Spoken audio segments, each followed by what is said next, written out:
trying to fix the sound.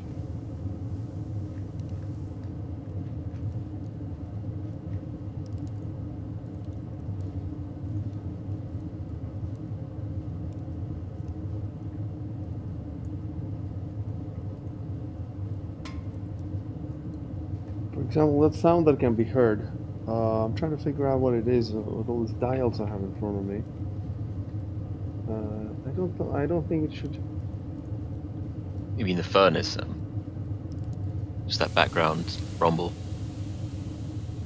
No, all that stuff is good, but every now and then there's a pounding sound, just a 1 pound, and I don't see why that would, that would be in there. Maybe that would be in there before you enter the room, and while the goblins were in there doing stuff. But now that so I'm looking at all the dials in front of me. I have one that's called a hissing machine. Maybe that's one. Probably not. Not that. There's a rat chewing. That's, you heard it now? It just. Maybe it's part of the furnace. Maybe it's a sound that the furnace makes. Because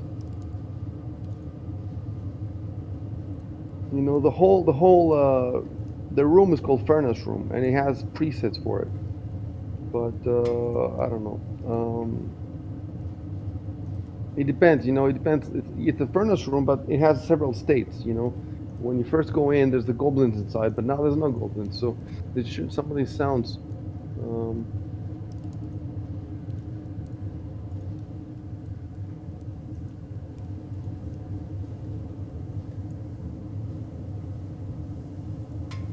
I have the glass furnace deep rumble, glass furnace up close, rat chewing, hissing machine, outside the glassworks, muffled sounds of Sunpoint. These are the ones I have, and none of them. So we're just gonna have to, try to forget about that sound. And it could be that that sound is supposed to be part of the furnace. Maybe there's some kind of mechanical part of it. The hissing is part of it. Hissing machine, it's called. Right. Let me look at your streams. So I'm looking at your streams, and Shub has the the room you're in, the furnace room, but he also has the Sandpoint View 2 with zoomed into the glassworks. So yeah, I don't know if you have another picture with the glassworks. I don't think so. No, I don't think we have a specific one for it. The others, though, just have the.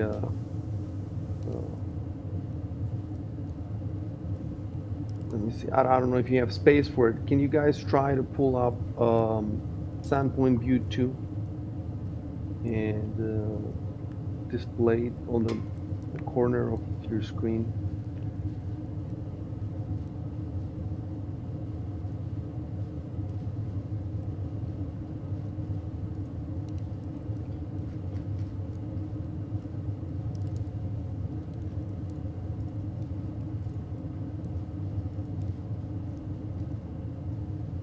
Right.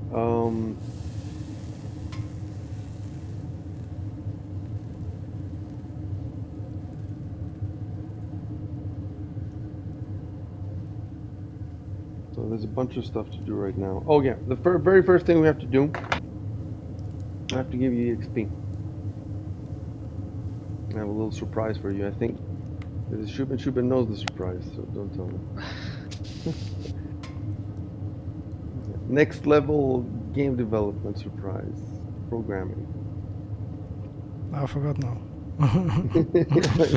Yes, it is. Oh yeah, I remember. It's like Lucasfilm next level shit.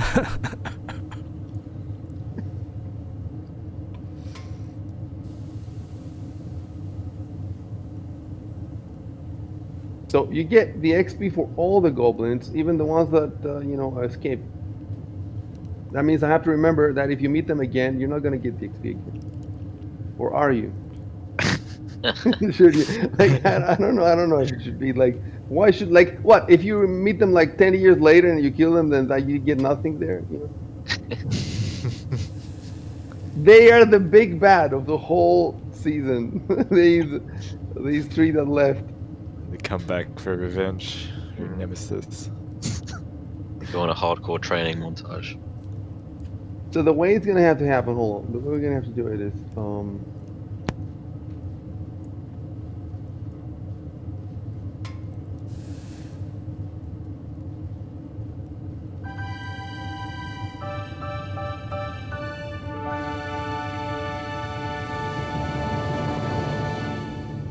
this is the victory. so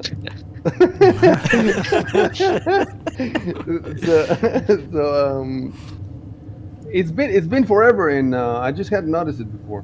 It's not part of the part of the sound set for the adventure. It's just part of some basic Sirenscape sounds.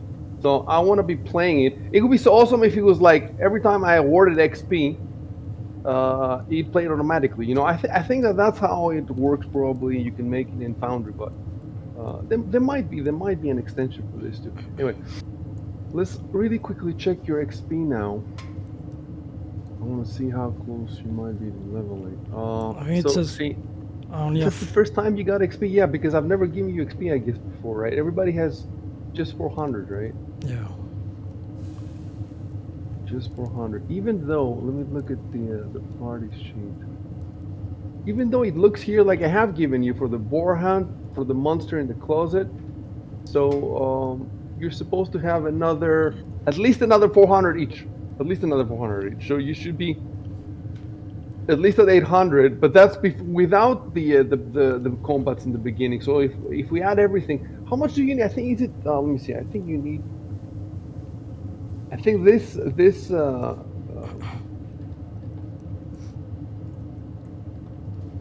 campaign uses the fast track. So I think it's not that many XP that you need. Yeah, the fast is 1300.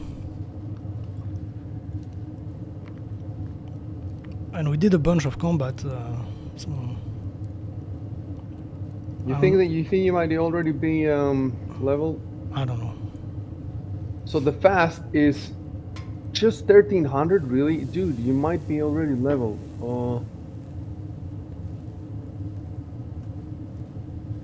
Yes, the fast is just 1300. So you just got 200. No, you got 200 each. Oh wait. Yeah. Let me see. Yeah, 400 each. That means yes, you have gotten the boar hunt, you have gotten the monster in the closet, and you have got the glass working room there. So that's why you have 400. And the question is, how much more do you have from earlier? Let me just take a quick look at that.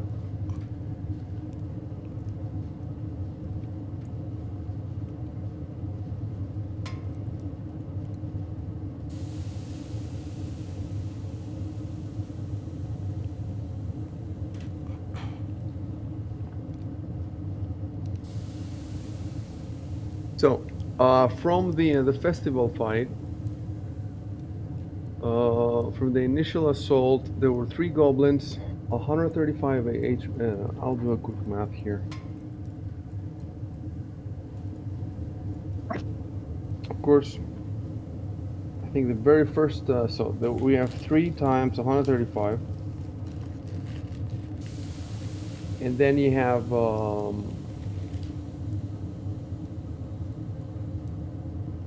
the second assault, which is another 3 of those. So plus 405 equals, plus the war chanter. And then finally we have the goblin dog, which is another 400 XP. Then we have the goblin commando is another 200. And then you have another 3 plus 3 times 135 equals. So all that is 2015. And the 2 skeletons. Oh, and the 2 skeletons. Plus 2 times 135. So we're up to 2,285 now. Van Vinder kicked the shit out of you, so you're not getting any XP out of that. The boar is in there. everything. Hold on. Divided by 4. So that will give you 571, right? 571 plus the 400 you have now. You should be at 971. I So think you're the not. sheriff took a little bit of the XP as well with the Yes. skeleton eyes. Yes, you're right about that. The sheriff. Let me make a note of that. Suppose I could actually give the XP to the sheriff. So let me make a note of that. I wasn't at the skeleton fight. Right. So Rico wasn't at the skeleton fight, but the sheriff was. And we have Dan and Jameson, where I think only at the first part of the festival fight, because they are leveling also soon, so I need to figure that out. Yeah, I don't think we missed anything.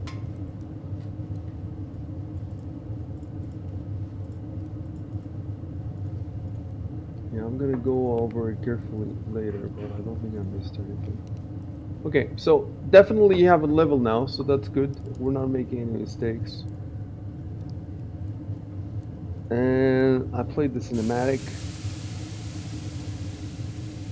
So what's next? I have a list here, because we got a bunch of stuff to do.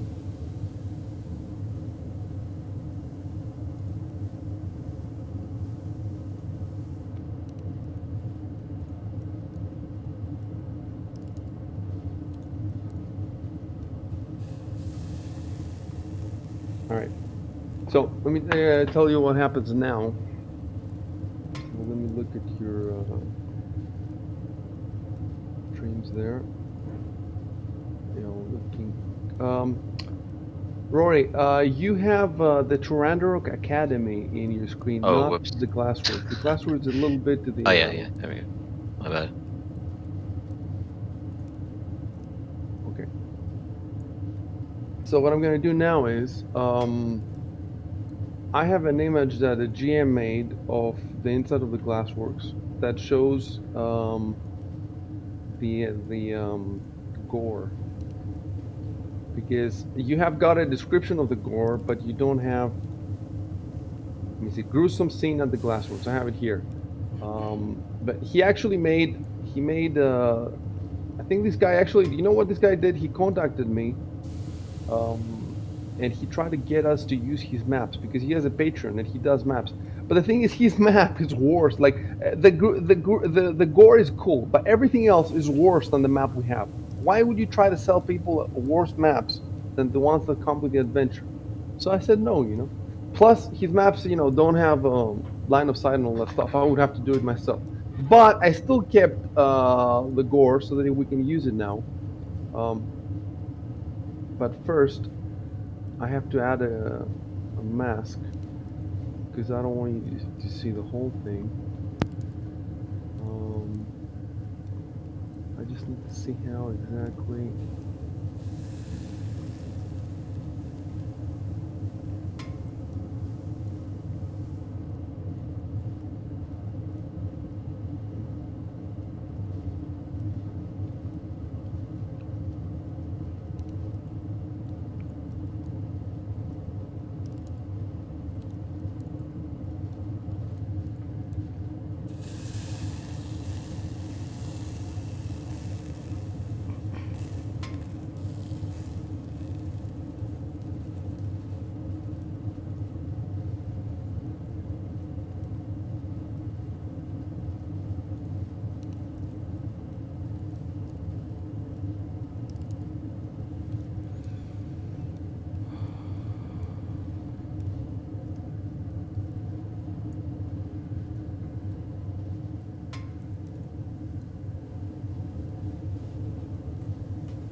All right, I think I got it. Let me try sending it to you now.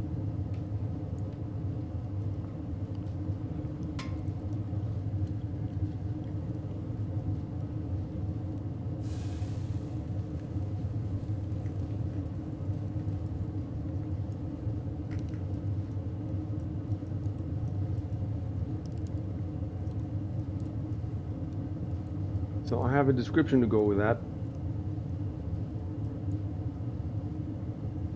And then you can do the same that you do with everything else. Like what you could do is get rid of the standpoint view now, and just keep this somewhere on the screen.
Can't really get a good zoom in on this thing.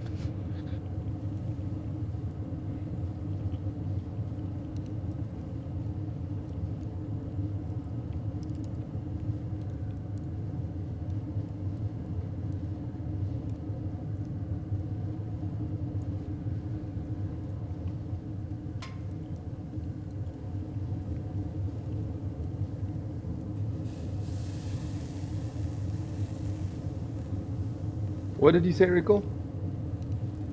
Trying to get this to like zoom the fit or whatever it was. Totally forgot the.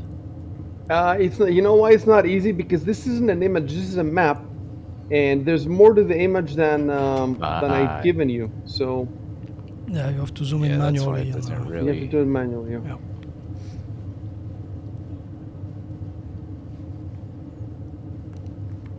So I have the description, and it will make a lot more sense.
So all this stuff you would have seen if you had climbed to the top of the building. You have seen it through the skylight.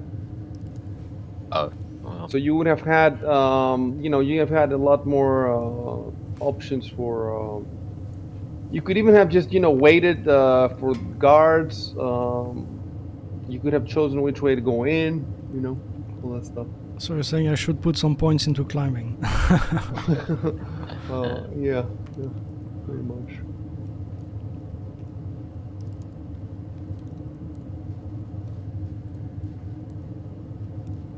All right. Let me see what else do I have here that we must do. The main thing was the leveling up, but since we don't have to do that yet, that's great. Yes, the next thing was deal with Victor's rage. So let me pull up the combat notes. It says race began in round 2, normal HP 15. Victor is fatigued for 8 rounds, starting round 6.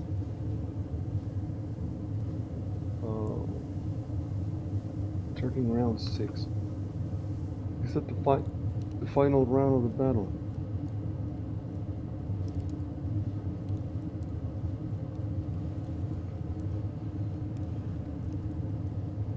Round 6, yes, that's the final round of the battle.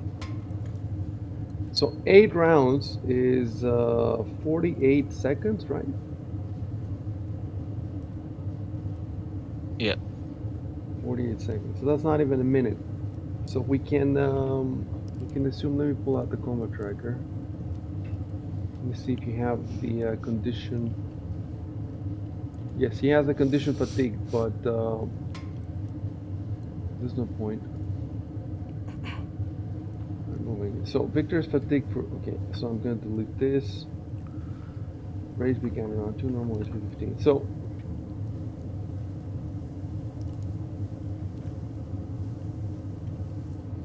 I don't get it. After 8 hours of complete rest, the fatigue characters are no longer fatigued. But why do I need 8 hours of complete rest if...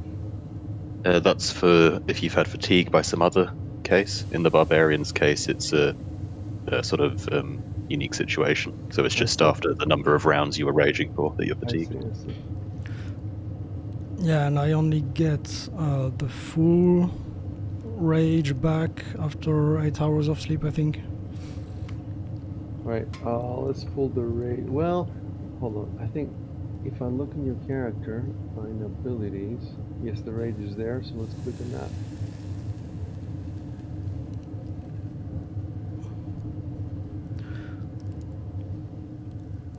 So the question is, how many rounds have you raged already? So you can,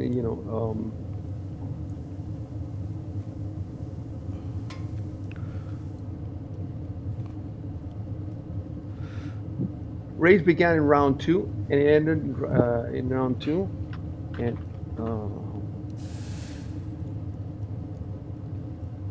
and ended in round 6.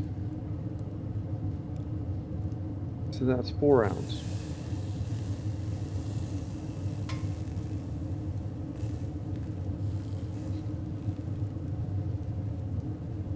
Four plus Constitution modifier, so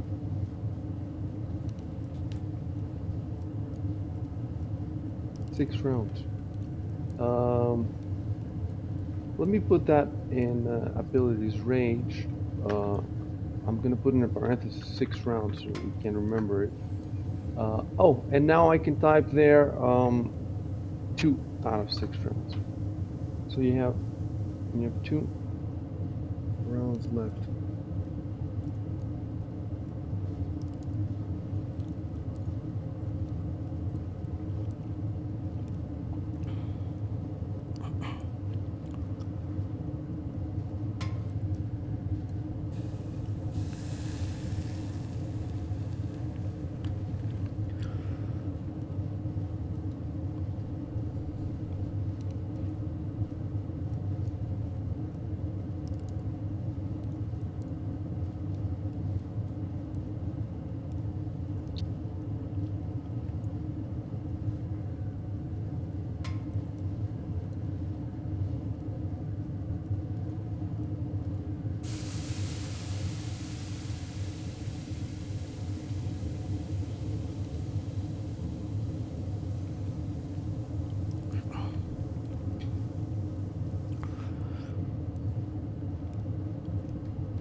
So have we removed all those bonuses you got?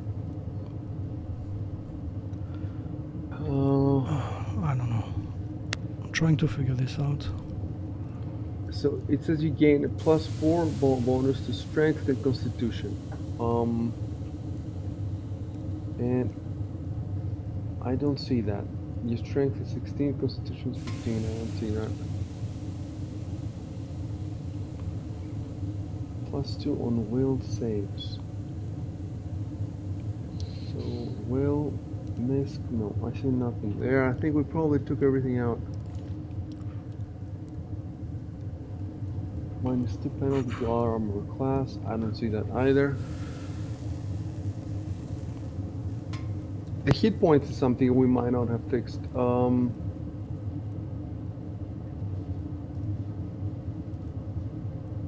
So you're supposed to get 2 hit points, and they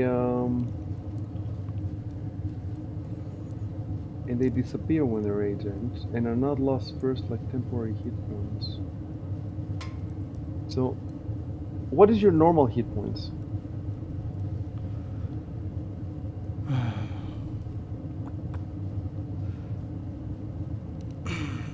Do we have that somewhere? Shouldn't we have that somewhere? You know what we could do is, I can just go back to the stream, look at your stream, and I'm sure that you'll have, but you rage pretty much immediately. We can work it out, I think. I assume you took a hit point as your special class bonus. So your hit point should be 12, which is the barbarian hit die, plus 1, plus your constitution modifier. Which is +2 the constitution modifier. So he should have 13, you're saying? 14. 12 plus 2 the constitution, that's 14. Oh, so I guess yeah, 15 then. 15. So 12 Yeah. plus 2 plus 1 for the featured class bonus. That's what he's got. He's got 15. So that means we've taken out the. You know what I should have done, and which I did for the other campaign now. Last time I took a screenshot of every tab in the character sheet, so that I have it outside the game and as a reference. But I Yeah, didn't we're gonna put all that stuff in World Anvil. So you're gonna have Yeah. it in World Anvil, and I think what we're gonna do is in the beginning I said that we're gonna take 10 minutes at the end of every game to update stuff. But even better is just to having it at the same time open in another tab, and every time you change something in one sheet, you change in the other. It's not like you guys have a lot to do. You know, I have a lot more to do than you, so it shouldn't be a problem to update 2 sheets at the same time. All right, so. But I have a sheet that I made back when we first created the characters. I don't know if it's up to date. Where did you make that? In a PDF. Oh, okay. But it says strength 18, dexterity 12. But maybe I updated it when I raged. Tell me the numbers again. Strength 18, dexterity 12. No, you have dexterity 10 here. So. Yeah. So I don't remember if I updated it or what. It gives you. But I mean, this stuff didn't change since the beginning. The strength 18 number makes no sense because you have 16 now and you get +4 to strength. So why would it be 18? It would be either 16 or 20. Maybe it's because I'm fatigued. So I get -2 to strength and dexterity. But your strength is 16, so the fatigue would be. No. In the sheet I have, the old one, it says 18 and 12. And now I have 16 and 10 in the character sheet, and in the combat notes it says fatigued takes a -2 to strength and dexterity. Oh. So maybe my base ability is 18 and 12. Yeah. I see. But yeah, you could go back to. Yes. Wait, but I just removed the fatigue state. Yeah, but this we have to do manually, I think. Yes, But yeah, we'll have to go back to an older stream and check if we can find this. Let's do this real quick. It shouldn't be hard. We have all these streams. I've just checked your when you rolled your character, it's in the pinned messages of the Sandpoint Discord Is channel, this? and it's strength 18, dex 12. Okay, I'll fix it now. Right. So yeah, when we removed the fatigue state, we didn't do this. I think that's it. There's no penalty to Oh, and I AC even level. have here which says normal HP 15. So I can delete this completely because we fixed all the stuff. And I can delete the fatigue thing here. Right, so the only notes that I have is that Goblin 8 attacks with tongues and molded glass, and Goblin 5 has dropped his dog slicer. He has nothing. Your character is done, so that's another thing. Right, so I want to remove from the...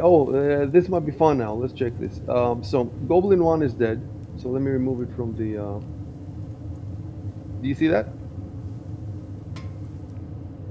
Yeah, nice. Goblin 4 is dead. We gotta cut off all the ears first. Oh yeah.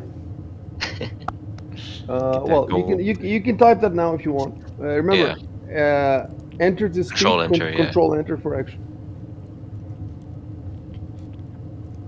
So maybe just one person says we cut off all the ears and Yeah. Yeah. I want to pick up my sword. Forget saving a my maker. arrows. Gotta goblin ears.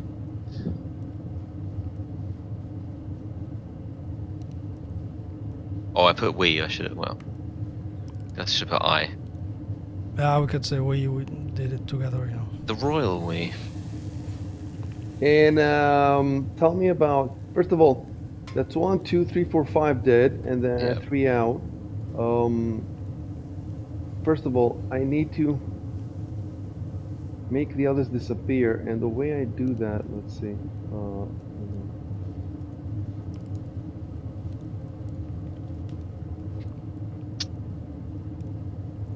That's it.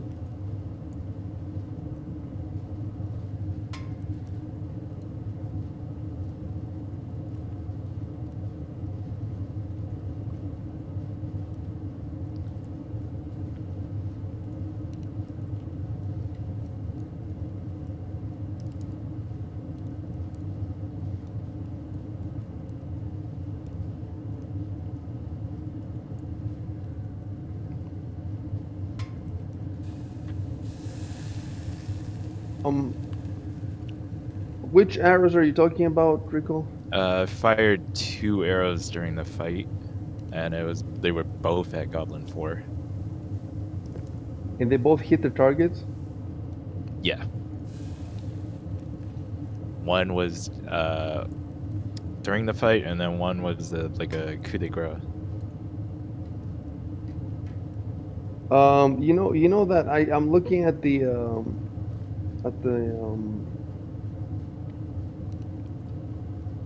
chat log, and you actually fired 3 arrows, I think, for the coup de grace. That's what it looks like. Oh. So I only have 2 arrows missing. It says on my inventory sheet. Yeah, that's what it says. I wonder why. It's possible that when you were doing the coup de grace, you just mistook it for 1 arrow somehow. Could be, yeah. Why did you use the arrow though? Why couldn't you just use the dagger for the coup de grace? Cause it. Oh yeah, I should have. Oh, your sword. I think it's 'cause it was I during the dropped combat, the so- sword. Yeah, so you'd have had to pick it up and wouldn't have been able to do the full action. I see. No, but it wasn't at the. It wasn't. It was at the end. It was at the end. They have left. Of course, you guys thought that you would chase, so you didn't know. Like, we didn't know that the battle's about finished. All right. Well, add 2 more ticks. Add 2 more ticks. Maybe you just wanted to look cool. Take away the ticks. No. No. Add 2 more. So overall, this should be 4, right?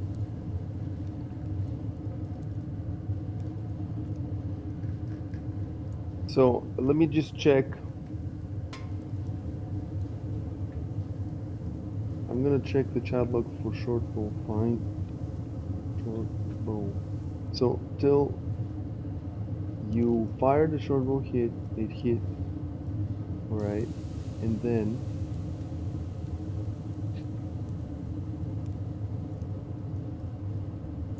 yeah. Yeah, it's 4.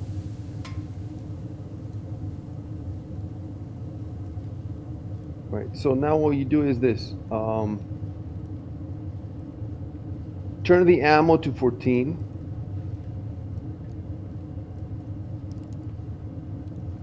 Oh shit. Okay, 14. That's fine. And the next thing I would have told you is to remove the ticks, but it did automatically.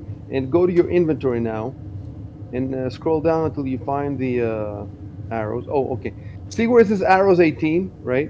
I'm gonna delete the 18 from there, and you're gonna put 14 to the left, to the little box to the left.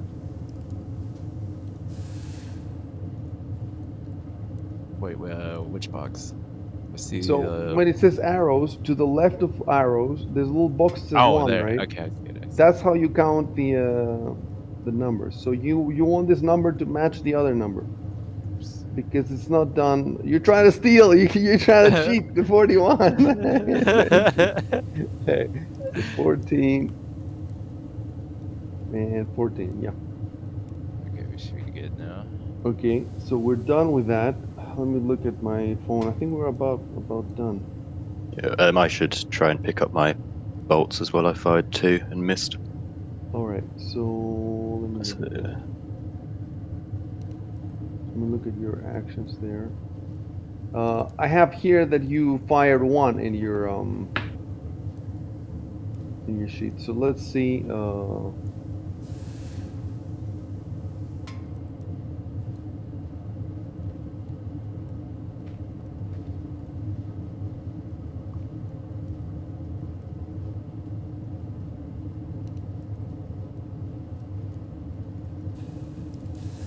So you drew your crossbow. You fired at a goblin and you missed, and then it seems that you fired only once. Where's it? I might have misread it. So I fired 1 in round 2.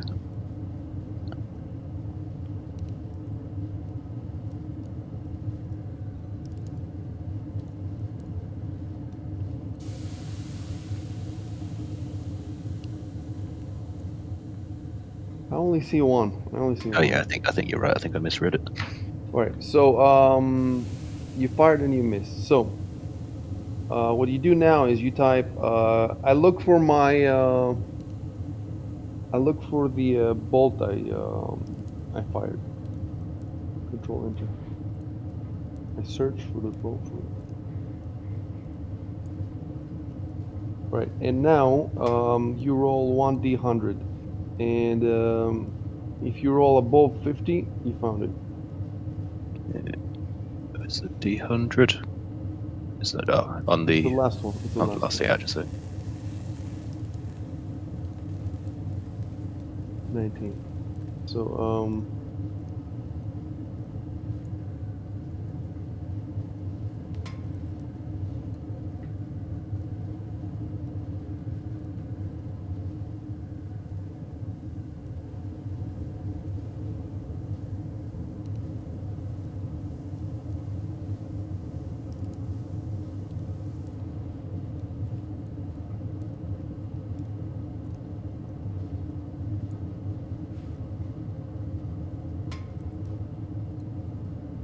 So now you take down the number to 28 in your actions. so in actions, and I just edit that, I guess. Yeah, add that 28. No. Oops. G8. Yeah. There we go. Okay. Yeah, and that clears out everything, I guess. And then go to your inventory. Yep. And all right.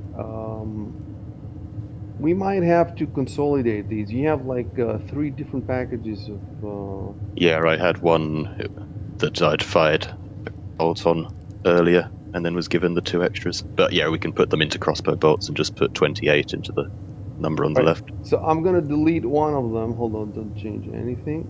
That's it. And I'm gonna delete also the number to the right. And now you can just put in there 28. I don't know. That's 8 again. There we go. Okay. So that's done too. You have a bunch of wounds, by the way. Yeah, the last thing I said in the chat log was to gather everyone to be healed. All right. Do what you want to do. Yeah, everybody. Yeah, you should move.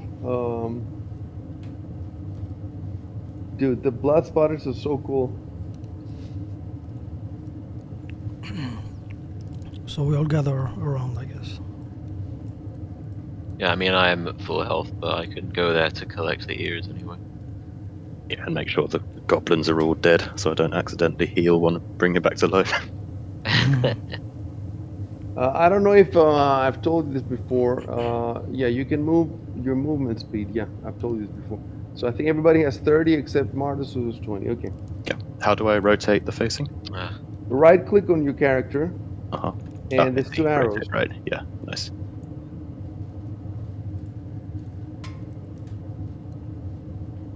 There we go.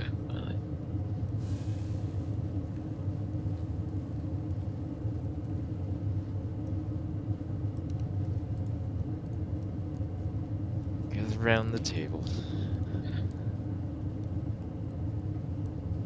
I'm just getting the ears. Yeah, necromancer. And then want to the ears. channel energy, I think it was I go into actions and I Well, let's click see. the First of all, yeah, actions. You go to actions, and then channel energy. You go to the bottom. So you just woke up. You haven't used any, right? that's right. So to the left of channel energy, you hit the first on the far left, the first circle, and then I roll a d6, I think. no, hold on. Let me put it at.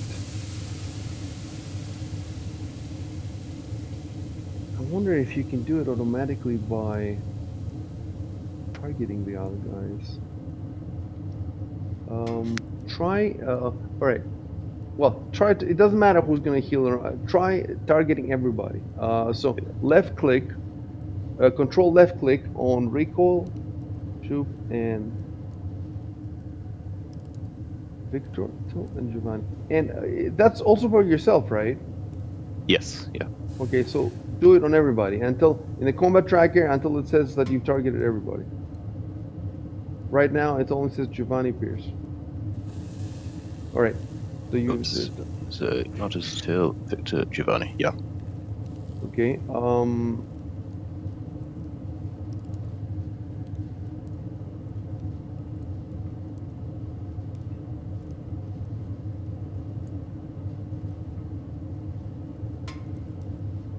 trying to find something. Preparation. Oh, here it is. Here it is. Yeah, 5 of these. Base DC. I don't know, whatever abilities. Start gospel penetration. Control. Heal 1d6 plus.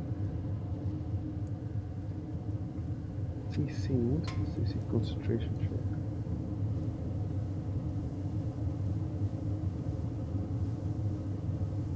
I wonder why.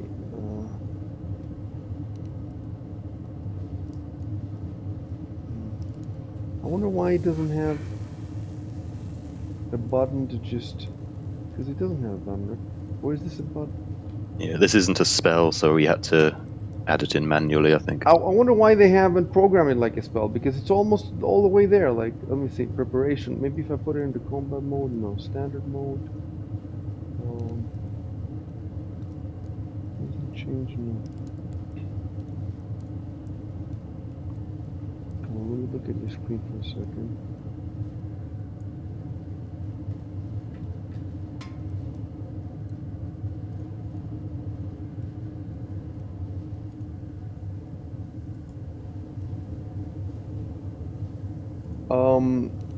Rory. Yep. In your screen, you have the window at the top right. Its name. It's the name of the. Oh, yeah. Yeah.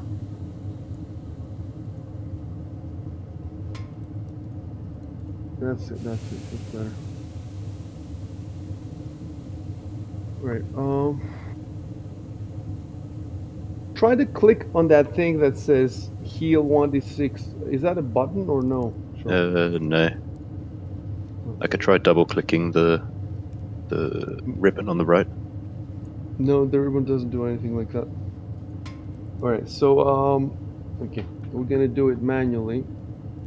Pull out a 30-foot radius from you. So I think is it the shift? No, I think it's control. Yes, control and both mouse buttons, and draw a circle of 30 feet around you. Oops.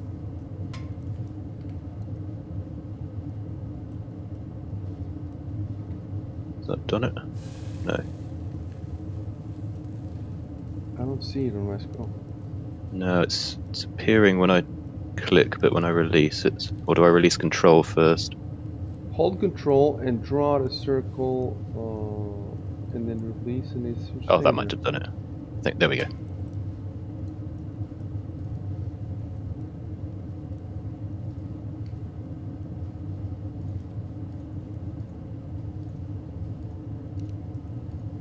I don't see it disappear, so does anybody else see it? No. Yeah, it appears and it disappears then.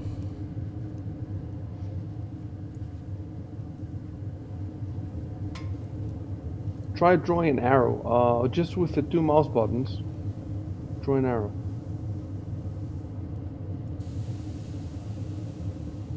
Yeah, it disappears as soon as I release.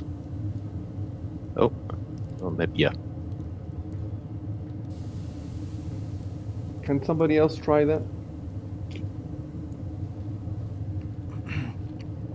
Do what? Control in both. Try just drawing an arrow with both mouse buttons. Yeah. Do you see it? Yeah, I can see that. Okay, everybody try it. Just draw an arrow and leave it there. Yep. Oh wait. I did a radius thing. Oh, my one. All right. Oh, So what was everybody. the- arrow time. command? All right, everybody. To delete them, hit both mouse buttons at the same time. And now with control and both buttons, try to draw a circle. Oh. All right, other people try to draw a circle. Ah, there we go. Oh, there we go. Okay. Oh, you know what it is? I think one of the buttons on my mouse is very sensitive, and it's just hard to release it simultaneously. But now I know that it should be repeatable now. Something I figured out now. Oh yeah, that I have the same color of dice as Rory, and that's not good. So options. Let me try to fix this. How do you guys feel about spending about $40 on buying a bunch of dice that have magical effects and Does everyone have to buy them? well, yeah, for you to use them with your character. Like you cannot use mine. Can we buy Yeah, I'm happy the? to. Can we buy the Warband edition? The Warmody. we can CC you to it. It will Yeah. be done next year. And Chef says that you can program it so that because the problem is that it's gonna make our life a bit harder, because when you use your sword, you want to use like the metal dice, but when you use a spell, the fire spell, you use the fire dice, and when you use, for different healing spell, man. there's a healing dice or whatever. So that means that you have to remember before every roll to put the correct dice. But Chef says that you can program it so that you can set for every single on your action. Because, so if we could do that, I think it would still require some micromanagement, but it's not like you have a lot of things to do. You see what I'm saying? So you might as well. It is not cheap though. I mean, it's not cheap for $40-$45 just for dice. But on the other hand, it would be cool. How do we set the dice color? Because mine's gone to black for some reason. In dice in the top I right still corner. see it's orange. Top right corner. Yeah, you have dice, and Yeah. here you have everything. Ah, yeah, I see.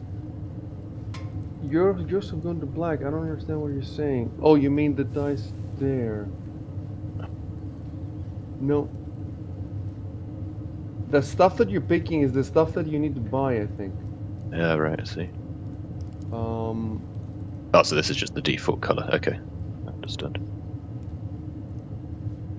yeah, but I mean, roll a die outside the chat log. Roll any die, 1d6 outside the chat log. Let me see something. Yeah, you know what you're gonna have to do? You're gonna have to minimize the map. Minimize the map with a little arrow. That one, and now you pull the map down a little bit. That's it, and roll. Roll the Ah, I die see. now on the dragon. Yeah.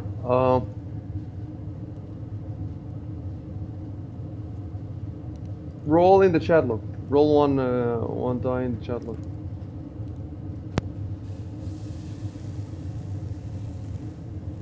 Okay, so the color is fucked, even though it shows. Okay, I'll maybe delete roll above. Okay, the problem is like that color, yeah. So pick a orange now. That looks as close as possible to you know Yeah, I how think you it's just this sort of bright orange. It's not quite right, but no, but you can choose. Look at the top left. Doesn't it say oh, I body see. and text? Yeah, I see it now. Yeah. So the body, uh, and that's what I have to do too. Try to match as close as possible the color you already have. Yeah. Can I actually just? Can I see what the numbers were for it? I wonder.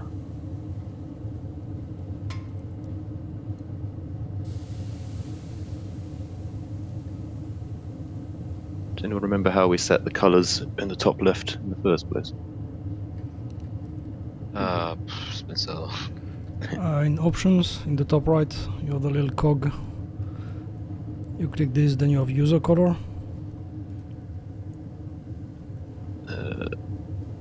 Options. User color. Okay, I fixed mine. Oh no, it just gives an orange. So, isn't that color supposed to be your die color?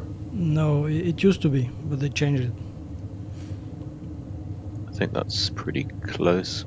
So now, can you get the exact same? It doesn't Like, give the exact. No, oh no, actually it does. Yeah, 240 1260.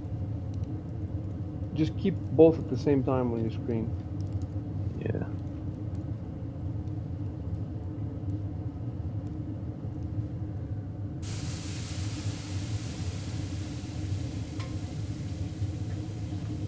Okay, so yeah, now they're the same. Right.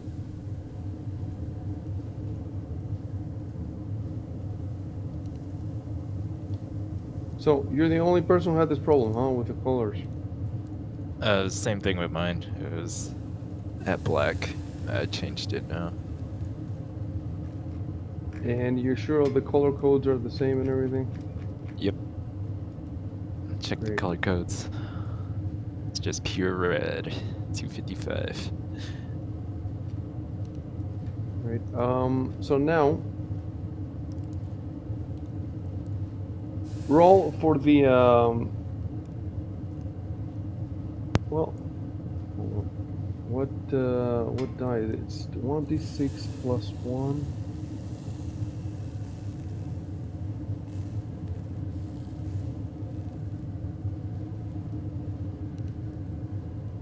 All right.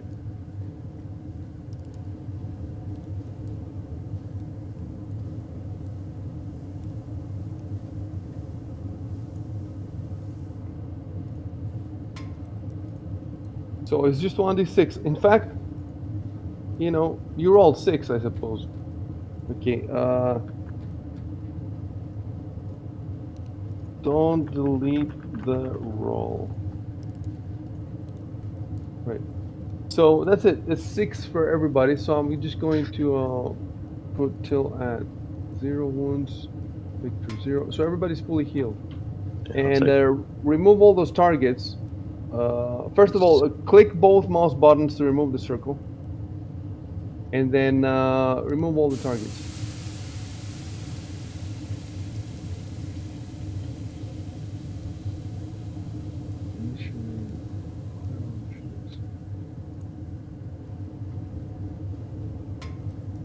Great. And let me take one last look at my notes, and I think we're ready.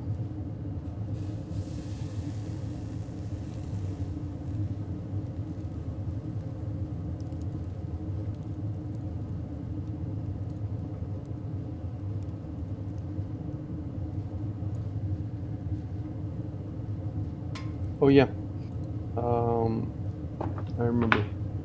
So you have who has sets of goblin ears? Let me look at your inventory. So Giovanni has pair of goblin ears, but that's commando. Does anybody else have goblin ears in their inventory? No, that was the only. Victor has one. Victor Yeah, has I pair have of one. goblin ears. It says there. But where did you get that from? The one in the closet goblin, I think. Okay. So you cannot both you and Giovanni have the same pair, I think. Maybe there was another. I think there was It another. was because initially during the commando we killed, you cut off the ears and then you gave it to Giovanni. Oh, okay. That sounds familiar. Oh yeah, no, I think I gave the closet goblin's ears, because he did all the damage, most of the damage. The closet goblin was a commando. Oh, okay. So unless you remember killing any other goblins since the initial festival, I don't think you killed any other goblins since the initial festival. No, So that was it. I don't remember. That was the only goblin. all right. Because I reminded you guys during that fight, cut off the ears. So I'm gonna put 5 pairs of gold. So in Victor Steiger's, actually, you know what we should do? Jesus, yeah, we should do it this way. We want to do it this way. Party sheet. I'm gonna go to inventory. Party sheet.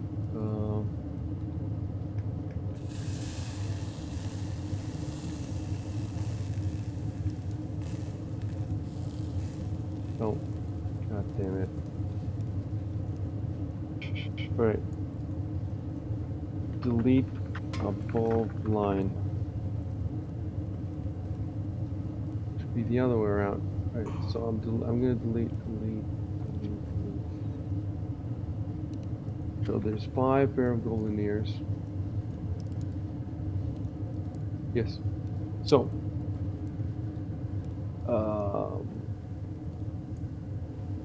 Giovanni said, we cut off all the dead goblin's ears. So now the question is, who gets these 5 pairs of goblin ears? You can give it to one person to make it simpler. So I guess, either Giovanni's just grabbing all the goblin ears himself, or he just has the commando goblin ears, and the 5 ones are going to, whoever it is, open the party sheet, go to the inventory. And you can just grab from there and drop to your inventory via the ribbon. Remember, buy the blue ribbon. Drop the blue ribbon in your inventory, and every time you drop it, you grab 1 pair. You have to grab all 5, somebody, or, Yeah, it one sounded like person. Giovanni wanted to take it. He likes dead stuff. Yeah, so just do that. Do it 5 times. Okay. Yeah. And now we have a record of it. That's oh yeah, there is a way to take all of them. Either Control or Shift, just for the future. I don't remember who told me this. Somebody told me this at some point. The future, when you find 3,000 gold pieces in this.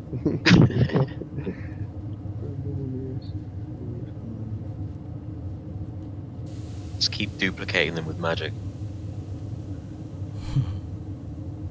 Get that exploit and just Crash the economy with so many users. Duplication exploit.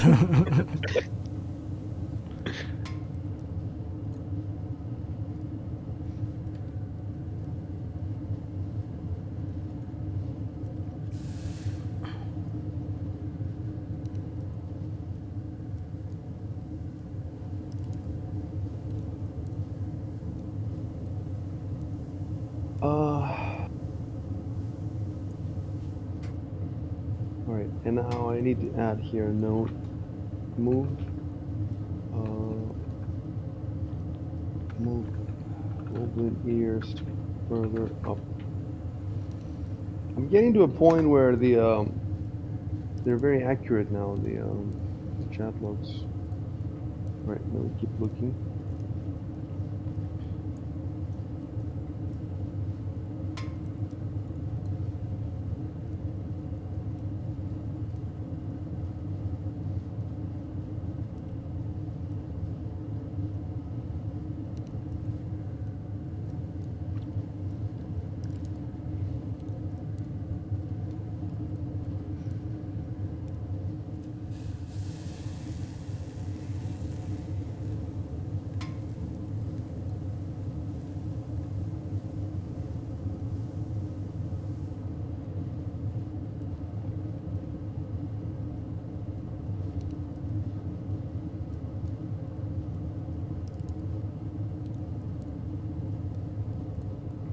Yeah.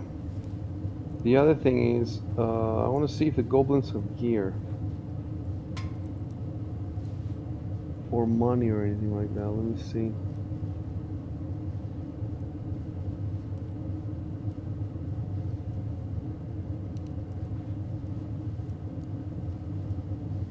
No money, and they have a small dog slicer, small leather armor, small wooden shield. So I guess we've agreed that you're not gonna just start, trying to sell the goblin armor. Gonna salvage it all. Yeah. Melt it, and then keep credit. You don't want the 10-year Pathfinder Metaplot. You want to become sellers of Salvagers. of goblins. Min max the trading and salvage. We're just gonna live on the junk beach from now on. The junk beach, exactly.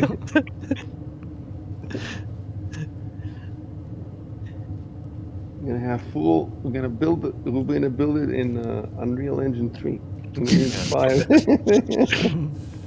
Build a shit shack. Craft a shit shack.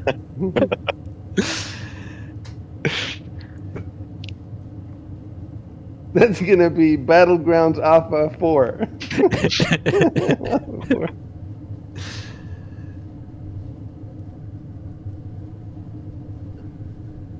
Another thing is that Rory didn't tell you what the goblin shrieked. So you may as well do it now.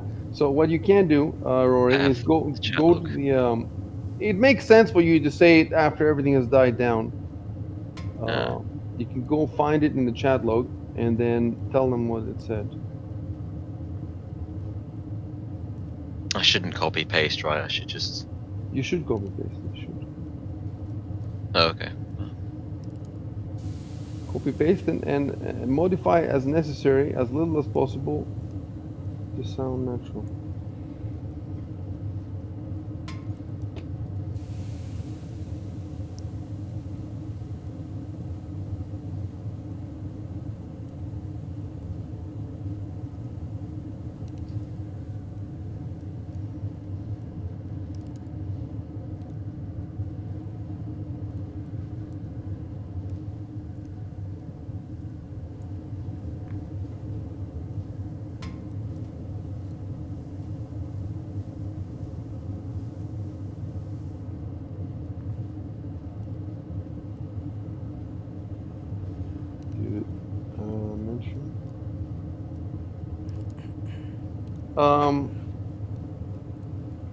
Shub, you realize that the sheriff is Shanti like you. Do you realize that, or have I not made that clear? Yeah.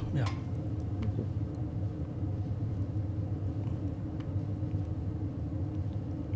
Why? It's just I have this huge list of stuff to do, and I just remember. Oh. There is somebody has made in the Paizo forums 100 hooks or rumors to hear in or about Magnimar. Like it's completely random. Somebody just made 100, like a table that you roll, 100 hooks or rumors to hear about Magnimar. So like I have this on my list. They made so much cool shit in the forums.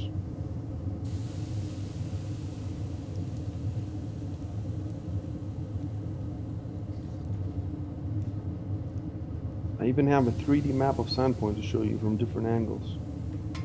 At some point. All right, we're good. We're good. Oh, the sheriff Only one. is What's that? Belor Hemlock, right? Yeah. Yeah, exactly.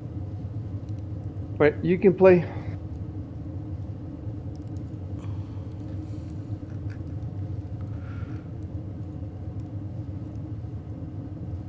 Yeah, I remember you said he was Shronti at some point, but it's not in my notes for some reason.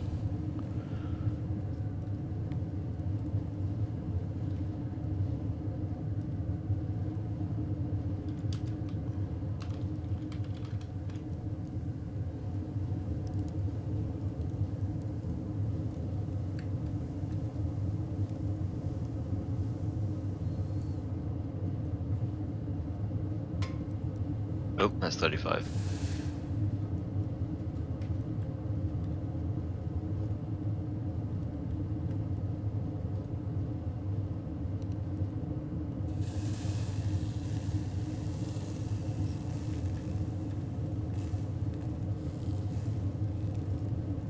Are you sure you want to be going up front, Rory? No, I'll wait. Because if you do, that's fine. The brave necromancer. If I want to truly control the dead, I must Yeah, I was gonna say, become the dead. you love the dead so much, you want to be one. I must go beyond death.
Did you lock the door, Rico, when you came in?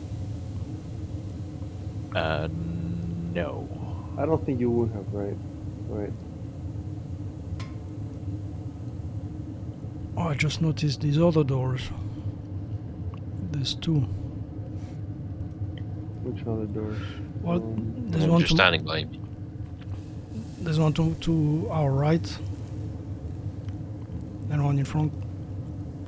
oh, those doors. If you mean these ones, Yeah. that is the furnace. Oh, That Oh, is where you throw stuff to burn it. Yeah. in It's not. which case, It doesn't look. It's not very. I can. Let me see. I can fix it.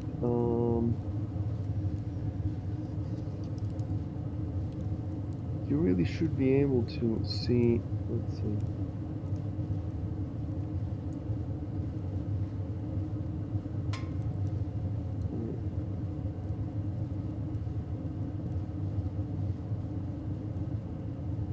Can you see anything now? No. no. No. Why? So weird.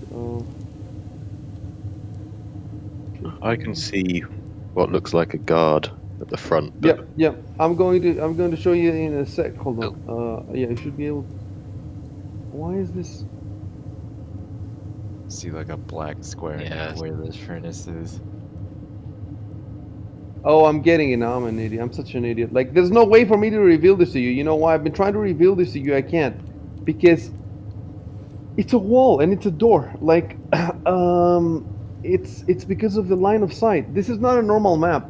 I cannot just reveal whatever I want. It has to be within your line of sight, and it will never be because it's behind the wall.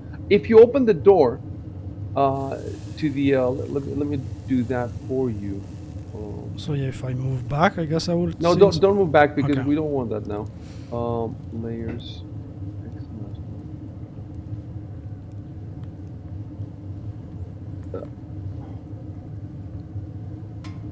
Do you see anything? Yeah, you see that Oh, it yeah, opened a little bit. I can see If you move back, instead, what you should do is the guys who are behind just move forward a little bit. You should be able to see more if you move forward.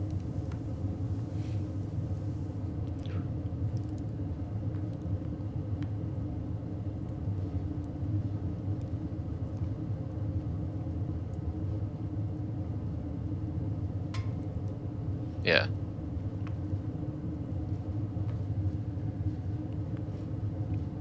I'll move recoil. Yeah, you can. Yeah, I think Shock can see the most. But I'm gonna close it again because they're not supposed to be open. Because you haven't said to open it. It's too bad that you cannot see, or for example, you also cannot. You know what else you cannot see? Um, Let me show you here. All the way there, there's some. Basically, what happens is scroll up with your map, so I can show you what happens. Is that here is where first the molten metal starts, and then it goes molten glass, and then it goes here, and then finally all the way here, or I think it's the other way around, or whatever. But I cannot show you the whole thing. You know where you can see this, dude? You can see that in the in the gruesome scene. Yeah, gruesome. Yeah, it's all there. You can see that because that one doesn't have line of sight. Line of sight fucks it up a little bit because it makes a lot of hard stuff to see that you should be able to see. I don't know how to fix that. I don't know how to fix that. Maybe there's a way, maybe there isn't. But thankfully now we have that gruesome scene. It shows you perfectly.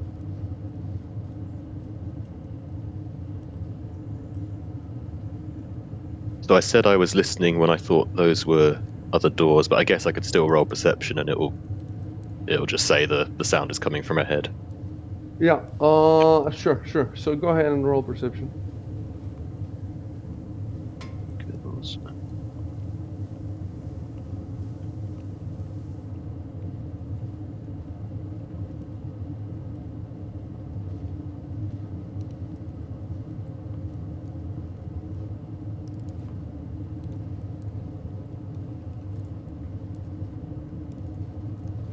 Ah shit! Close the door. I was trying to click on my character.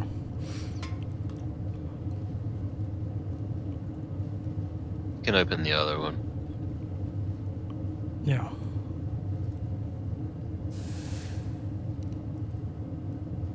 Oh yeah, I Okay, see the card now. okay, I have a problem. Let me see. Close. That's it. Put the other card in there. Yeah. All right. Hold on. So this guy's guard 1.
Kaijitsu, not Kaijutsu, right? The guy.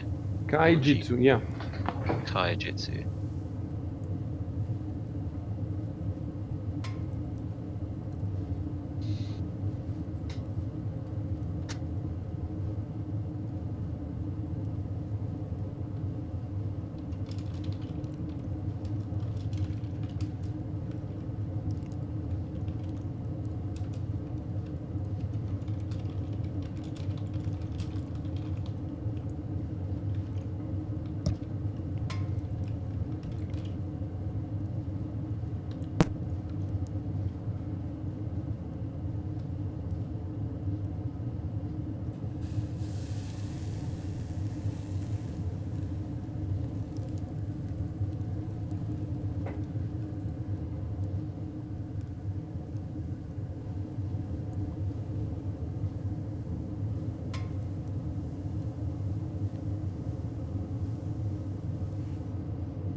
Oh, the sheriff's away, isn't he? Yeah. Yes.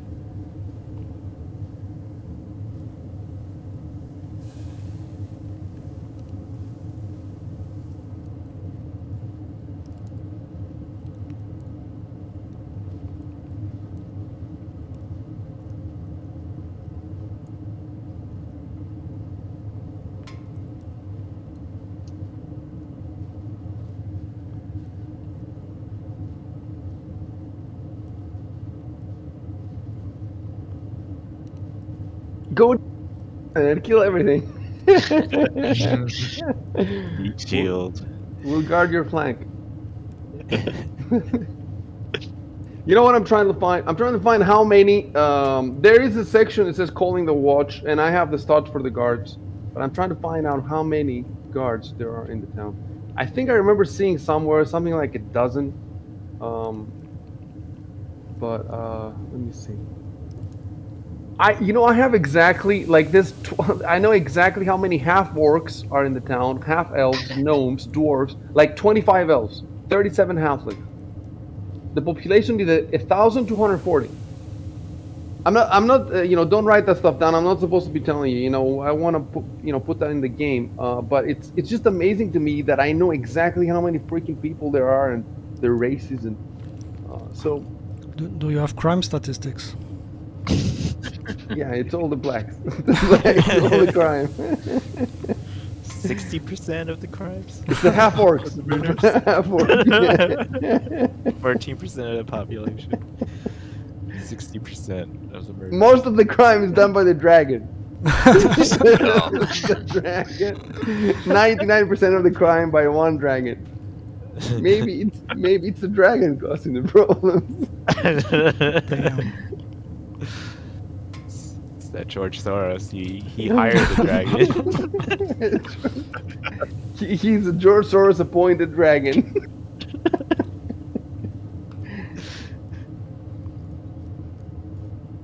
Okay, you know what? I can probably just fucking Google it. How many guards in Sandpoint?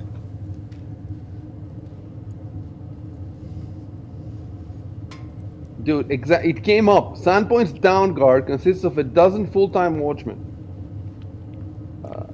About twice as many servants and other experts, smiths, cooks, bookkeepers, couriers, and the like, dual here as well. Yeah, so a dozen full-time watchmen. And that was in Fandom, in Sandpoint Garrison. I knew I had seen before, but like, there's so many sources. There's a whole book about Sandpoint on top of the adventure. And there's other sources as well, so... Alright. So that gives me an idea how many more people they can bring.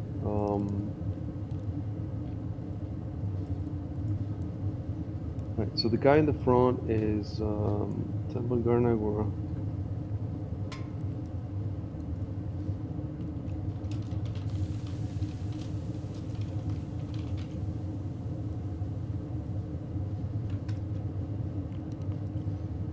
Alright, we got a meat shield. Are you talking about me? No, I'm talking about the guard. Oh.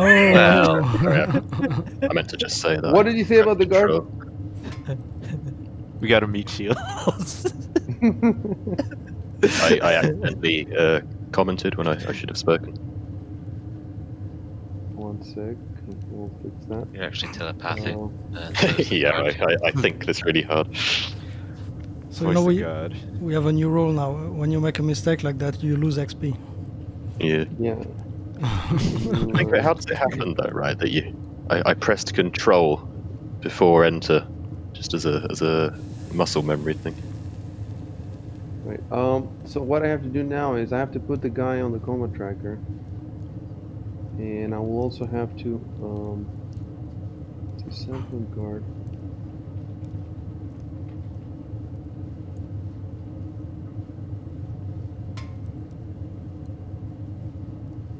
I put him, and now I have to delete the guy to make sure that I put the correct delete token. And then, there we go. And Oh, now you even see his hit points. he's hostile. Oh, he's hostile. Yes, figure it out. Everybody in the town wants to kill you. It's a horror. 21 health. Oh, that's pretty good. Yeah, he's better than you. He's a hero. He's the town guard. Everything's about the town. It's not about you. Gotta put our camaraderie points in him though. He's a veteran Big guard. guard one. All right, go. Okay, so you open the door.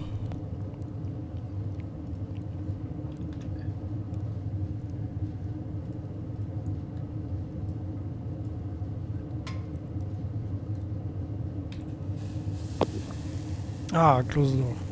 I was trying to click my character. You get all the glory for yourself. Resident Evil controls. Tank controls.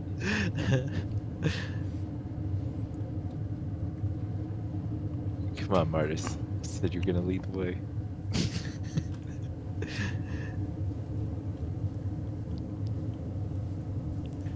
And now we teleport.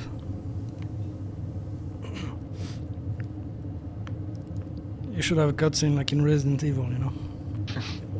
Go down the stairs. Slowly opening a low polygon door. Is there? Oh, okay. I see. You're stuck there. I wonder why. Is it because? Is the door closed The now? door. Yeah, it's probably closed. Oh, it is. Yeah. I can open it. I think.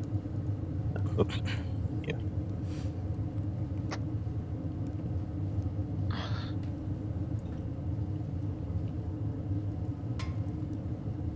Okay. Let me teleport first.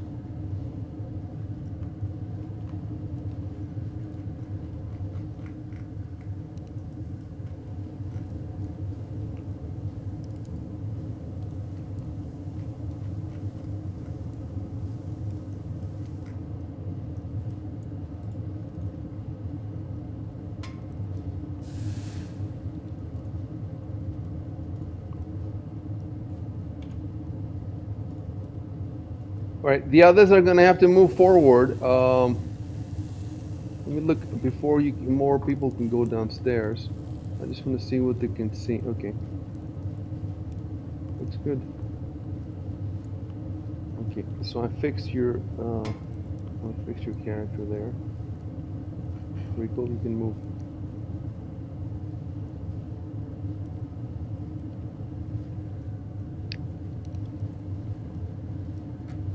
Is that guard not going in? He's guarding the heroes first.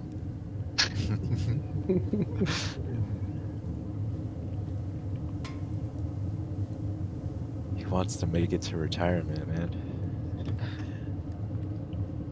Once again. just 1 day left.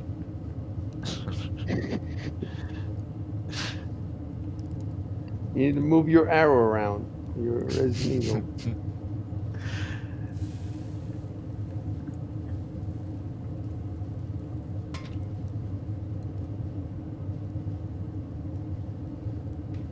All right, so recall is also down, but there's no space now for anybody else. So you have to move forward if. Yeah, I was trying to move, but maybe you canceled my move. No, I didn't. For some reason now, I need to click on people to see their moves, whereas before it happens every now and then. I don't know how to get rid of it.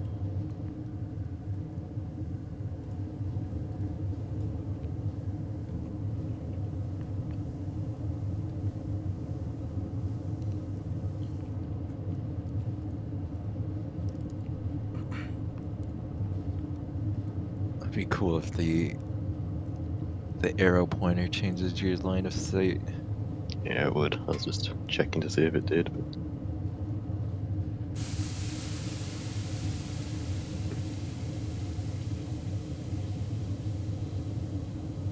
Okay. And now. So I'll close the gruesome scene at the glassworks then. Is down there too. Let me give you a description now that I've given before. I think to.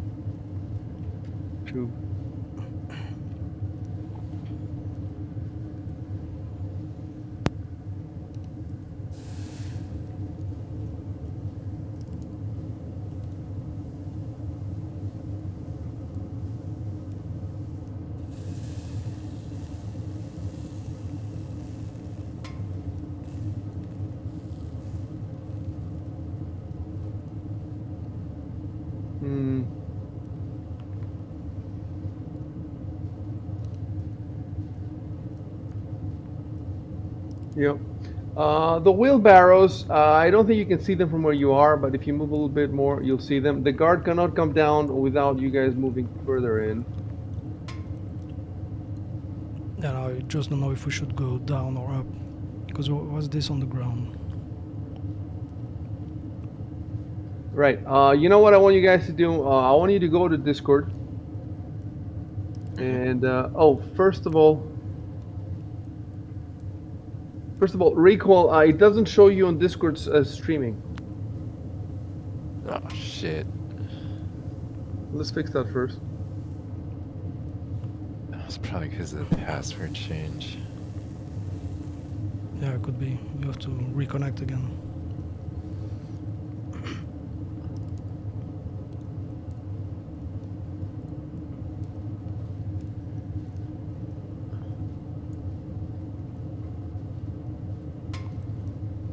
And then I'd like you, everybody to post in your channel, in our Discord channel, the hex numbers of your dice color.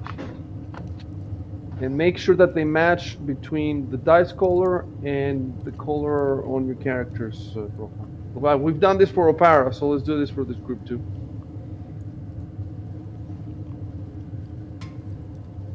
Where do you find the expos? So click on the dice button in the top right under tool, Yep. and then you can click on the body color. Okay.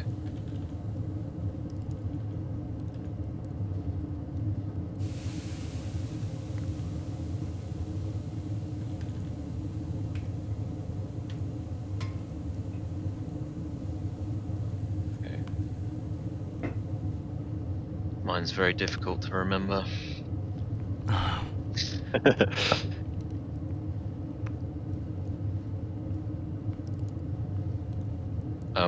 Gonna be AFK for a moment. Let's back in a sec.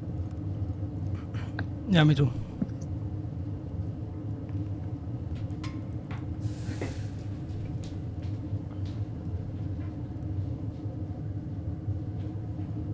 I reconnected.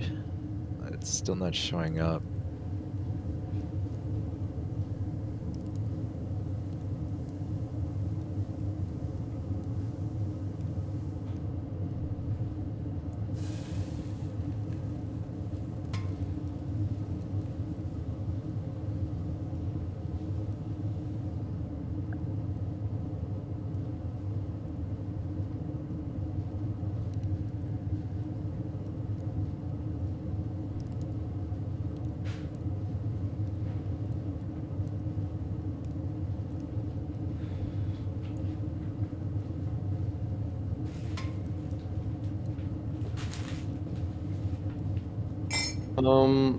Go to streamer mode and Oh yeah, I forgot to yeah. turn that back on.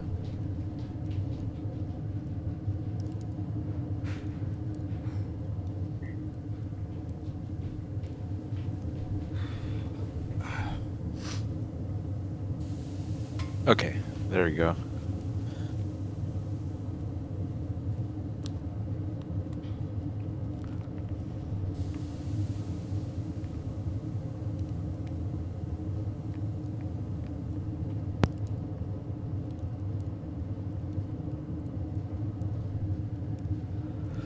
Okay, I'm back.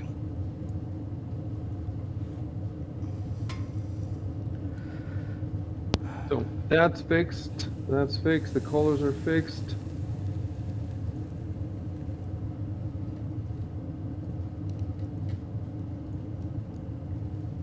So like I said, if you want the guard to come down, you need to move one step at least.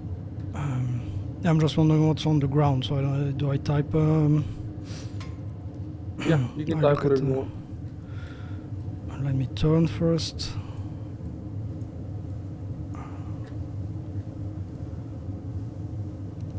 Because I assume there's something, right? If it's in the picture. It's rubble. Okay. If you want, yeah, you can type if you want. You can type something if you want.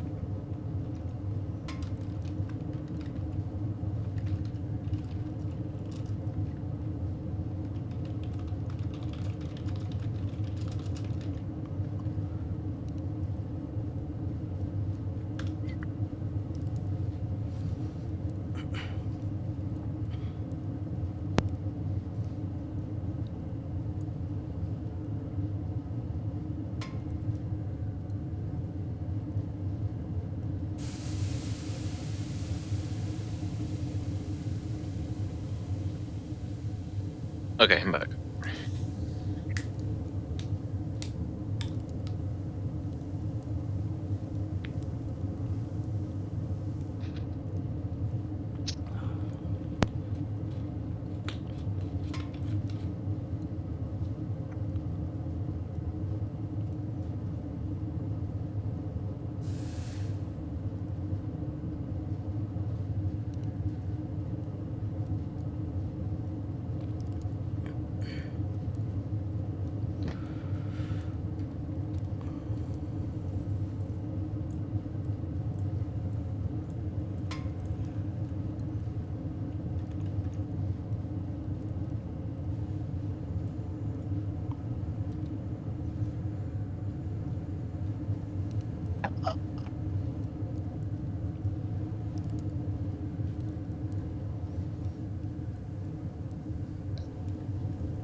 Okay, I brought the guard down as well.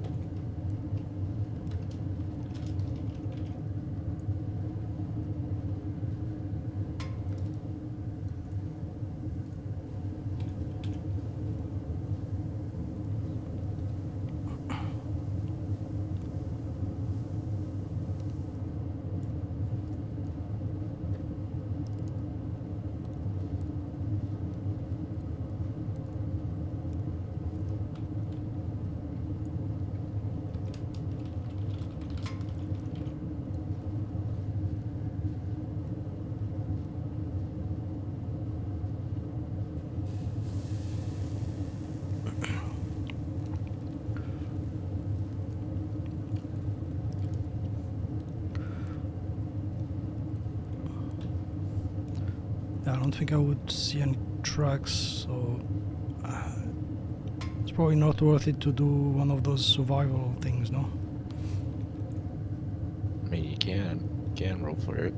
Yeah, I was thinking maybe there'd be, disturbed dust or footprints or something. Yeah. Just type, look for tracks, yeah, and just roll. Okay, what was it? Skills, survival.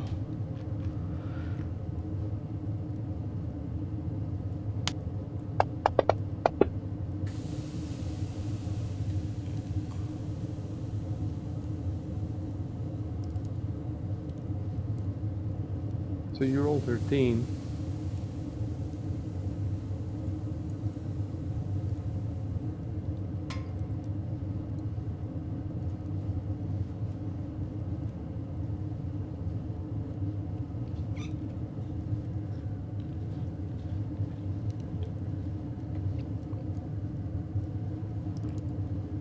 So this is hard ground.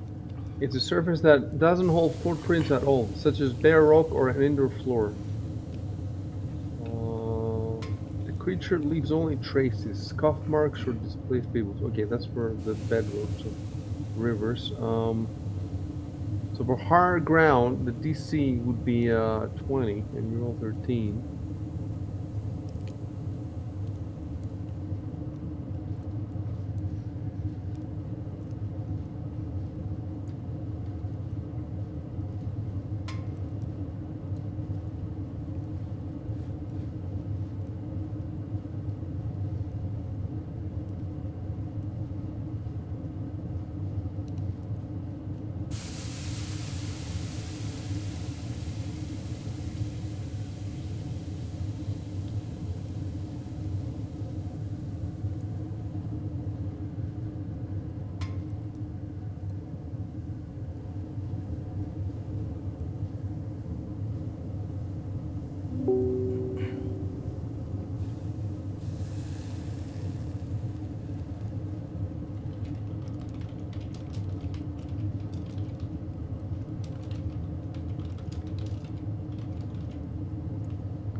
Oh yeah, and this check should have been probably hidden.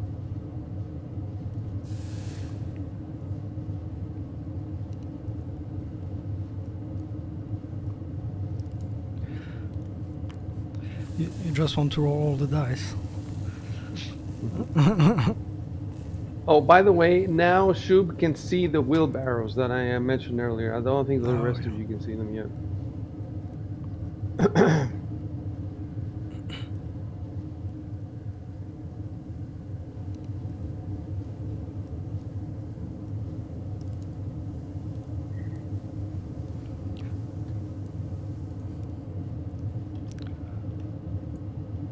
Just does a pirouette. Sorry? Oh, Yeah, Into the pirouette. pirouette on one foot.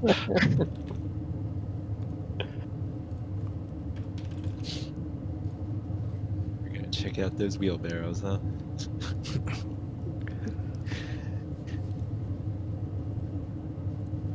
I'm gonna Leroy Jenkins this shit. Hmm.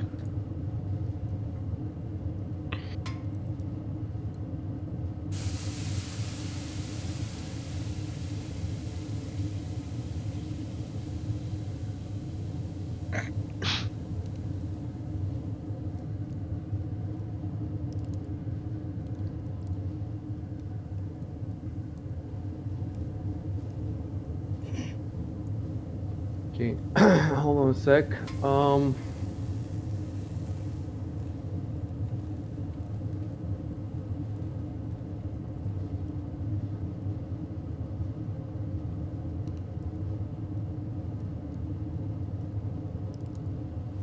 I activate the trap. Dragon's trap.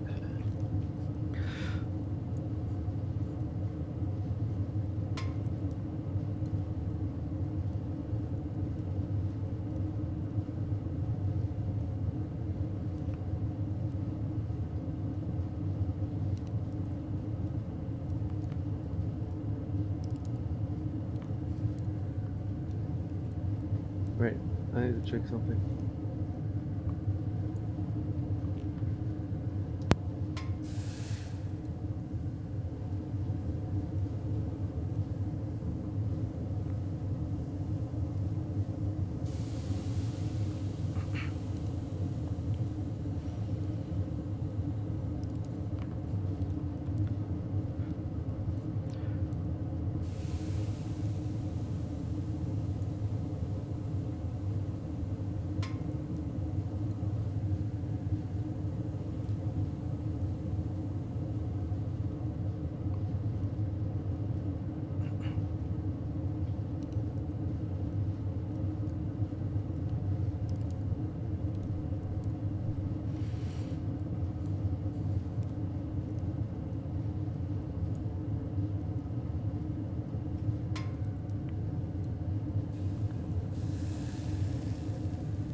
Oh.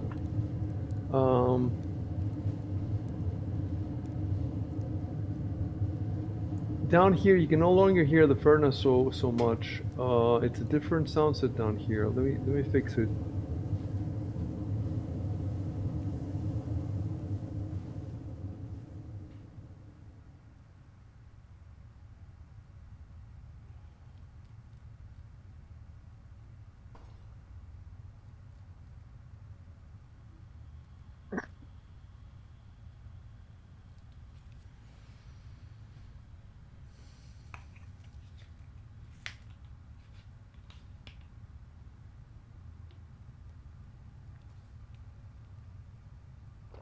Right. There shouldn't be any sounds. If you hear any weird sounds, it's probably a mistake. But it should be like that for now.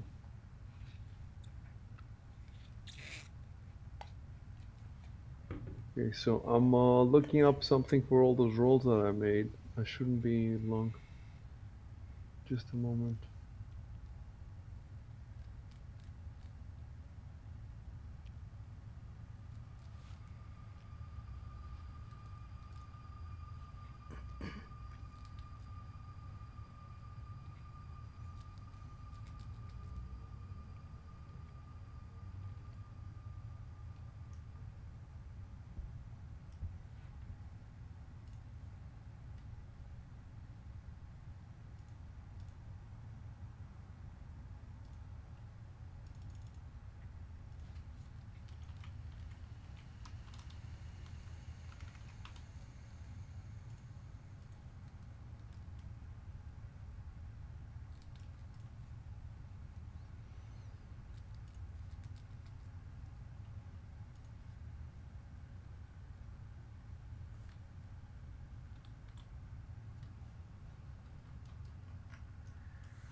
Did you see that arrow? Yep. For a bit, yeah. Let me see. I forgot about that. I was trying to calculate something. Anyway, it's not a secret. Well, now that you know it anyway, let me see. Let me think. See, what I'm trying to calculate, the perception, it says that it's +1 DC per 10 feet, right? But if it's through a wall, it's +10 per foot of thickness. So because it goes around the corner, I'm trying to figure out if the sound is supposed to go through the wall. I don't think it's supposed to go through the wall because it goes through the wall only when there's a wall in front of you. But if there's a wall in a corner, it goes around the corner. So does that mean that the +1 per 10 feet has to go around the corner? You see what I'm saying? So Yeah, if you have I've always measured it as the distance to the corner and then down, exactly. So that and would then be 10 feet if from that's there. easier than through the These, wall, then these exactly. This 10 foot would be +1, and then let's say another 10 foot here would be +2. That's what I see. And you roll 15, and the other guy rolled 12. So I think that will be your DC will be 14, and you would just have made it by 1. So I'm gonna send you a whisper.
Is it possible to just peek around the corner without moving? Yeah.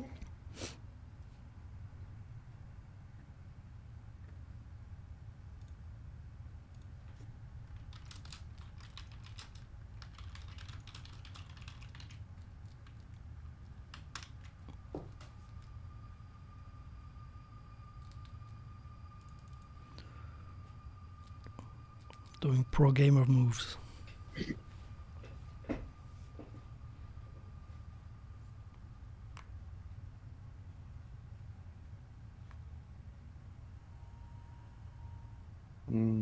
I wonder how I could show you it. I cannot show you anything since you know your vision is constrained by the fog of war.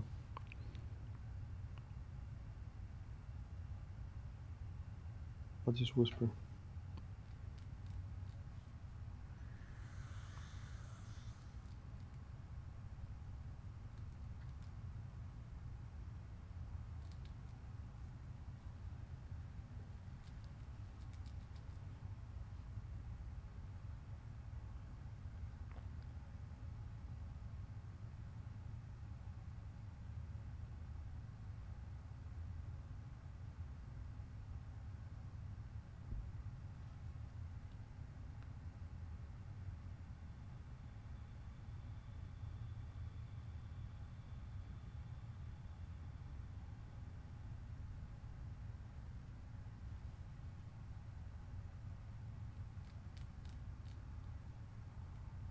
Wait. Who has the light? I've got light.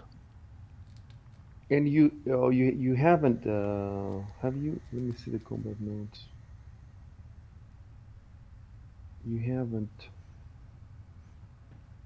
Yeah, you haven't. You should have for down here. Like the moment you guys came down here, you should have turned on light. Because otherwise you can't see. I So cast light on my buckler in the last session. I think after we'd entered did you? the Let me look glassworks. at that.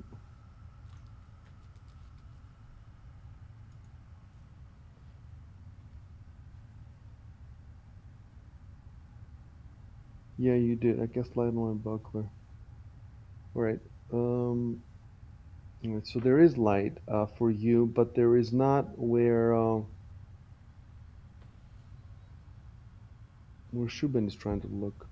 So I wonder if that's going to be another perception check, because the first perception check would that be another? Yeah. Okay. I got it.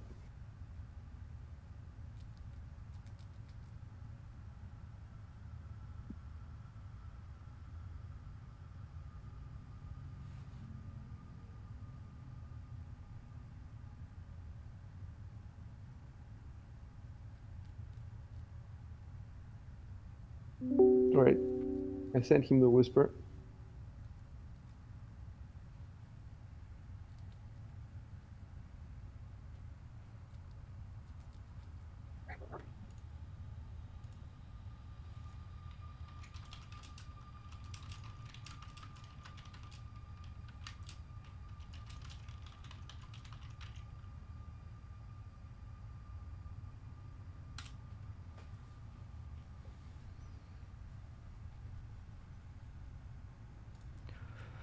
Well, only one way to find out.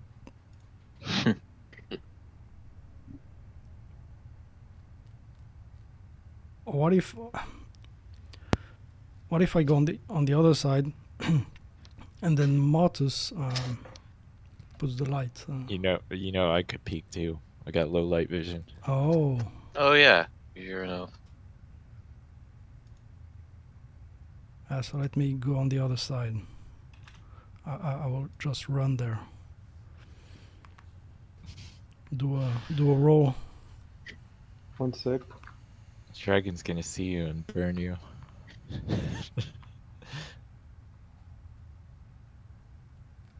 Should have gone down the other path.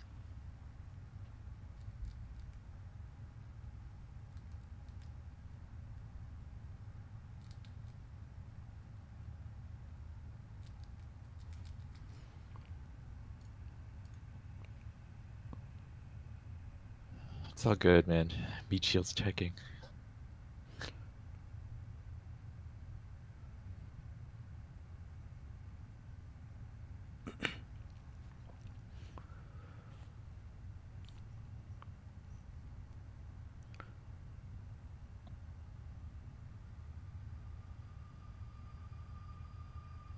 One sec. Do.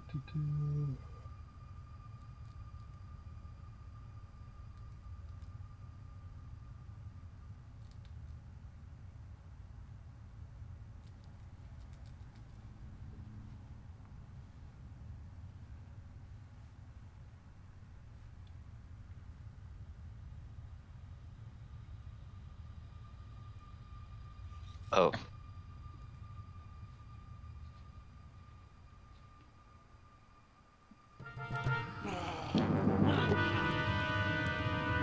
Wait, I'm rolling the initiatives.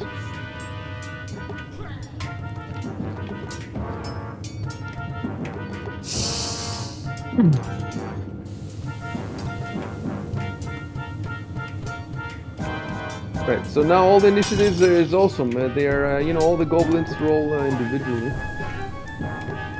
So the first person that plays is, yeah.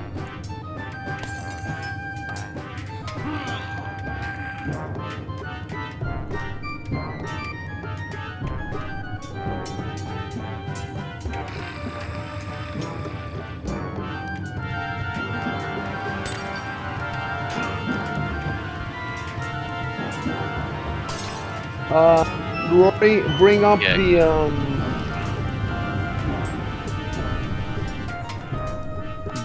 the image of the glasswork. Or... Of the glasswork. Oh, okay. Some point for you too.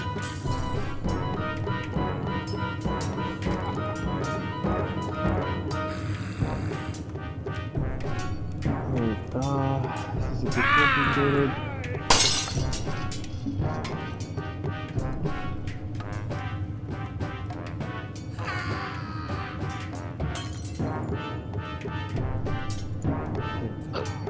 Yeah. Wrong clicks in the wrong. Right.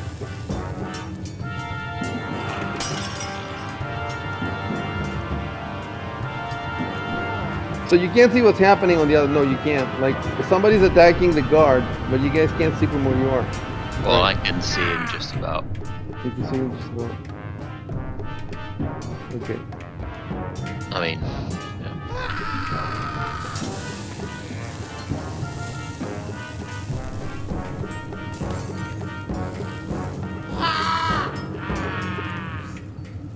So what is the advantage of using acrobatics to move around the battlefield? Do you get any advantage?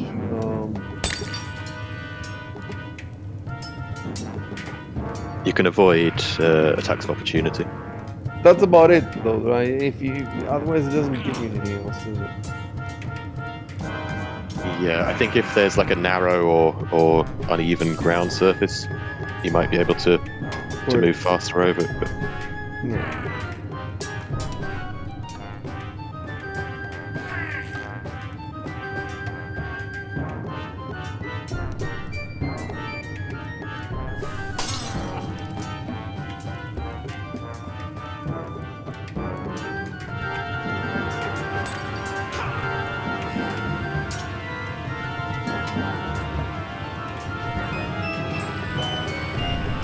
Oh, right.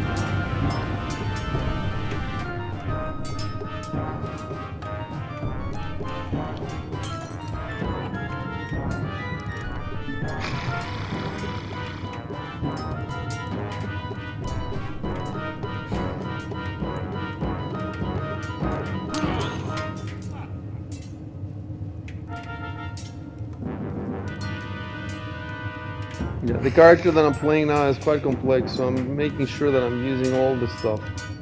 He has like half a dozen feats.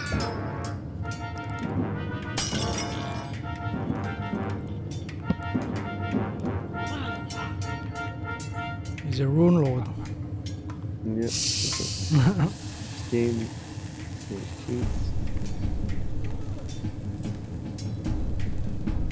mean, pretty sure I know who it is, but I'll wait for confirmation.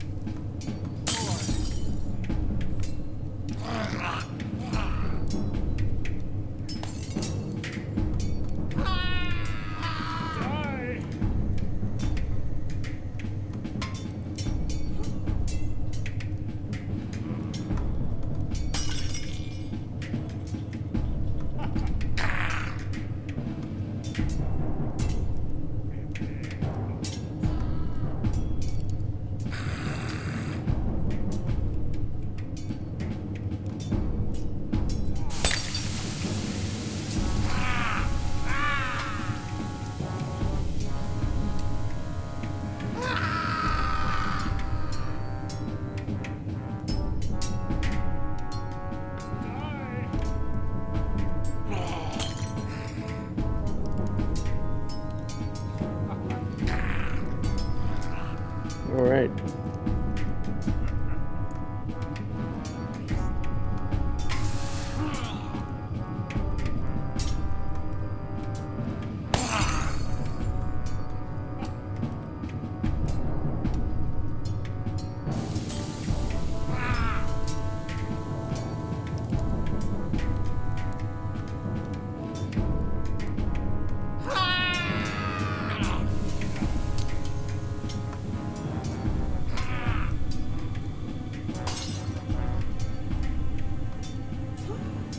Alright, finally I think I figured everything out.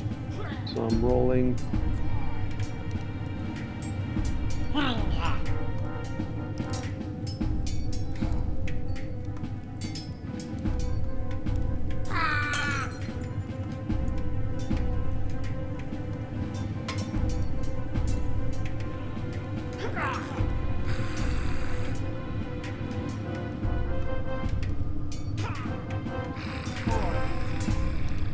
Right.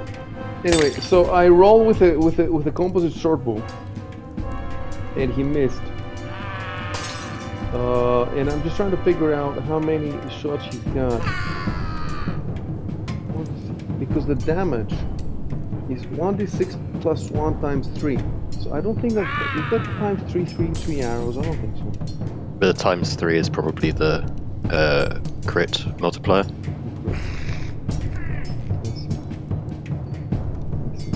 Right, so he fired, he missed. First he moves, then he fires, missed. I think that's it. Next. Right,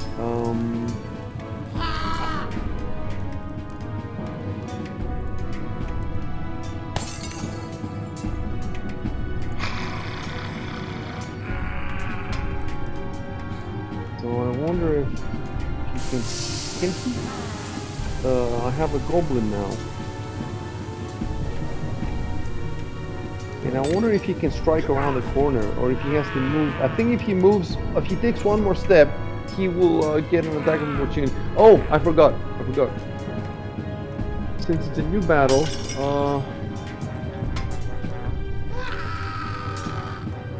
everybody has to have the condition, you know, the flat-footed. The problem is that if I try to put everybody in flat-footed condition now, it will show us the goblin giving it to them. I'll try to do it. I'll try to do it some way.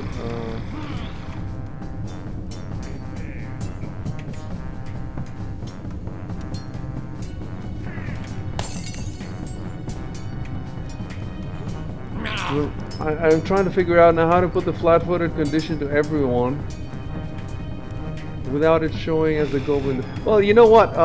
If it shows as the goblin doing, that's fine. I'll fix it later in the. See, I should have done it before I took control of anybody.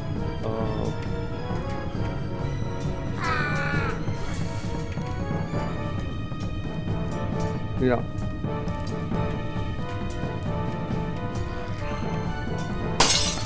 It's by goblin, but I can fix it later. The goblins aren't on the combat tracker, by the way. They show them? No. They're not on the commentary. Yeah, they are, but they're hidden because you haven't seen them yet. Alright.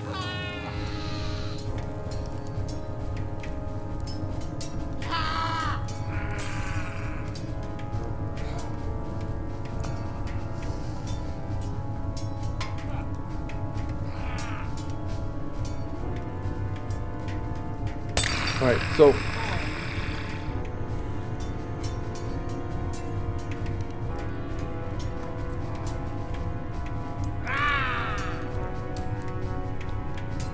wait, the guy that attacked is obviously is no longer okay. Let me put one note. Removed by goblin in all conditions above. And move these to the start of the battle. Okay. Oh my god, I thought that in okay. Okay.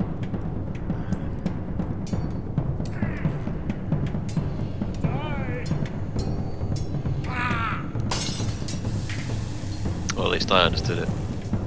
Okay. It's postmodern.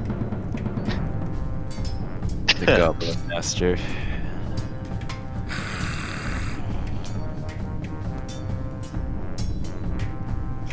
So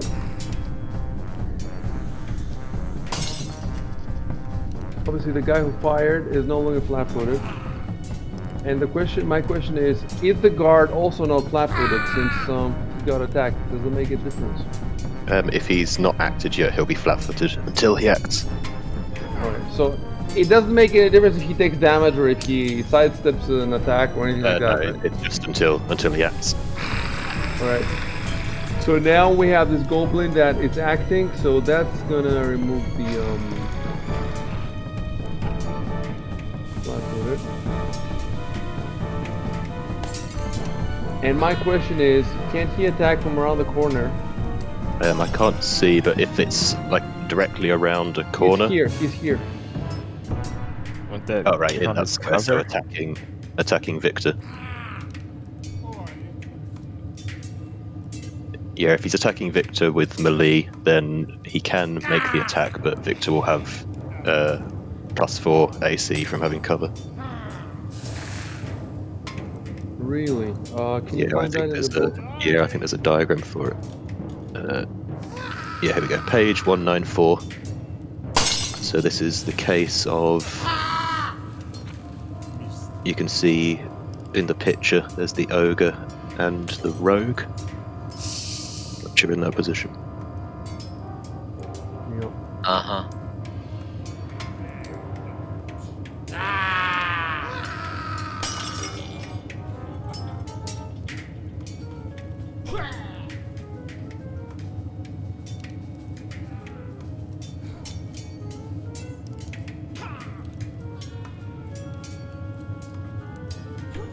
Yep.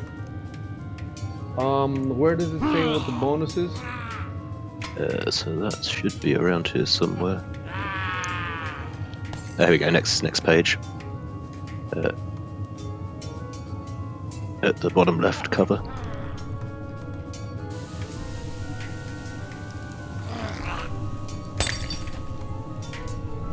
It says for the range attack.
everything is +4?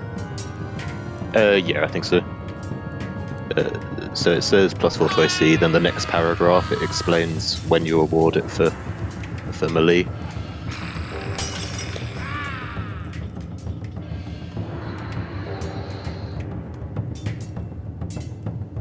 So that should go. That should not go as to his modifier. That should go to shub's AC, right, in the combat. Yeah. Yep. Although it would only be from those attacks, so it's probably easier just to put a -4 on the goblin's attack. Yeah, I wonder what will be cleaner for the chat log. Probably what you said. Probably what you said would be more clear what's happening.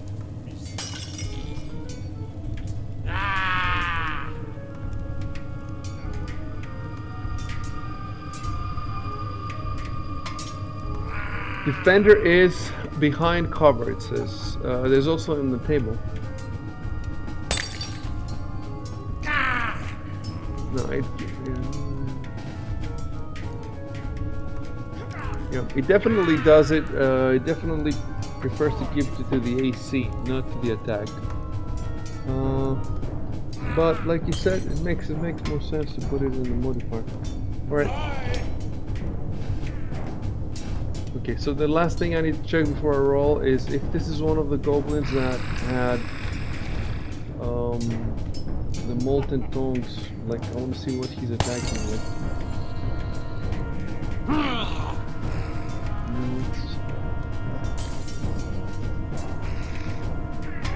Goblin 8 attack. Goblin 5. Oh, okay, this is the goblin that has dropped his dog slicer.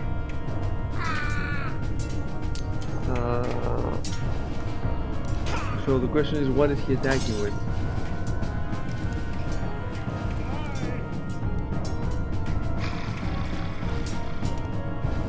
Our slippers.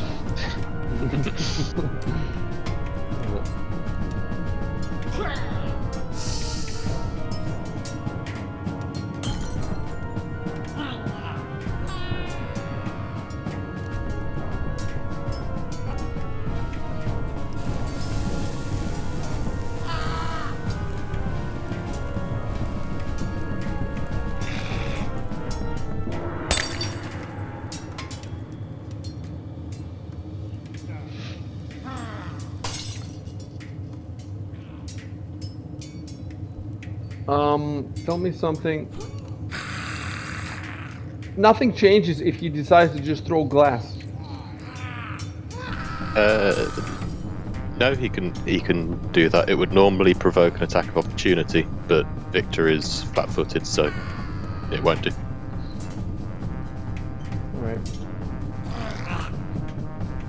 Oh, okay. Bottles. He throws a bottle. That's what it says here. Yeah. Goblins who can't reach a PC in the left throw bottles or sling panes of glass at them. Okay. As improvised range attacks. Of course, there's a problem with this. That it's not. Oh,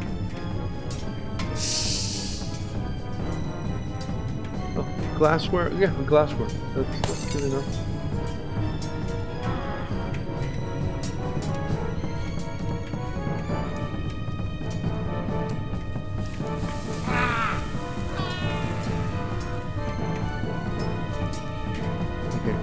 I should have typed that before.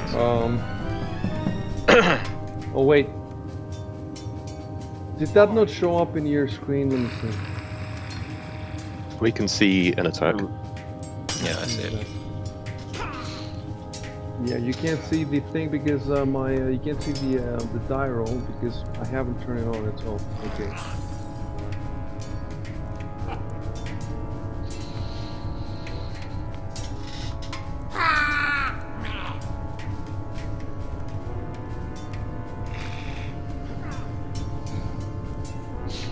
Is the broken glass gonna act like caltrops or something like that? No. Well, he's. This is not broken glass. It's a bottle, but Oh, it's just a bottle. but I guess the bottle will break. The goblin runs out of the darkness and hurls a bottle at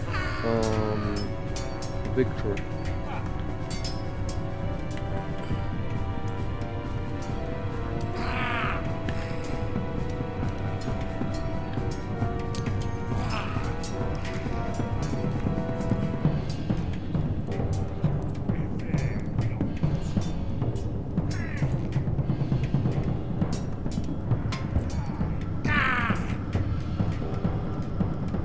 So we have the bottle shattered here. So What? Where? right. Oh, yeah. So that's gonna be caltrops, and there, you know, if you go through there, there's rules for that. All right. So after him. Okay. What are the rules for the caltrops anyway? Alright, move. Yeah. Because let me I get would want to move through there. You can move through us. Oh yeah. You don't have to go around us. I'll put the rules for you in Discord. Okay. I'll take a look Yeah, at that check it out. first. It's Because I don't exactly know where the goblin is. Because if he's around the corner, I'll get attacked. On the other hand, if he's just thrown his bottle, he's got nothing to attack you with. Yeah. That's true.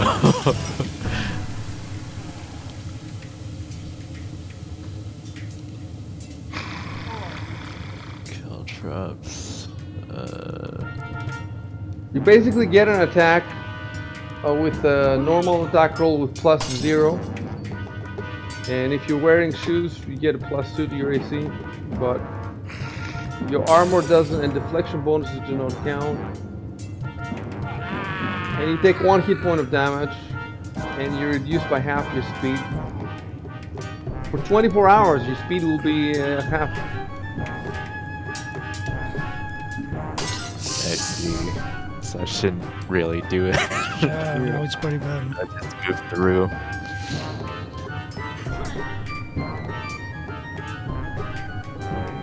Oh god damn it. What happened to my token? Moving through the wall. Use your hidden phase through wall technique. There. Wait, where are you trying to go? I wanted to, hold on. I wanted to look around the corner first before I decide. Okay, I'm putting you back. You cannot stop on Victor. Okay. Well, I was gonna move through them and then move. Okay, do that. Move I through wanted the to move. Where's the fucking arrow at? Oh, what was the arrow? Well, I'll show you what I was gonna do anyway. That and then this. Then I draw my bow, so I can look down the corridor. Oh, that makes sense. So he doesn't get an attack of opportunity because the goblin has no weapon, right? Yeah, I'm just finding the page and the rulebook. I'm 99% sure. Could he drop a punch of opportunity? A punch. Of opportunity. A goblin punch. But wait, you get an attack of opportunity if you get No, into a threat on square? Well, page 182, you can't take attacks of opportunity if you're unarmed. You also provoke attacks of opportunity when you're attacking unarmed. I see. Yeah, but if you get into a threat on square, you don't provoke an attack of opportunity, do you? No, when you leave it, you will. Yeah.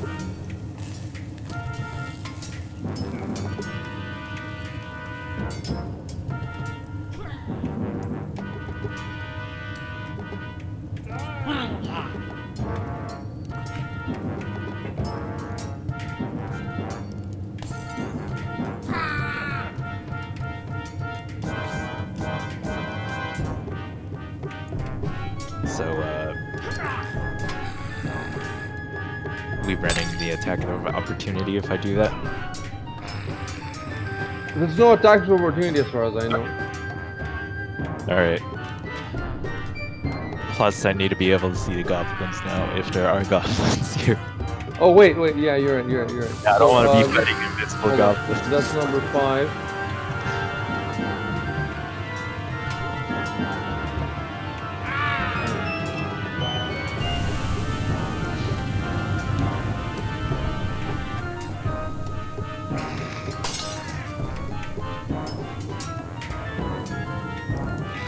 So,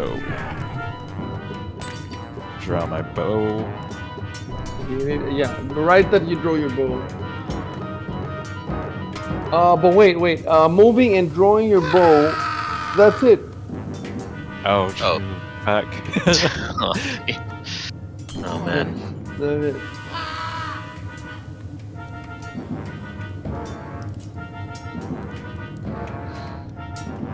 But since we were running down there in a hurry, didn't we keep our weapons drawn? Yeah. No. No? No, because we saved. We put I him mean- back. We put him back.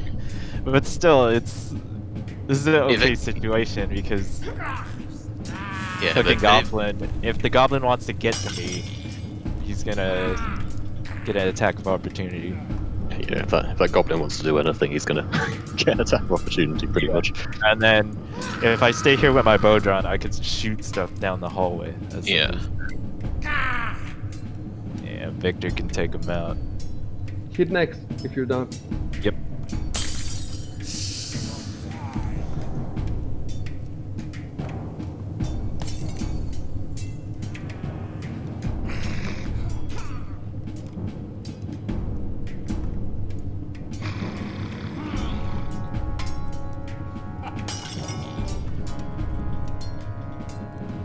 Should I be able to see anything past the goblin? Because I'm not seeing anything.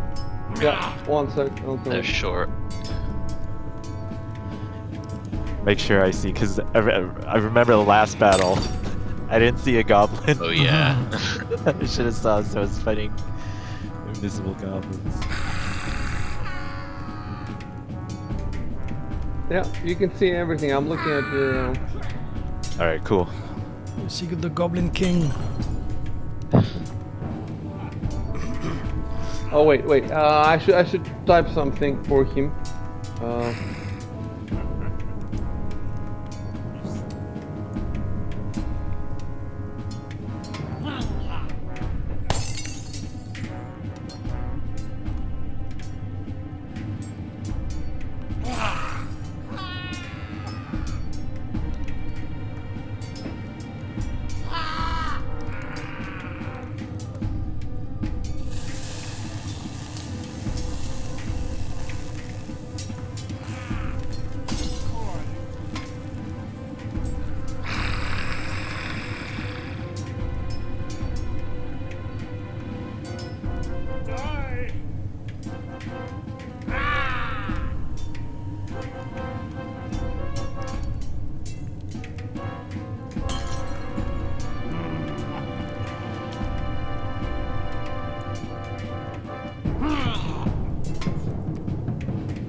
We are splitting up. Not leaving the guards to his sudden death. Can't actually say anything more now, but Yeah, we do yeah. have a standard action left.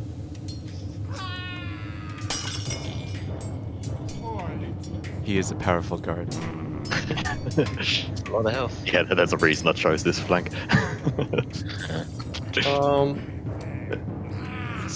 So to Let me, cast, let me try to give you this image if I can, Shock. I think I should be able to. Can you see it? yes, Okay, so only you can see it.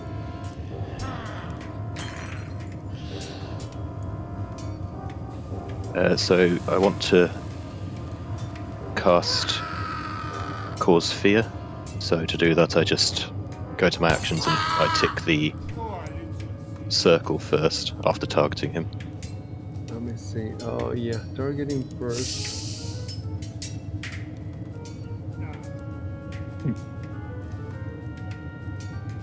By the way, instead of saying identified person, let me fix it to what the image says. That's better.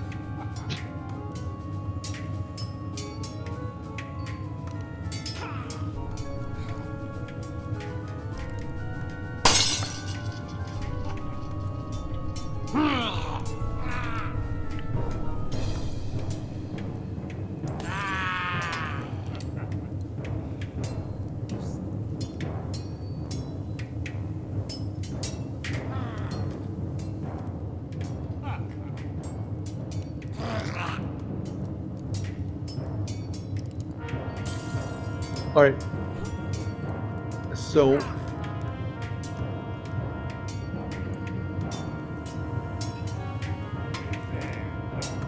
let me look at your actions. Cause Fear. So you targeted him. Yeah, click to the left of Cause Fear, little circle. And then the magnifying glass to the right. Magnifying glass.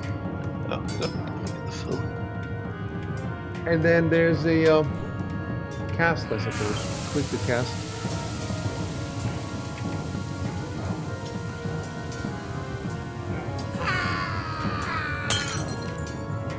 Nice.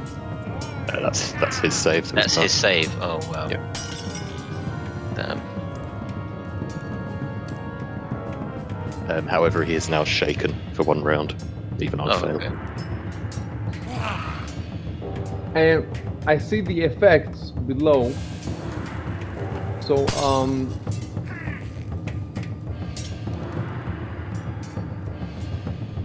I suppose I should drop the effect on him.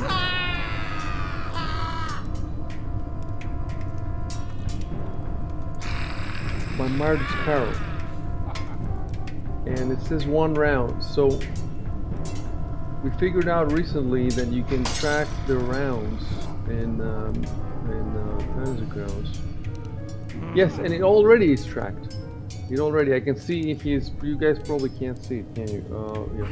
It says I can D1. see it. So you can affect D1, yeah. Oh, it does. What can you see? Let me see.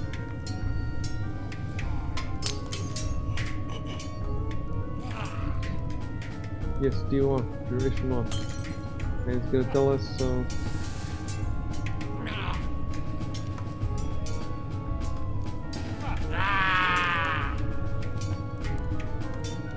I just want to see the description.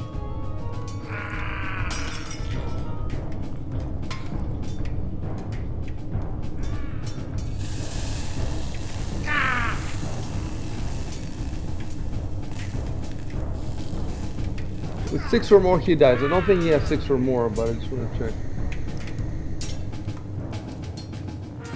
He has. No, he doesn't have 6.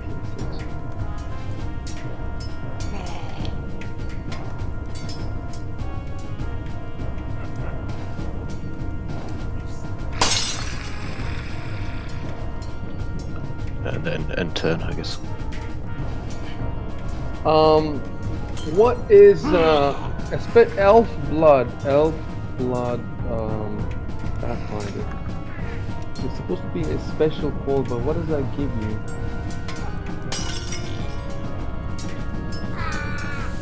Okay, he has nothing to do with combat.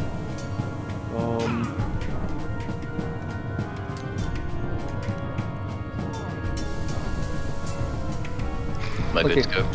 Yeah, you're good to go. Oh, and me and Till shouldn't be flat-footed anymore. Oh, Yes.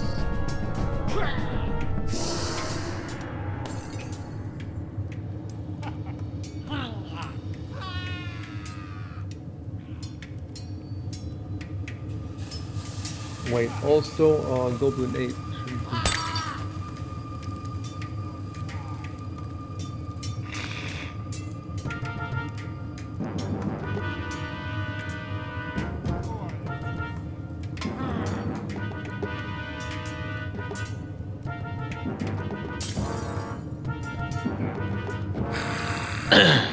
What does it mean if he's shaken?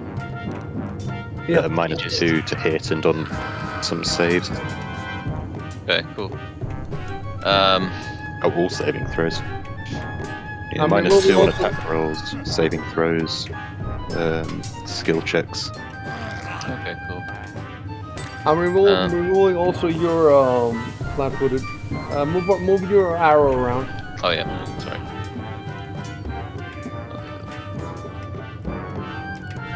Oh, and since you passed the corner,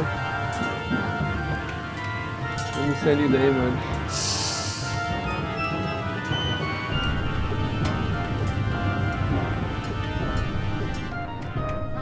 Did you get it? Yep. So put it on your screen.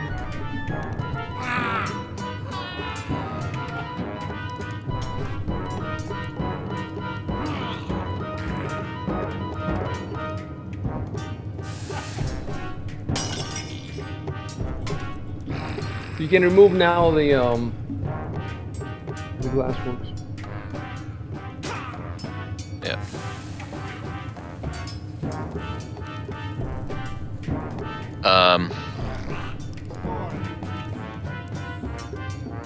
Try and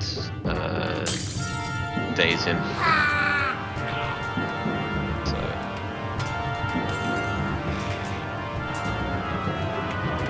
Oh, I didn't talk.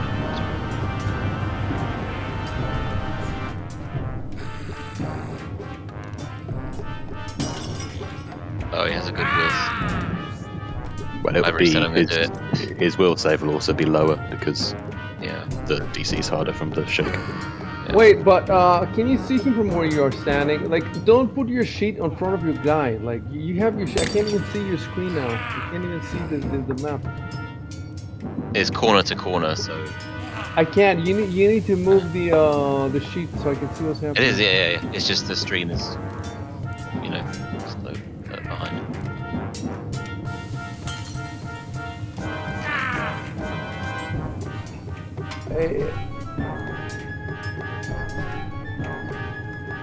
Or I can maybe not, because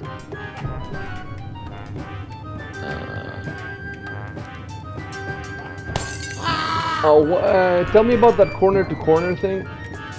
I mean, as long as like one corner of the square you're on, you can draw a straight line from it to any corner wherever you're targeting. You can hit them, but does the corner of the wall in the way, is that like blocking? I don't know if that counts. I think you could do it from there.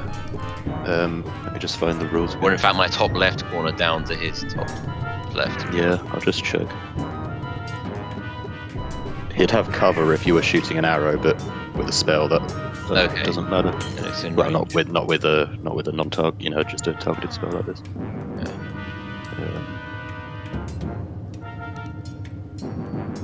Okay, I'm good to go then. Cool, casting days.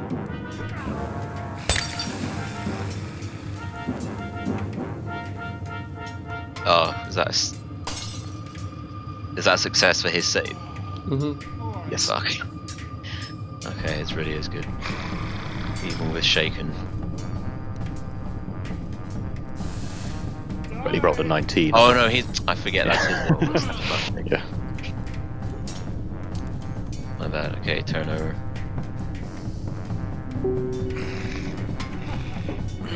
Okay, so if I attack the goblin from here, he gets cover advantage, right?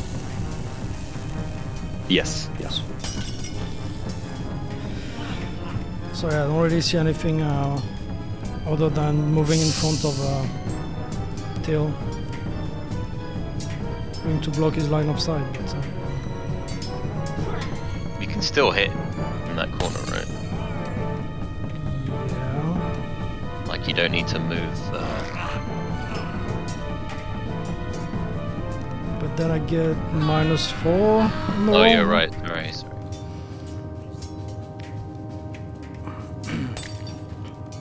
So hold on a sec. The hurled glassware, the default was -1, and When the goblin threw the glassware, he threw on -4. But the bonus for cover was, it should have been -4. So the total should be -5. I don't know. Did I make that mistake? No, I didn't. It shows -5. It shows -5 in the.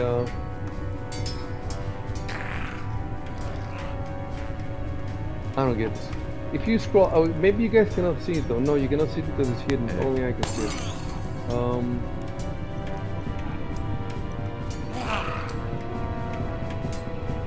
Well, we see attack -3, and then def effects -1. The -1 def effect is because he's flat-footed. Victor is flat-footed, so that's not an issue. Yeah, sure. It says attack -3. Okay, I made a mistake. I think instead of giving the penalty -4 to the goblin, I think I gave him -2. So -2, -1 from. Yeah, that's how you get the -4. That's how you get the -4. But why does it say the? Okay, all right. I'm gonna put a note here.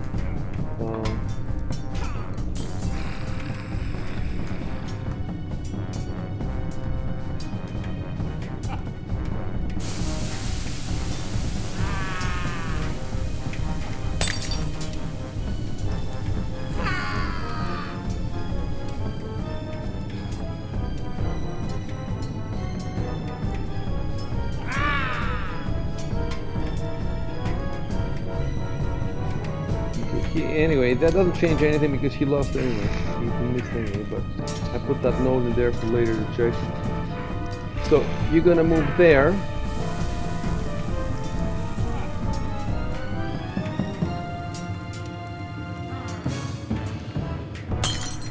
I'm just gonna attack the goblin. All right.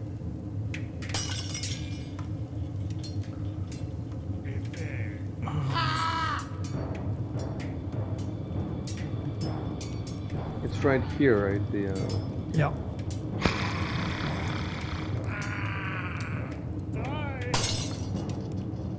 So I can attack, yeah. yeah. Go ahead.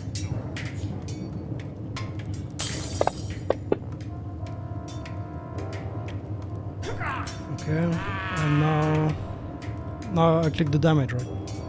Yes.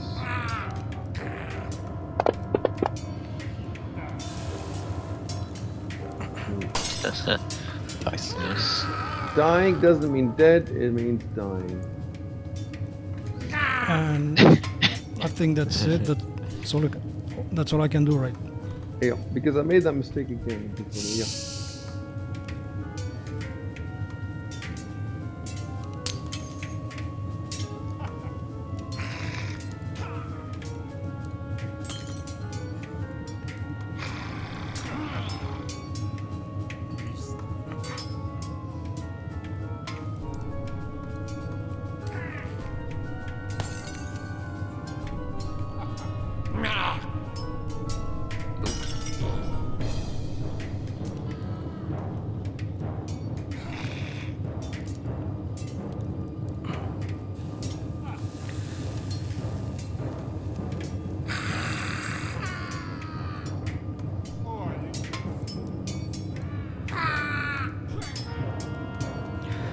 What if Till uses my shoulder to stabilize his bow so that he's not shooting at me, he's shooting past me?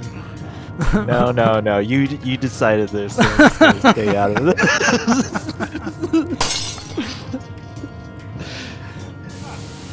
So I want this goblin. Okay, I want this goblin to throw a rock from the rubble. So I wonder if I can use the same stats with hurled glassware.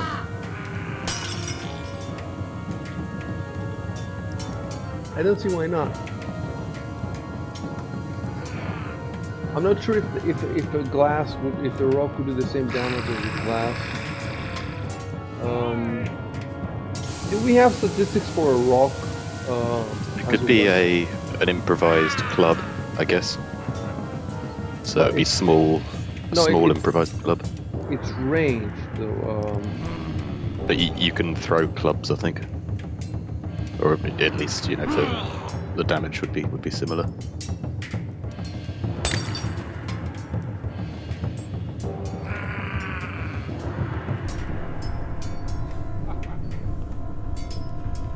There is a special skill, rock throwing.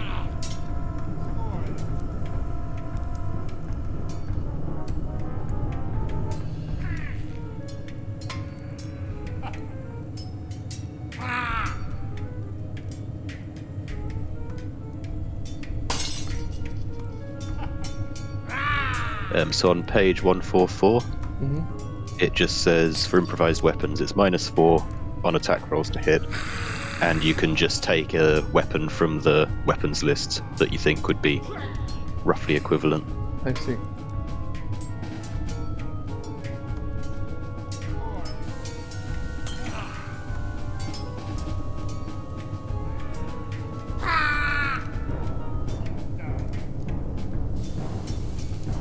Right, so I'm putting the -4 there. The damage is what I'm interested in right now, but of course.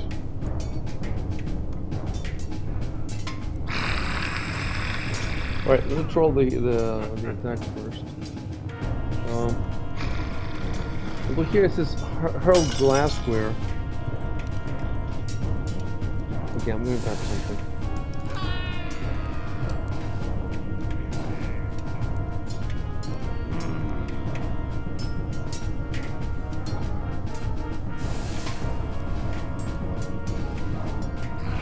And hurls what's the difference between a stone and a rock?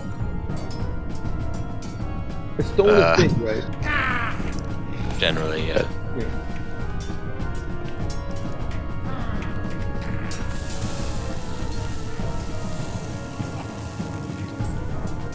See, this one, Golden 6, does have his dog slicer, but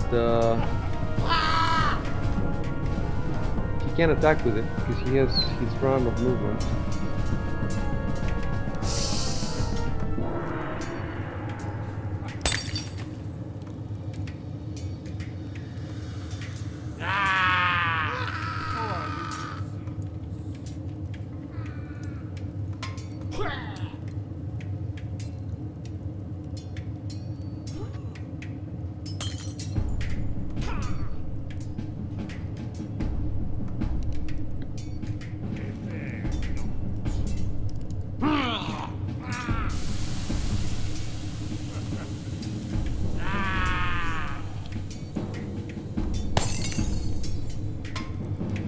I wonder if I could go to its character sheet and add the attack. Like, let's see.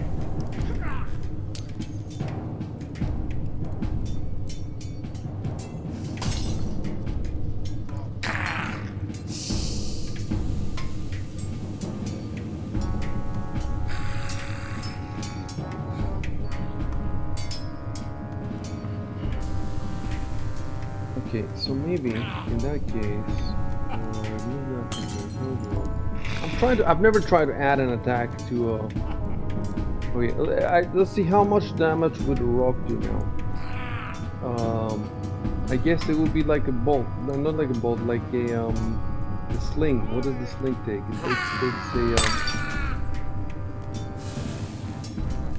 It takes a bullet. So this sling does 1d6, really?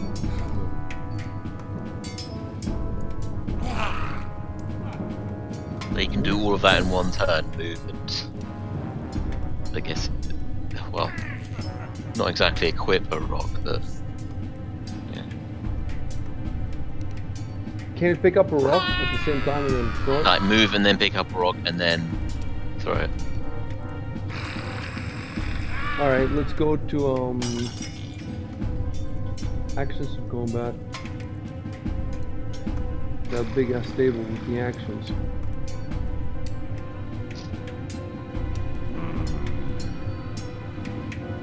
Pick up an item. It's a move. It's a move action. So no, it wouldn't be able to look at. In that case, forget about it completely. Delete above action. So he comes. Yeah, okay. Let me fix here. Let's shake here.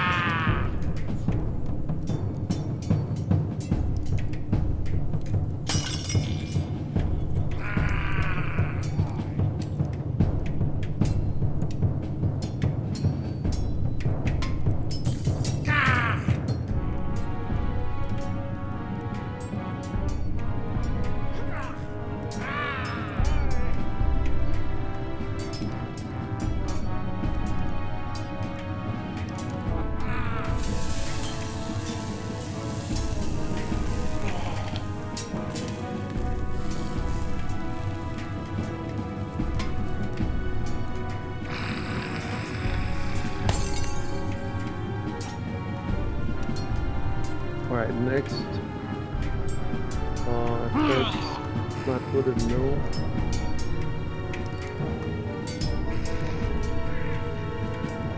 The guard now. Guard runs.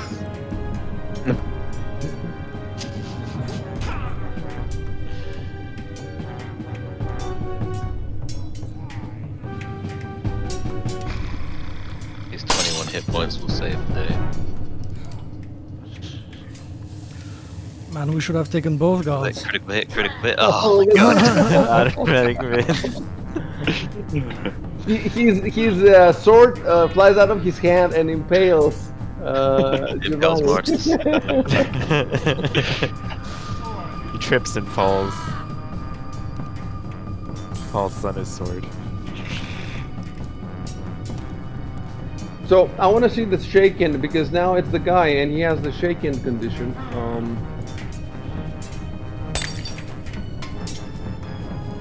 Yeah, it was applying it automatically to his save earlier, so I think it should work. I want to see if it's gonna influence like his attitude in the battle. You see, like in his tactics. Alright, so shaken is a very mild fear effect. It states that in the conditions page. So for frightened, which is what the spell would have done if it had worked, he would have run and hid in a corner or tried to get out of the building.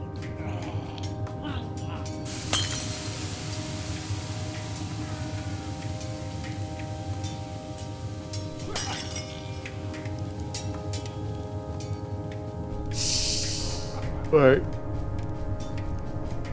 So no huge difference.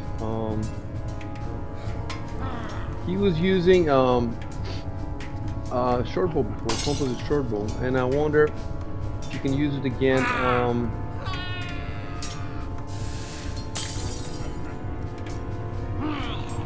There is a chance she might hit any. Yeah, the goblin in front of him.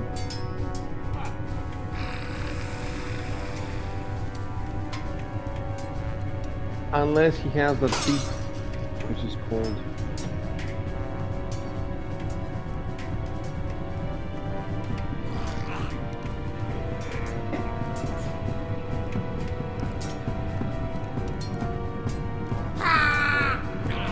Alright, I got it.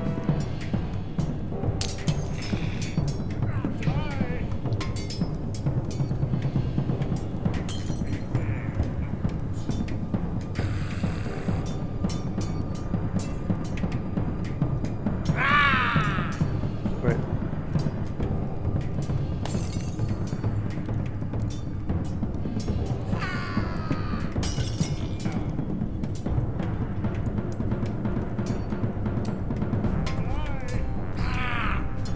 So he's gonna do damage, stunning fist. Stunning fist. Wait, but this has to be. Is this a melee? Yeah, it's melee.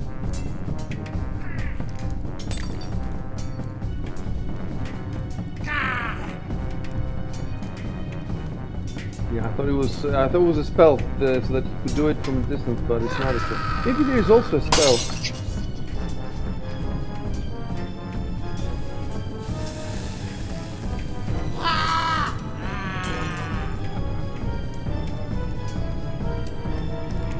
Right, so we'll go back to the arrows then.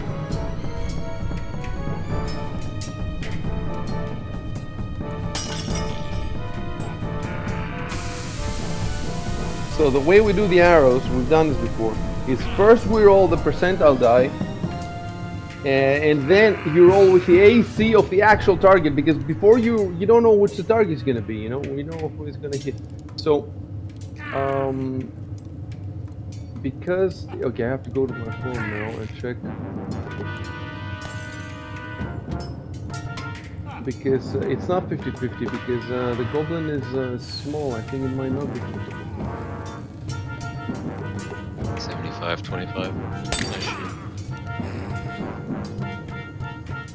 Well, sometimes the game does count small as medium.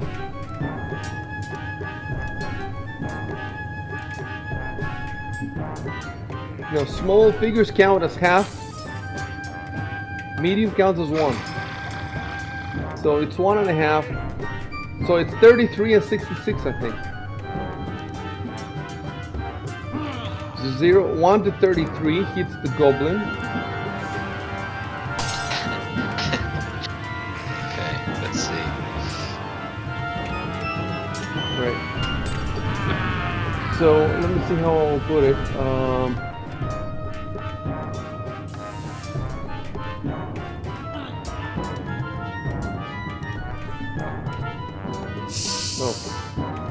Okay, it did hit the goblin. So his target then is not the guard.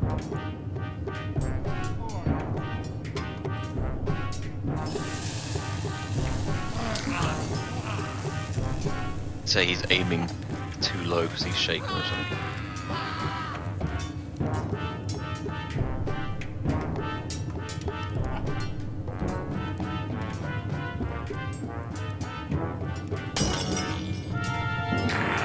Okay.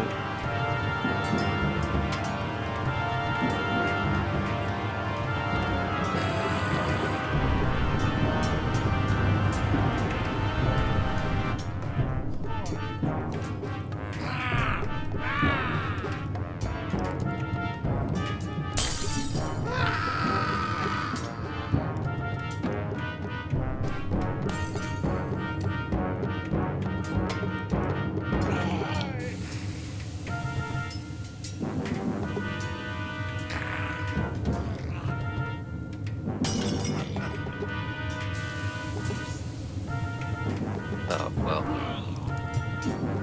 Something. I want to see if I can in his gear he's how many arrows? Okay, yeah, he says 20 arrows here.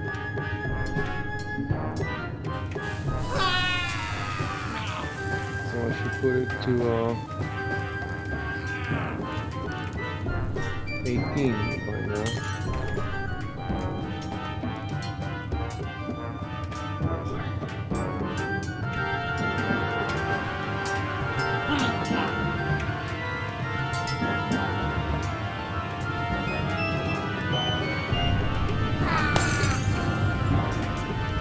Right, he's fired 2 arrows, not 3. Yeah, 2 arrows in the second round.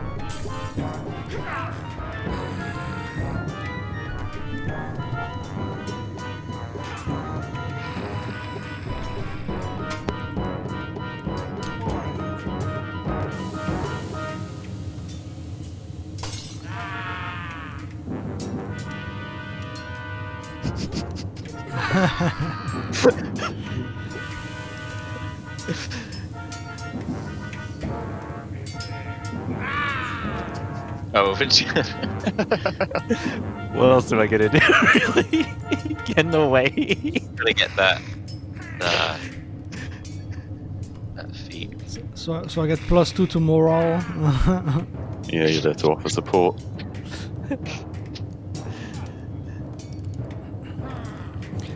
Oh, by the way, dying means the means he still has above 0 HP, right? Yeah, no, he has below 0, but not enough to be dead. Yeah, okay, so, but he's incapacitated. Yeah. Okay, so I can walk over him. Oh, wait. Fuck. Oh, you skipped the. So the other guy could have attacked you, okay. Alright, so I have to, let me see what I have to.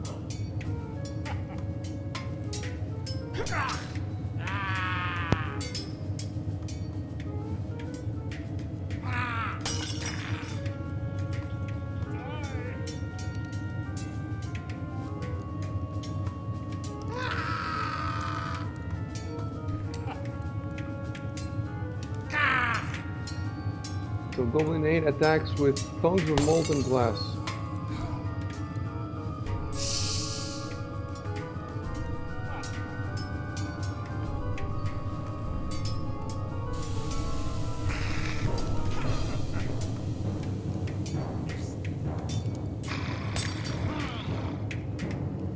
Did you fire is the fire die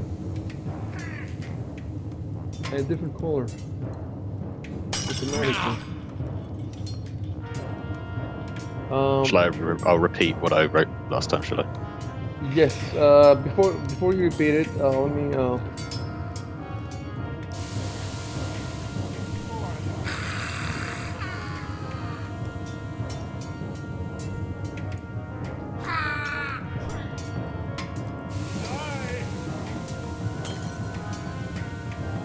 Okay, I make a little note for myself. Yeah, go ahead and repeat it.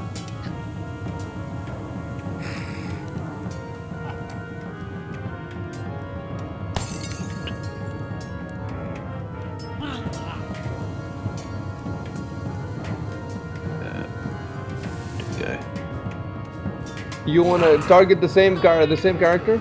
Yeah, I've got him targeted. When I clicked that, the action disappeared. I think. Here we go. Got it. Oh, same roll again. He's just shaking again. Yeah. Oh, he's just He is shaking again. shaking on the round, yeah. Can you apply the shaking, or do I have to do it? I can't see any option to.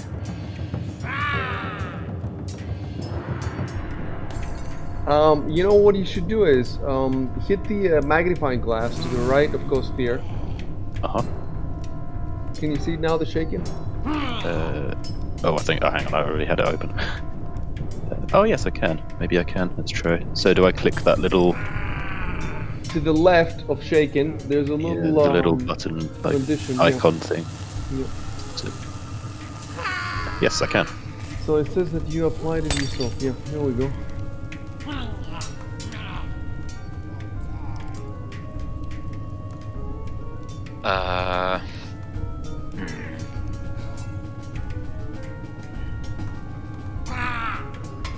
Wounded.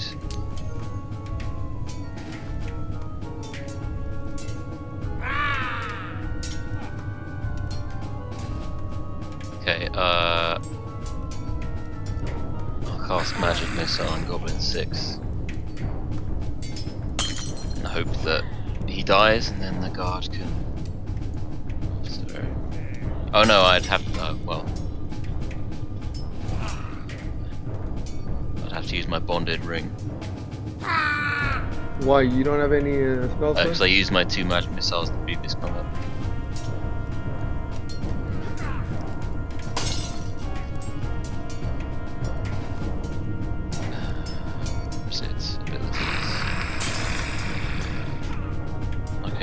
Okay, dragging that over.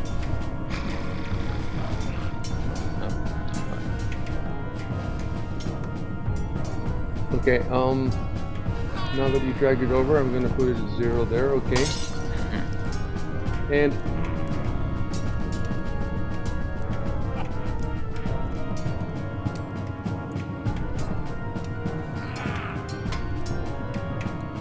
Am I good to cast? one sec. Okay. One sec, because this guy has some abilities.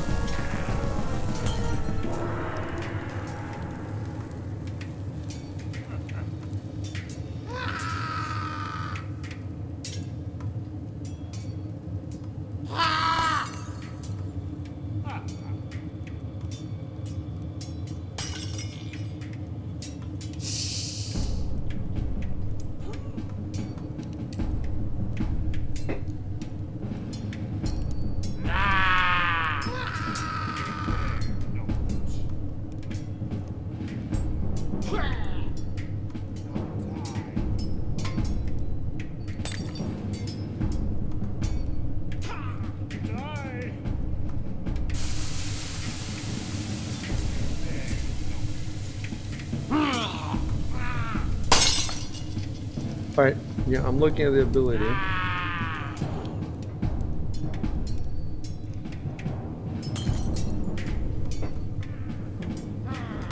Alright, nope, go ahead and roll it. Is it 1d4 plus 1 if I'm not mistaken? Yep. Is it plus 1 though? Where is the plus 1 coming from? That's just what it is. If you click the magnifying glass on the magic missile, it just says 1d4 plus 1. Wait, Yeah. I'm wondering if you can just, let's try that now. Instead of rolling in 1d4, go to the magic missiles and hit the magnifying glass next to it. Yeah, I I think have. you can do it automatically. And just hit the damage. Since you have wait, yeah. you have targeted the goblin. So if you just hit the damage there, try that. Yeah. Fantastic. Oh, there you go. Well, Okay. not quite dead, but. Turn.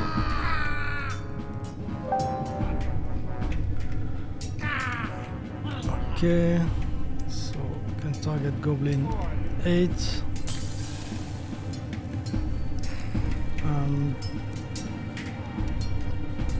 I'm just going to attack, I guess. Die, goblin. Rubbish.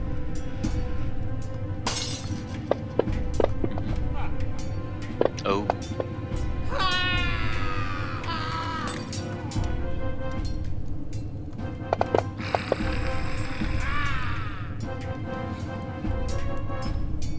Okay, and that's that. I can't move after attacking, can I? Yeah, you can. You can. Okay. You can. Yeah, so I'm going to move. I can move what, 30 feet. Let me check. 25, and yeah, I guess I will. Ah, shit! No, that's wrong. Go again. Yeah. So it's 1, 2, 3, 4,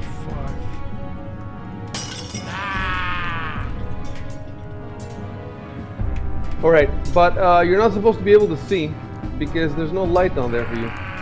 Oh.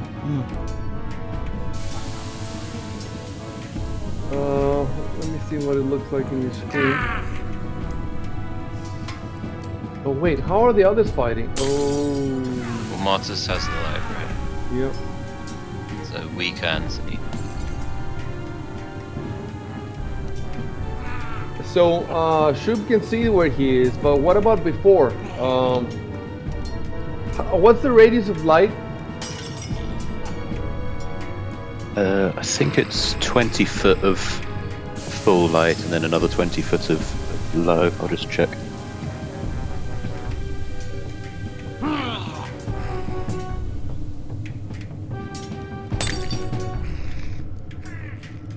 Uh, 20-foot radius, and then an additional 20 foot of low light.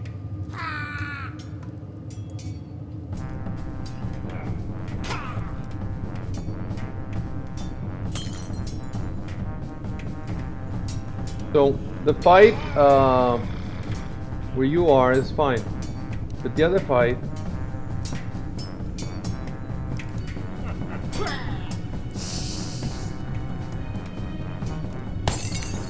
But I mean, they were right in front of us. It doesn't matter. If it's low light, there's the negatives. There's penalties. Oh. And I think that the goblins don't get a penalty because they have dark. Yeah, they have dark vision, so they don't give a shit. So we don't have a problem with their attacks. We only have a problem with your attacks. So let's go to the light rules.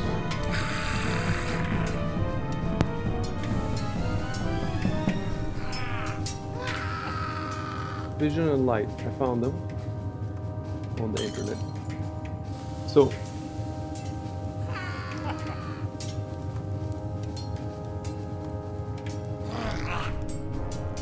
yeah, 20 foot normal and 40 feet.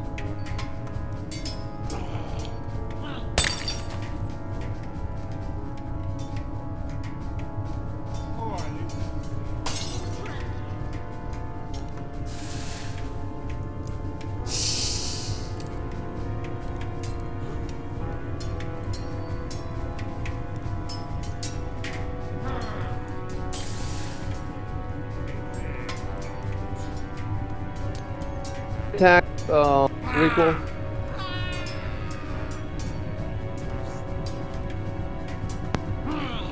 Because you have low light vision, you can see a bit better.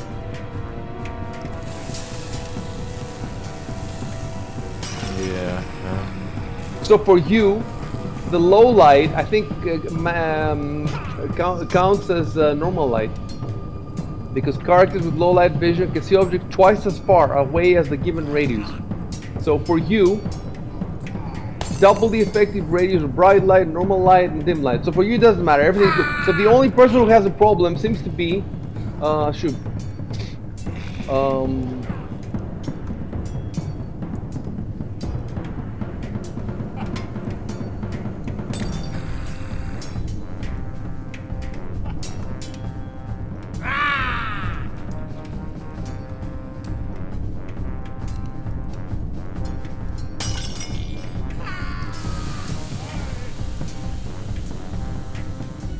So I'm gonna put on Discord the effect of dim light, which is where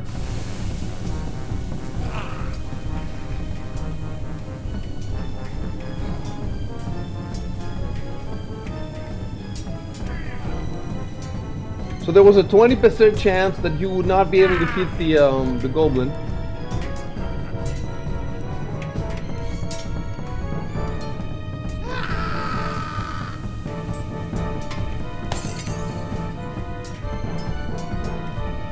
Yeah, all right.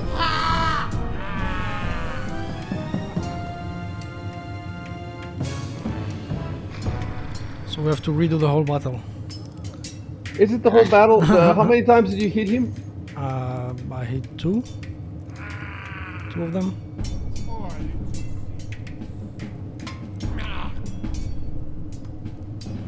I mean, one was a crit anyway, right? Oh no, yeah. One was a natural 20 anyway. Really? There was a natural 20? Yeah, it wasn't confirmed with automatic hit, but the crit damage wasn't confirmed. That's how it works, right?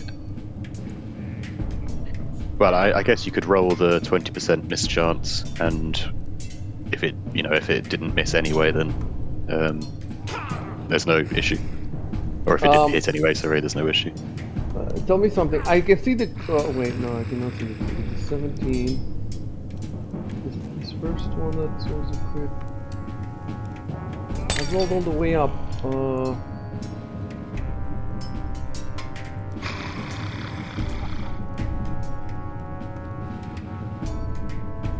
The first one he rolled 17.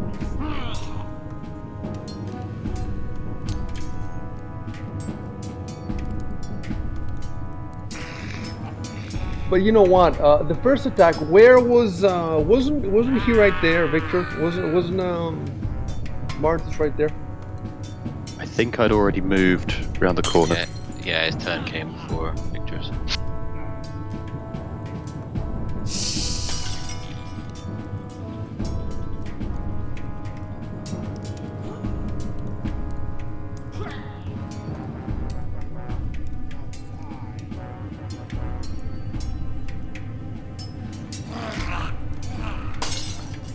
Now about the half elf shooting the guard. Didn't that miss though? I think that missed. Yeah, he's only hit the goblin so far, I think. Yeah, because the guard is full hit points. Full hit points. So.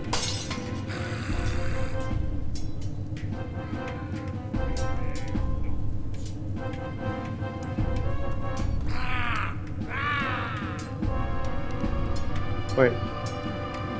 So, Shubin's attacks above happened in dim light, and also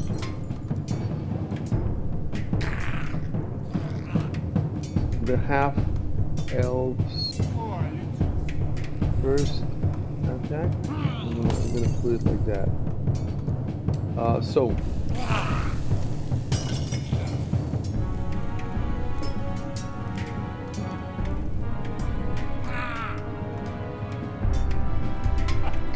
to make it easier for us, I'm going to put the dim light rules on Discord in the chat box.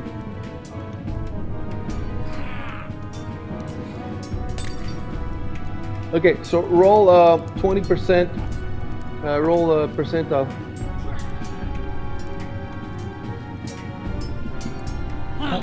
Only once. Yeah, roll once.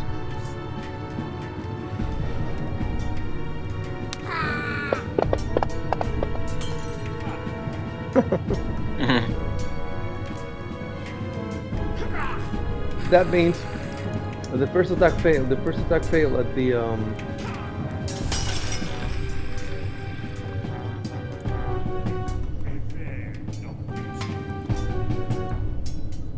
You know what? There's no way to take it back now. Roll again for the second one.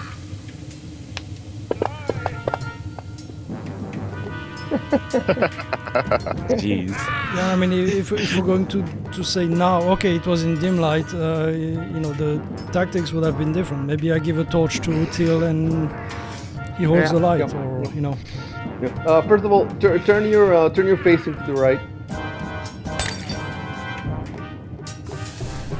Oh, this is something actually. Till, do you have any torches in your inventory? No, it doesn't. No.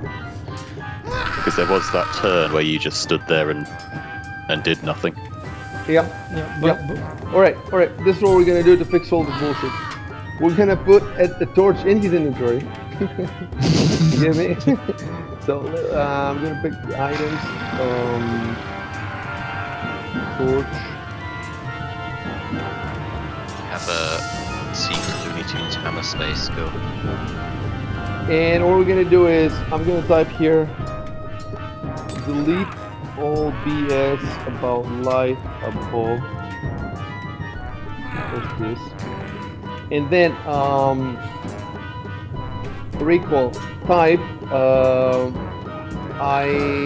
you have a backpack? How does it work?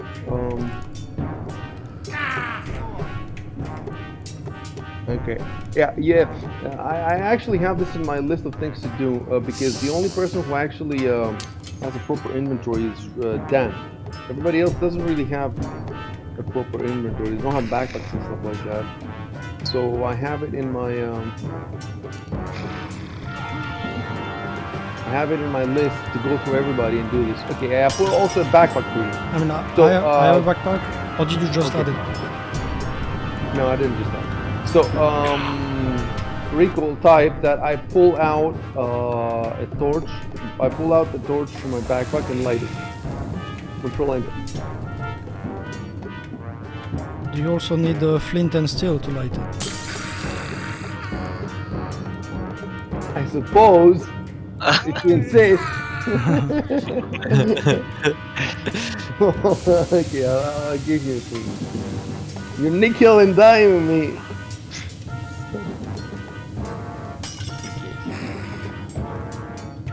So now he has that too. And then I put a note here, move the above move to recoils. Isn't it last turn? Is that where it should be?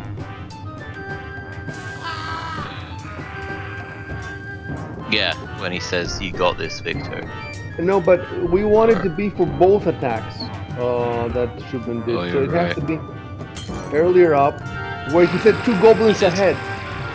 I think that when he said 2 goblins ahead, He says, I draw my bow, you can make that. I utilize his torch instead.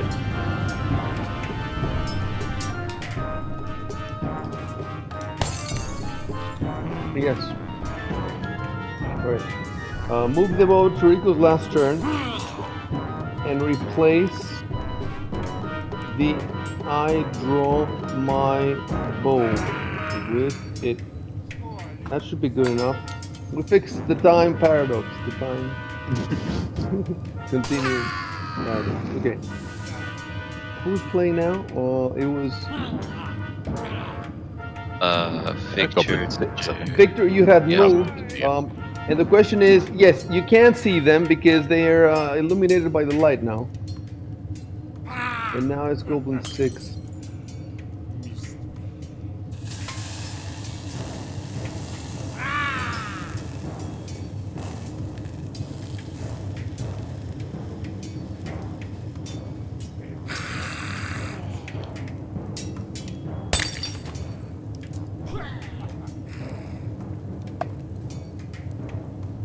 Right, I need to check their morale a little bit because that thing is almost dead, and it's almost dead by its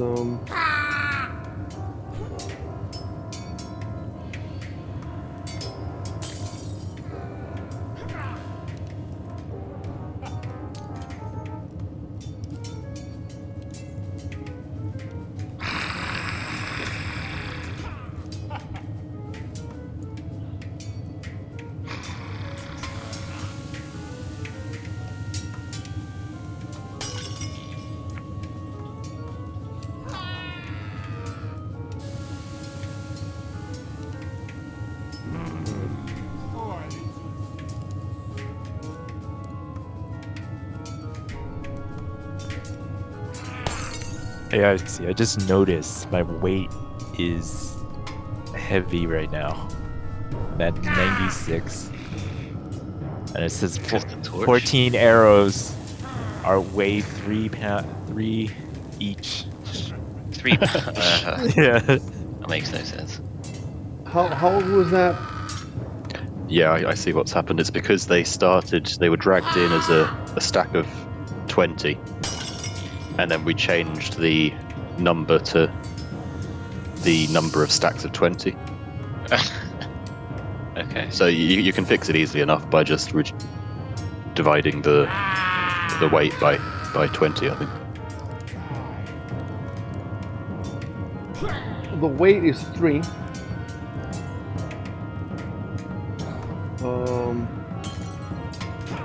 Arrows come in a leather quiver that holds 20 arrows.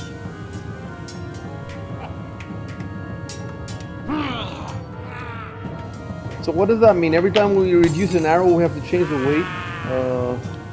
If you change the weight of just the entry for arrows to whatever 3 divided by 20 is.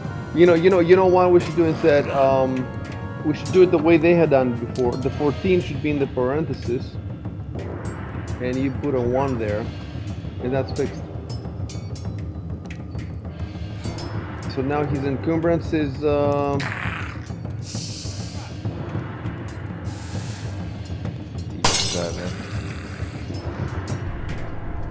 Is it medium? It's just below medium.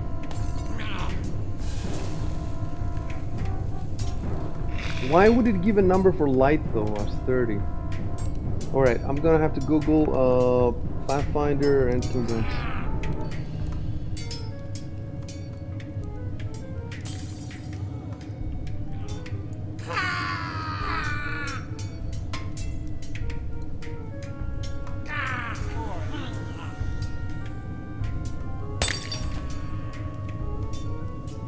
Yeah, I think it's not looking good.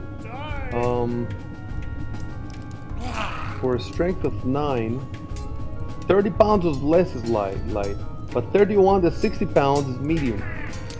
So you have medium now. The other thing is the saddle. I think we were holding it the whole time. Like all of us. You have a saddle in your head. Right, so I'm gonna put the saddle as not carried. So it's not here. So now you're down to 32.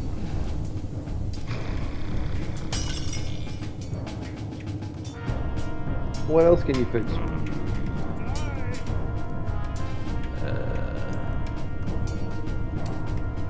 I think that's The whip is heavy, huh? 2 pounds. Oh, and another thing is the backpack is 2. Explorer's outfit, is that what you're wearing?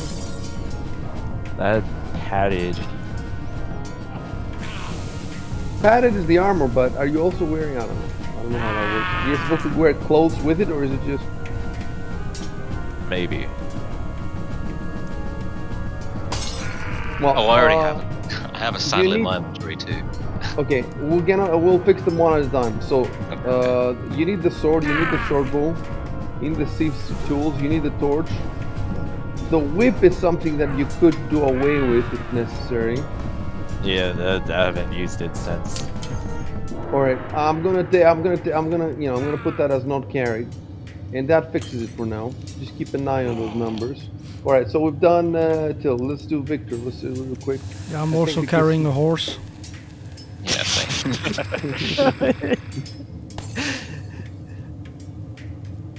But even so, you're still under light. Yeah, so- because it doesn't have a weight. It's an imaginary horse.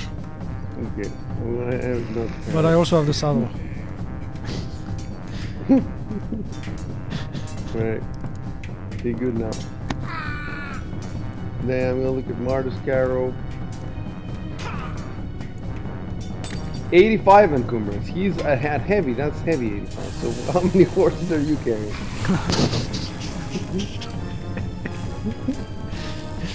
The saddle, of course. I fixed that. So now we're down to 60. We need to get a 43 or lower.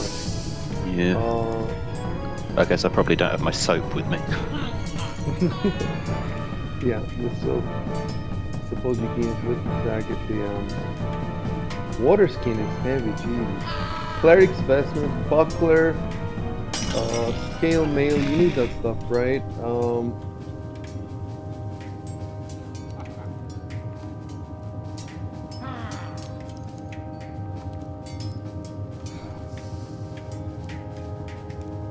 And your strength isn't too bad at 12.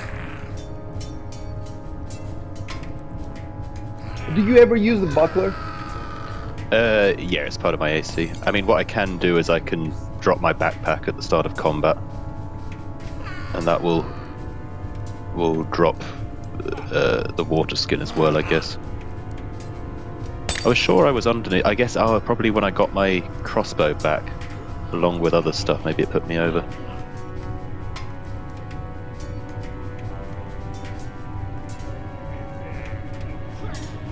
The water skin is the one thing that, you know, we can say it's back at the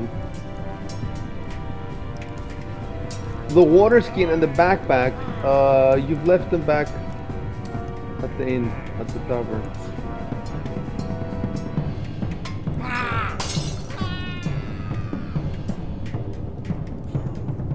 And now I've taken it to as low as I can, and it's still 10 over. Yeah, so I guess my speed would be reduced to 15.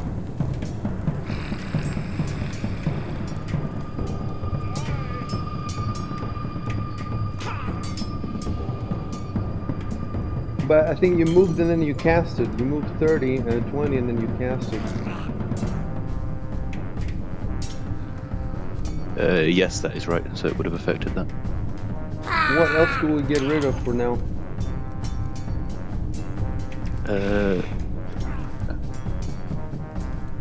How far ahead up are we? I wonder if the armor counts also as clothes.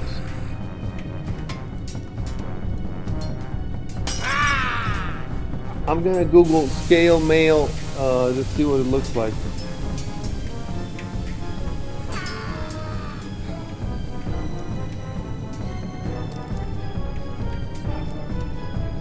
It does look like you need clothes under it.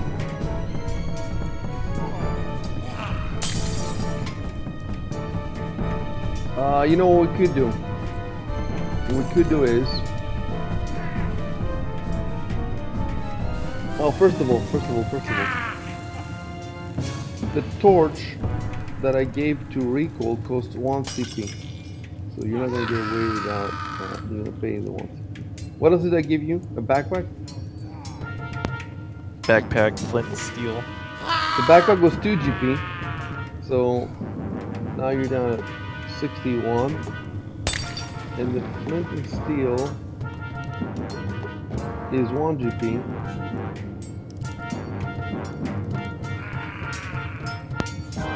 So now it's 60 again. I think we fixed that.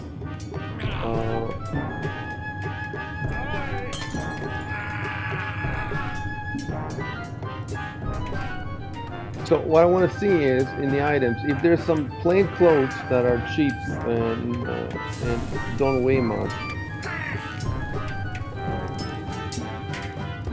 how would it be? How would the clothes be in the book? What would they be listed as? It's general goods and clothing, I think, maybe.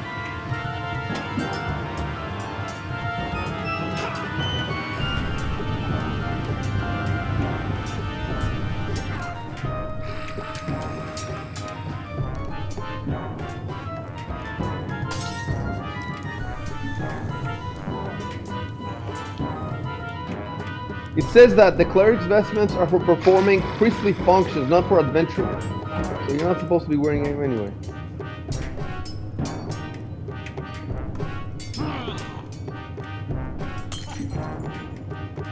Traveler's outfit. Let's see that.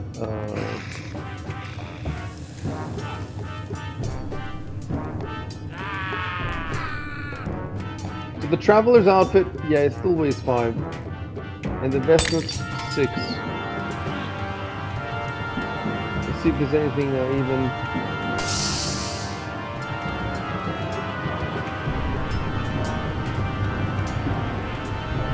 Explorer's outfit.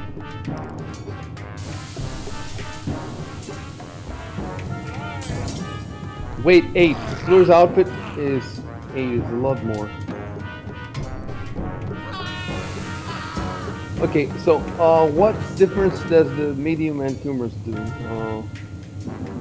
The main thing is it should have been slowing me by another 5 feet. There's nothing else? There are some other things, but nothing that would have applied to this.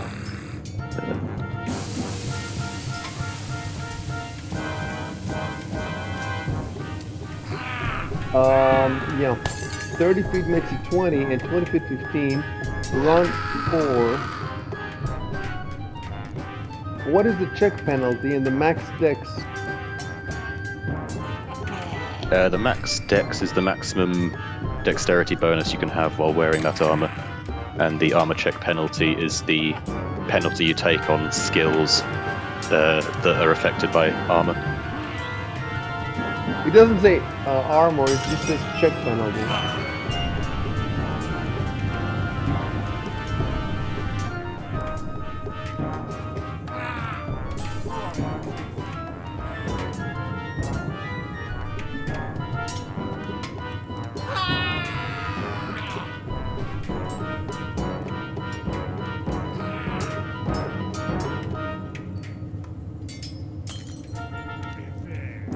I think it just functions like an armor check penalty.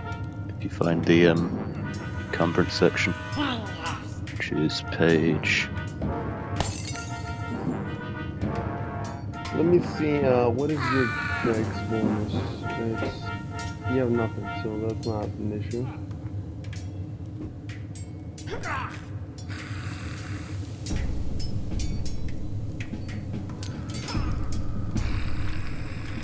Okay.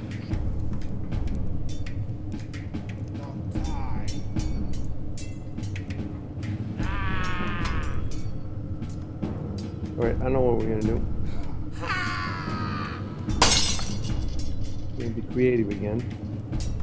You left your morning star.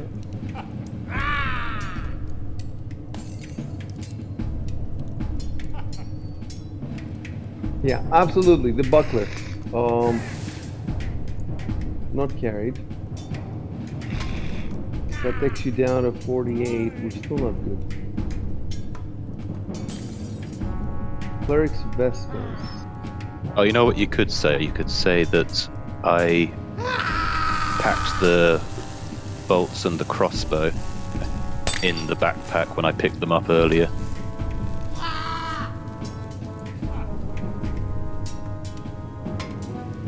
And then you drop the backpack. Yes, exactly. Where are the bolts? We haven't even put a wait for the bolts. I think they don't. So now you're down at 44. We're still one up.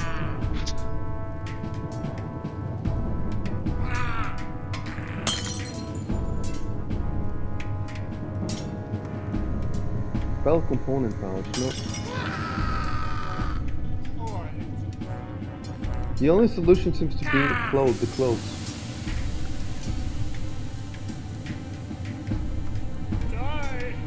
There's got to be something that's less heavy than. Oh, I think I did find one. Hold on. Yeah, the traveler's outfit is 5 weight. Is weight 5, whereas the cleric's vestments is 6. So I'm gonna give you a traveler's outfit. It costs 1 GP.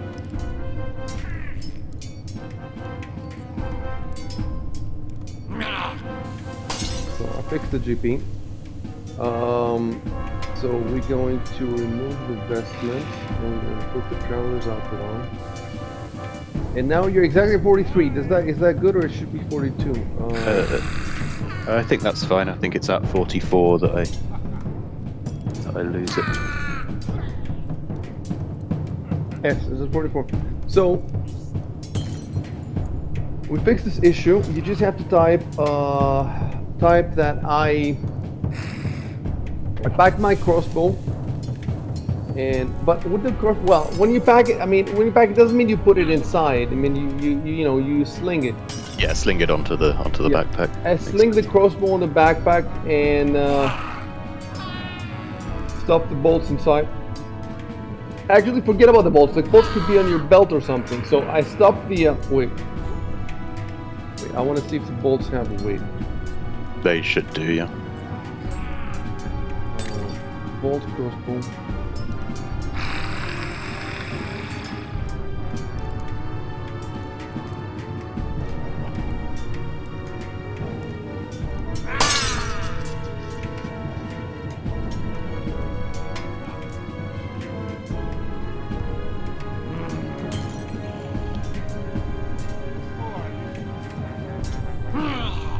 It doesn't show any weight here in the I'm gonna have to find them in the book. In the equipment.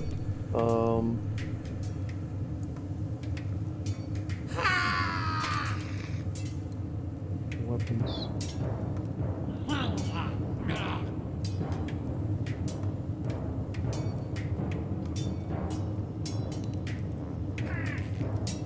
Yes, crossbow bolts, 10 of them, 1 pound.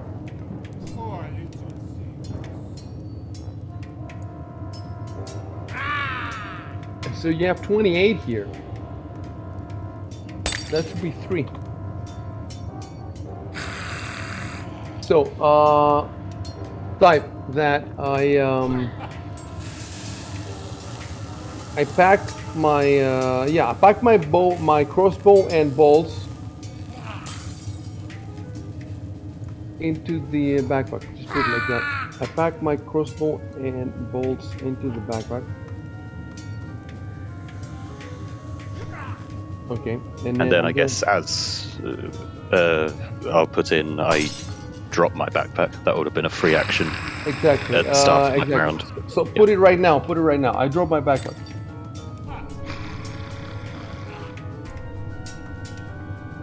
And I will type underneath, move the above 2 actions to the appropriate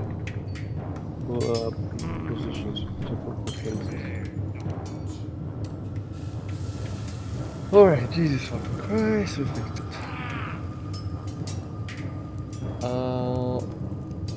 Anybody else has this kind of problem? Rory, you were saying something? I just have the saddle, which gives me... I'm not heavy encumbrance, I'm medium, but if you... I removed it now, that's done. I'm at 32.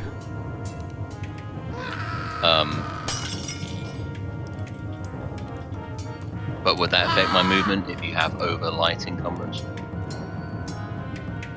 Yes. No, we're gonna fix it. We're gonna fix it now. That's what we're doing. Right. We're gonna fix it.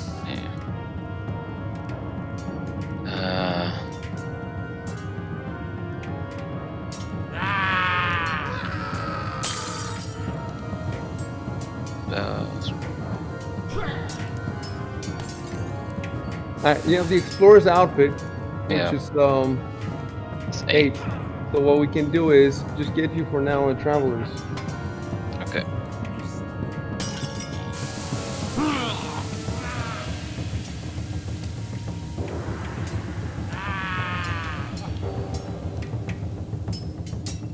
That costs 1 GP.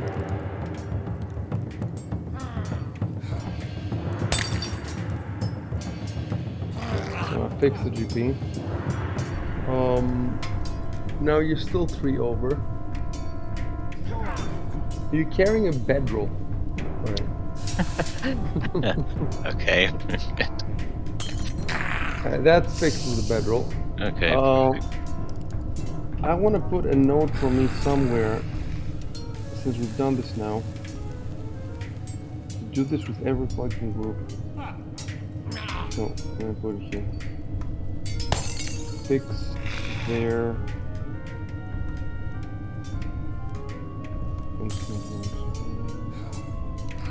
I've got a dagger which doesn't have a weight given to it, and it should be, I think, 1 pound. But I mean, that can also have been in the backpack if I've never used it.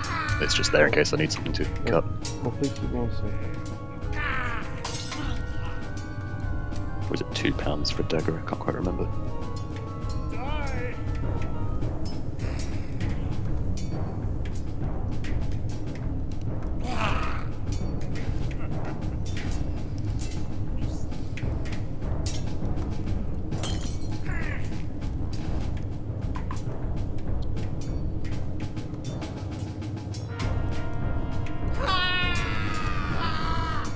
Okay. Real quick, back to you. You have a dagger, no weight. So let's see what the weight is for a dagger.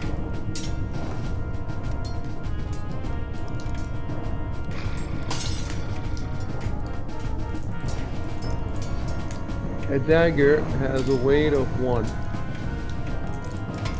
So I put it in there. And now you're back over the thingy. But like you said, the dagger is in the backpack, so that's fixed. Back to Rory is 24, 26, he's good. And everybody's good, right? Yeah, I think so. Alright, so who was playing now? Goblin 6. Level 6. Okay, take the saddle out of his inventory. He throws the saddle. Right. It's a dog size saddle, not that. That one at least has a dog slicer, so.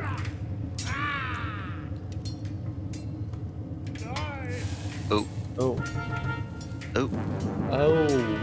It's got 21 health, he's fine. Huh. One of the dice is green. Interesting. Sign up to the standpoint guard, they said. Take a dog slicer to the knee.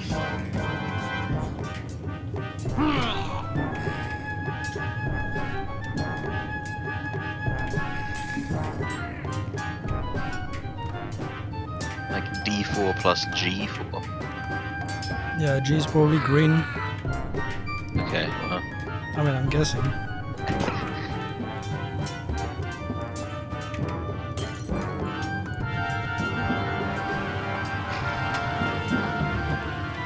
God saying, well, that's my shift over.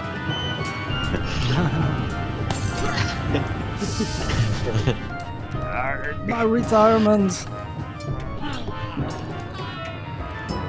Nice. Wait. He's gonna get all the XP. Was he also at the, Yeah, you're at gonna the be. skeleton You know that you're gonna be divided by the XP by 5 now. Ah, son of a So bitch. maybe you should have taken the guard. Well, I thought it would. Well, It's alright, the guard. We're not letting the guard out of this alive. yeah, unless. Yeah. He's seen too much.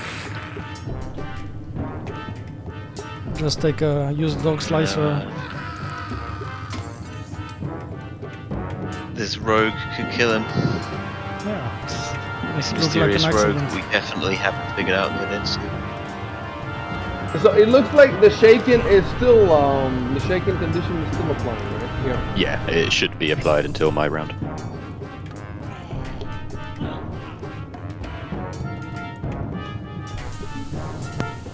So wait, are all the goblins dead now? Yeah. Well, they're dying. Yeah. Right. Because yeah.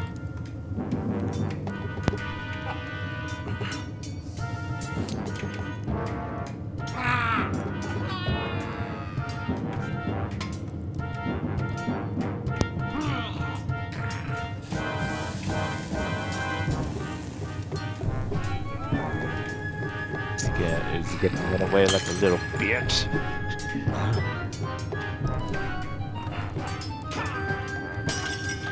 He doesn't necessarily know the other two are dead, right? He just knows this one's dead. Oh, there should be a barbarian right behind him. Yeah, he sees a barbarian. That's the thing.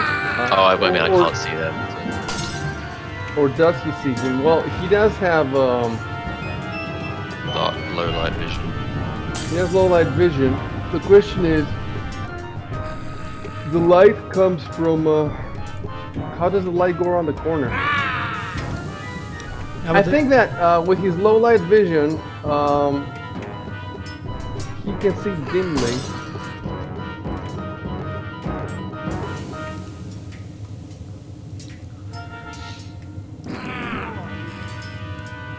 Yeah, it's not just that he doesn't look. The book says that if he's reduced to 8 hit points, or below 8 hit points, or he loses all the goblins, then he flees.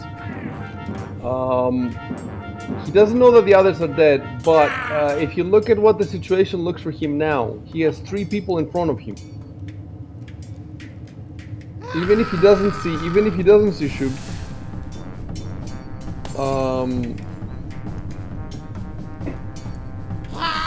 and he has the shaken condition.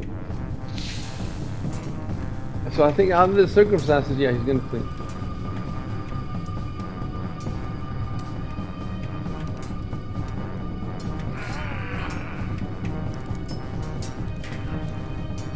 He throws a smoke bomb and disappears.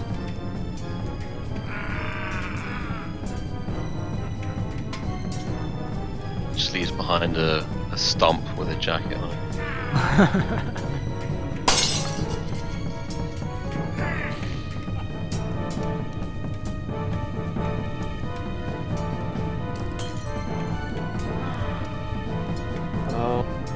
So what I need to do now is, first of all, make the character alright, and then I'm gonna give to everybody the image.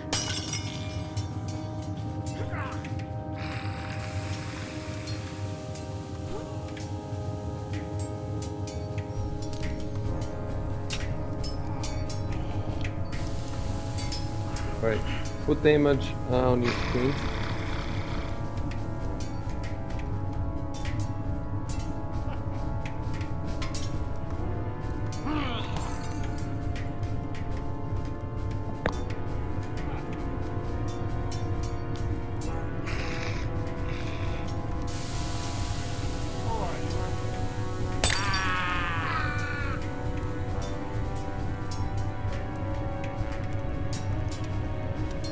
You see how he has 30 feet, right? So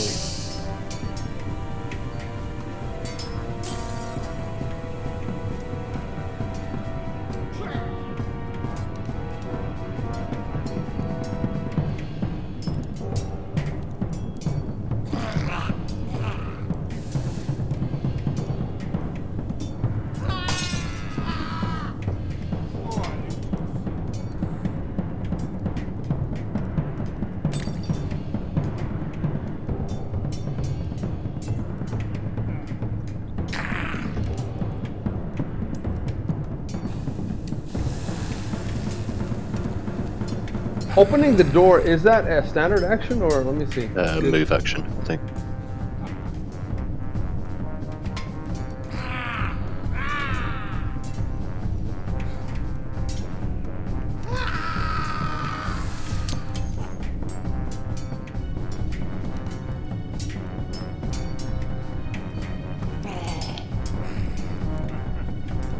Open or close the door, that's a move action. So he's already doing his move action, and then he's, you know, he can do 2 move actions, right? Yes, yes.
Right, he can move to the door and open it, but he can't go Yeah. through it, no? No, he can't because it's part of his. He's only moved. He needs to move 30 feet. So he moves 15 feet, then he opens the door, and then he moves another 15 feet. So that's 3 move actions. No.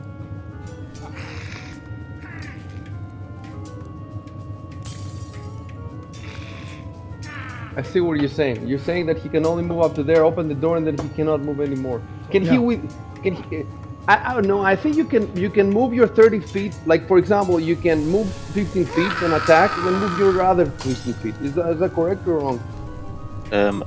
I would have said that he'd have to stop to open the door, but I'll just check to see if it is actually updated.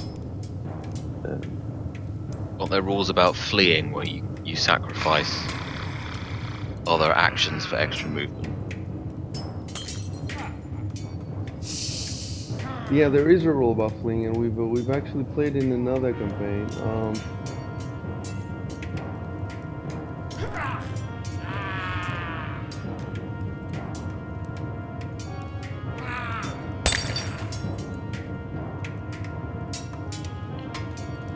Yeah, I think because they're separate actions, they have to be taken sequentially.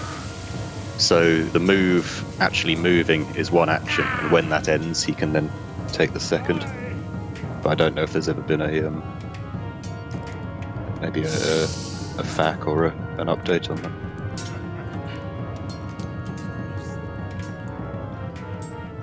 I'm on page 192.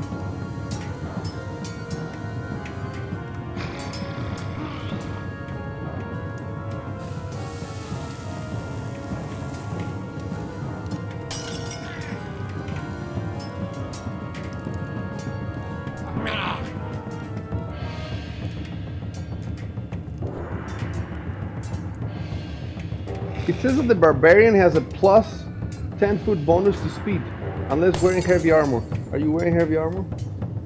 Nope. But yeah, you're yeah. wearing medium armor, right? So it'll be taking you back down to 30 again.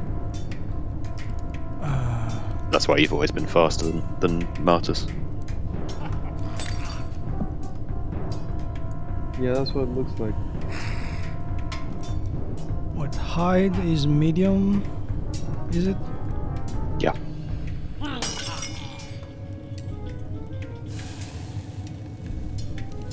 So without the armor, he would have 40 foot per round? That's right, yeah.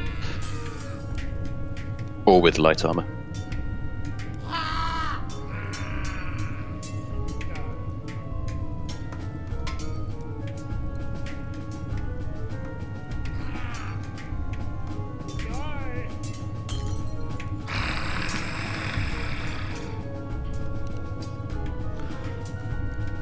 So we still haven't resolved whether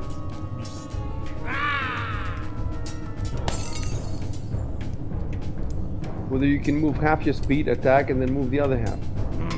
I thought we said we couldn't. I I didn't don't say think attack, because I seem to recall there's a feat for that somewhere.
Yes.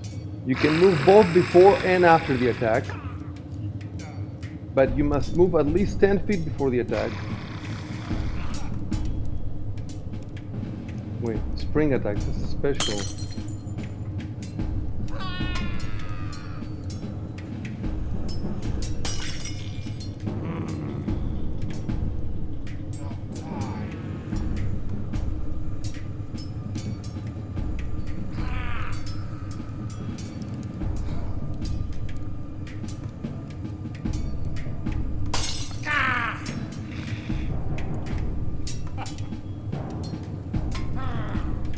So it looks like you can, huh?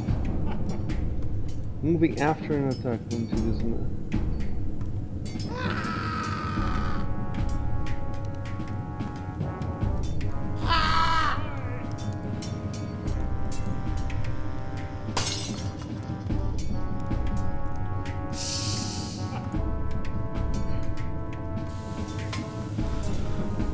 Yeah, I can't find it, but I'm pretty sure up till now we've... Yeah, it's clear that he cannot do this. He has to stop outside the door. But then is So- there a rule for fleeing or withdrawing or something? Yeah, let's check that too. But I think that That's a full round action. That's for when you're engaged. I don't think he can do it because he opened the door. Like if the door was open, he could have moved twice.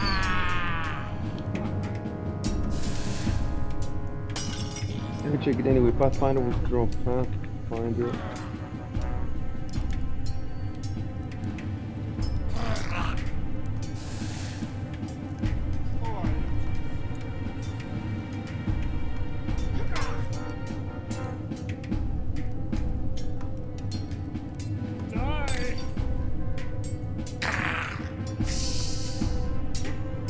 Yeah, it's a full round action.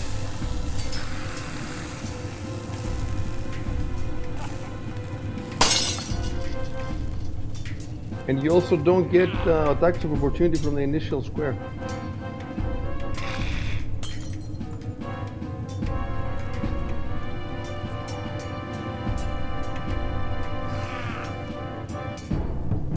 Okay, so it's not a withdraw, it's a normal running. And I just need to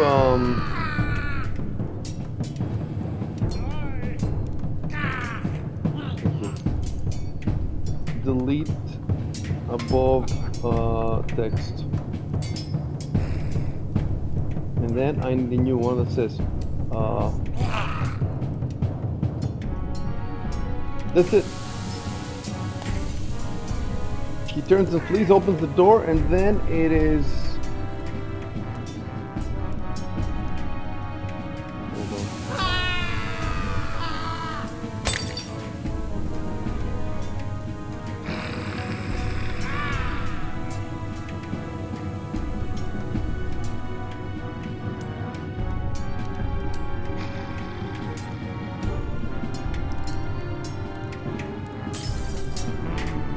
okay, before I pass to anybody else, I just want to make sure this guy has a huge character sheet.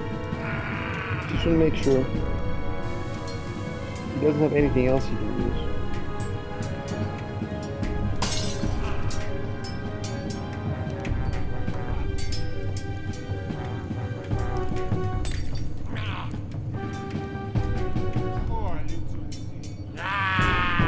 No, we're good.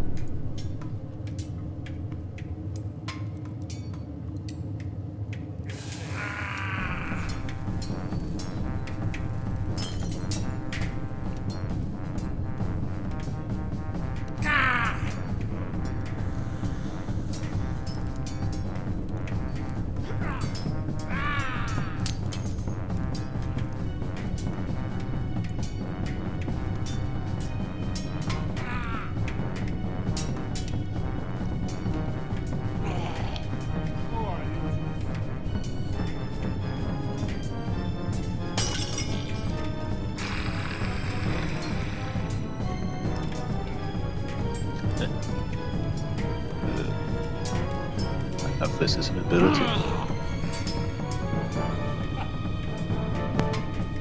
How do I drop the ability into the chat? pull the ribbon and drop it. It's not doing anything. Pull it. Oh, there we go. Yeah, I got it. I was just missing the hitbox. 5. And then I should adjust that. Thank you. So that will be +2 to hit for the guard if he makes an attack next round, or rather in his before my next round. So I want to see. So this would not be in the status effects, obviously, right?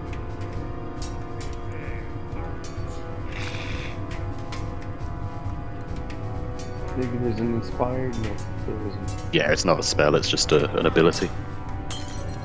I get it from my ability domain. Yeah, but I want to see if there's a condition for him, an inspired condition. You see? But there Oh isn't. right, I see what you mean. Yeah. So that we could. Hold on a sec to move. I just want to see how I would indicate it. So I would just put it in the combat nodes. You know what? Maybe I can do. Hold on. I think I can do it manually. Look, I just go to the guard. I open the effects, and I can just add it here manually. Plus, inspired, and what is this? Initiative to adjust. No, duration 1. Right. Can you guys see that now, Andy? That he's inspired. Yeah, inspired D1. Yeah. So that's plus. It does a bit more. It's +2 to attack rolls, skill checks, and saves. I think. Let's find it.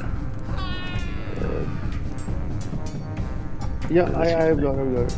Yeah, lovely. Alright. And now I'm gonna put this in a parenthesis next to inspired. You see now? I don't think you can see that. So remember, I was trying to We roll can the actually. skill If we check mouse skill, over but- if you mouse over the little icon, it tells you what it's doing. Oh, nice. And this is completely custom now. Like I just put it just for this one, so that I don't have to add anything to the combat nodes. And the game is gonna tell us when this expires because I put the one there. Schadenfreude figured out how this works, and he's not even the GM. You know, he doesn't even know this control. But he figured out how this works last time we played original Land, and it's amazing because we can have like 20 later in the game. You know, when you higher levels and everybody has the status effects, it's gonna be very useful. Right, so that's done. Move now. You can move. Yeah. I guess I'll move. What have I got? Is this difficult terrain? These rocks, where the goblin is. That's a good question.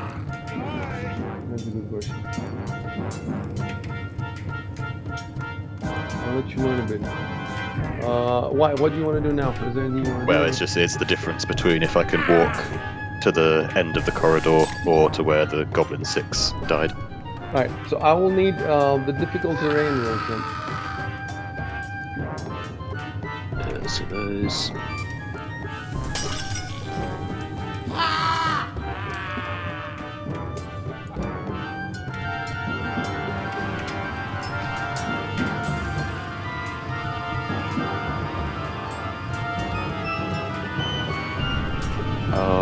On page 193 at the right.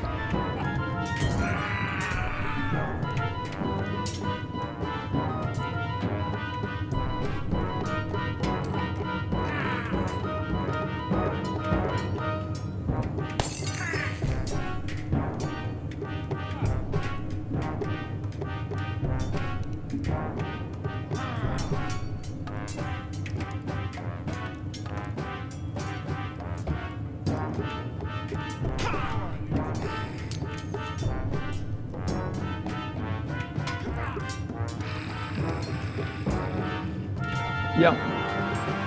Alright, let's do it. Yeah.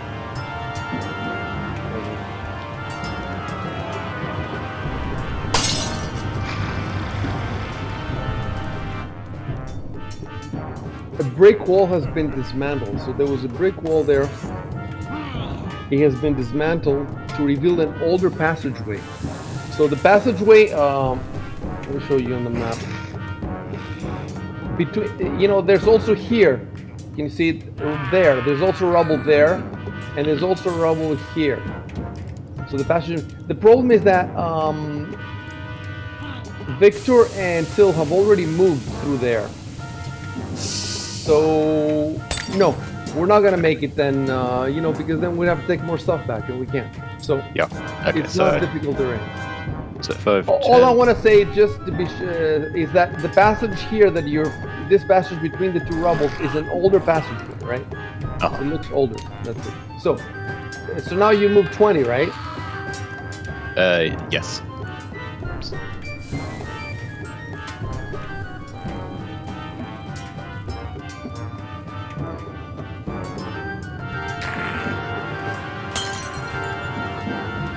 And end.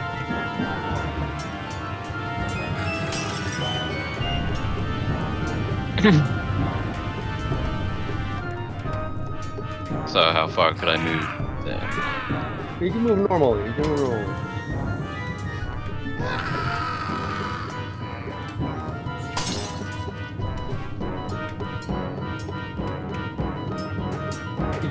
You can't see shit, huh? That's why you're telling me you want to move there.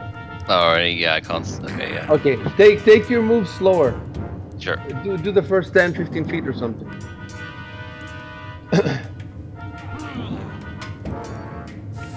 All right. Then you can't stop there because shoot, that's sorry. where. Okay. You kind of fucked though now. You see?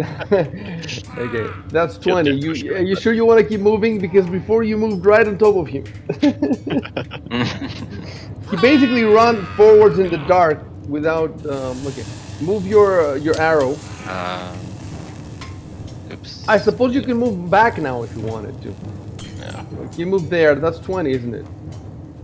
Hmm. 5, 10, 15, 20. So you can do another 10 if you want to move behind Martis. Yeah, that's probably best. I was thinking of casting. Yeah. How many hit points do you have?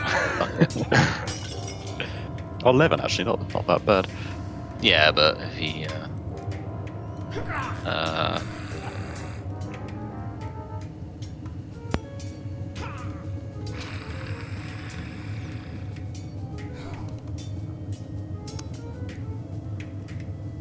Fix your arrow. shit, sorry.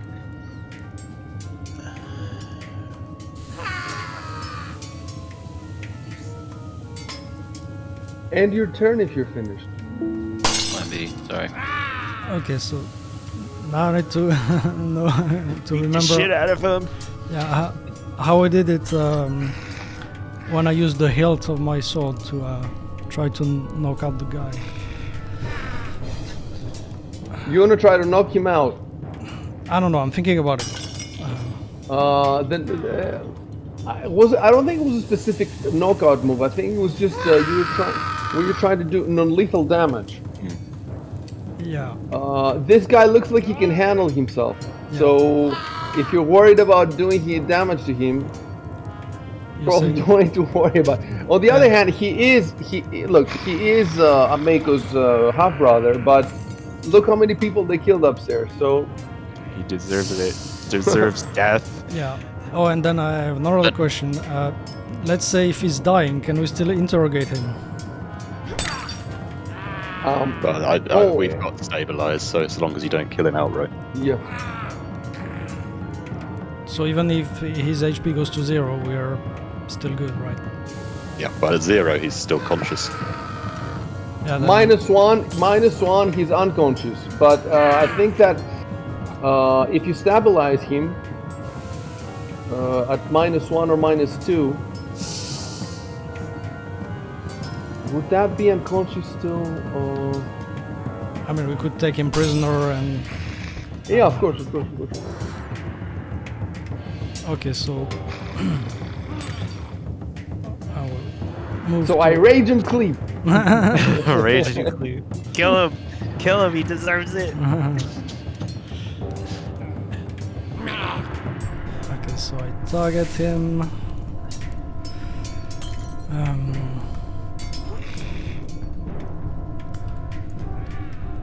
And then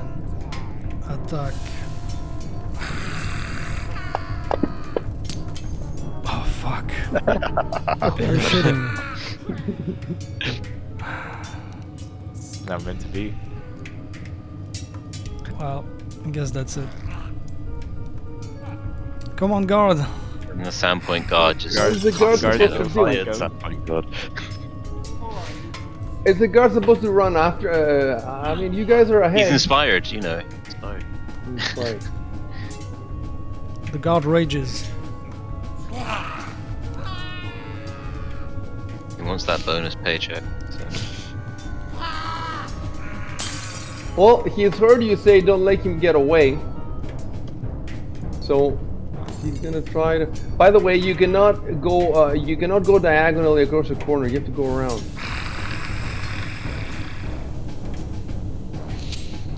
Right. So he did 5, 10, 15, 20. Yeah, that's it.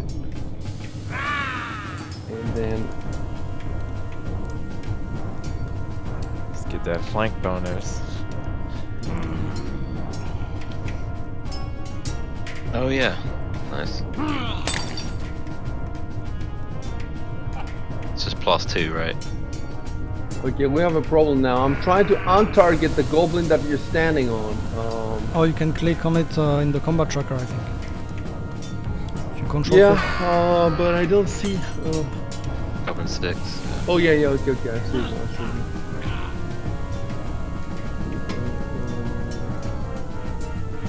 Right. So flanking is +2, and then he's got +2. 'cause he's Yeah, so it inspired should be on already. +4 overall. God damn it. Alright, But it's a hit anyway. I think it's. yeah, but I want to do it properly with the number though. So we're gonna delete the hit. Okay. Delete attack above. We're going completely above flanking. So I should just put a +2 as the modifier. +4 because you're flanking as well, right? Yeah, it depends on if that effect you added is adding the +2 already, or if you just added that in his text.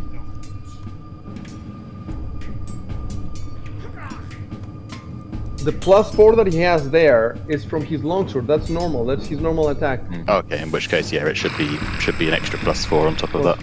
Okay. Here comes the 1.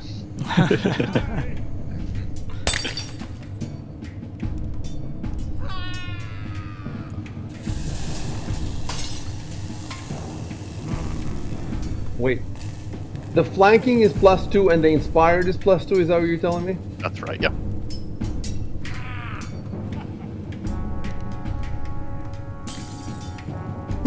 See? He's meant to escape. It's that punishment for breaking physics earlier. Space-time continuum. It's healing. So if he tries to flee now, he's gonna get clobbered by 2 attacks of opportunity, right? He's stepping into a threatened area. Yeah. I think he has a lot of stuff though. First of all, he has acrobatics, and he has acrobatics +10. So He's gonna dodge that away. It's gonna do a yeah, that backflip. makes sense. That makes sense. It makes sense for him to try to. Boom. Oh wow. God damn it. I think there's some Crafty. dice fudging going on.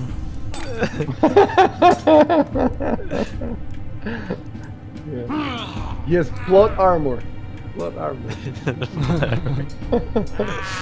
Is there a scenario if he gets the shit beat out of him?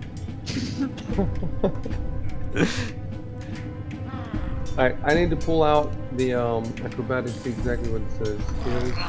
He's leading us into a trap full of gelatinous cubes. Did you see the Dungeons and Dragons the movie? It's pretty No. good. It's not I bad. watched it. Did you watch it? It was Is it- actually pretty good. It was fun. really? And there was a gelatinous cube. It was, Okay. Maybe I will actually watch it. they're making a TV show as well now. They're making a TV show, and I think it's probably going to be a franchise or something.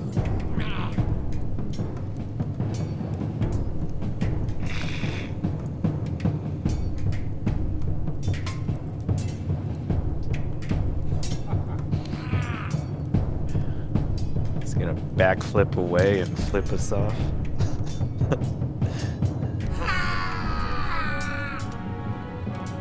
So he moves at half speed. Oh, and he can move at full speed by increasing the DC check by 10. So maybe he can even do that. Oh, and he can note if he's wearing medium or heavy armor. So let me see what kind of armor he's wearing.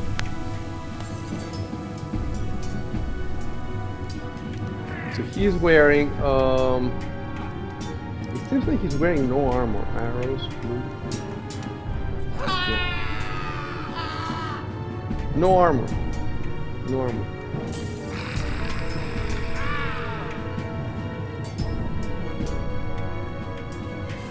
If you have a high acrobatics like he has, you can basically move around the battlefield with impunity.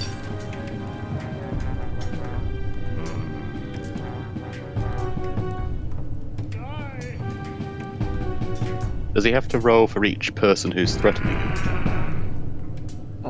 Probably no. Probably, that's an interesting question.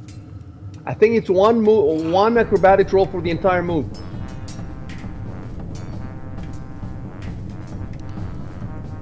Yeah, it would. Yeah, it says move through a threatened area. Opponents, the base DC is opponent's combat maneuver defense. Opponent's combat maneuver. And the penalty increases by +2 for each additional opponent avoided in one round.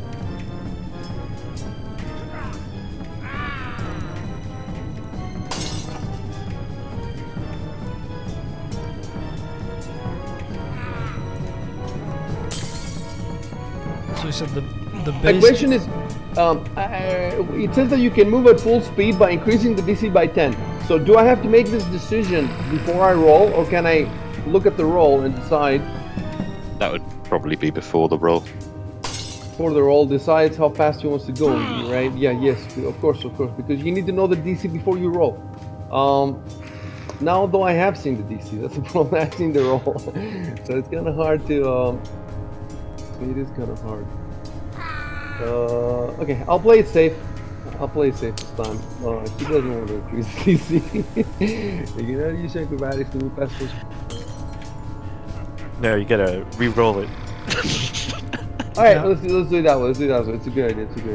Delete roll above. But then you said it's DC 10 plus the CMB. Yeah. So I guess forget about that roll. I have to decide first of all if he wants to move at full speed. It's a tough situation for him.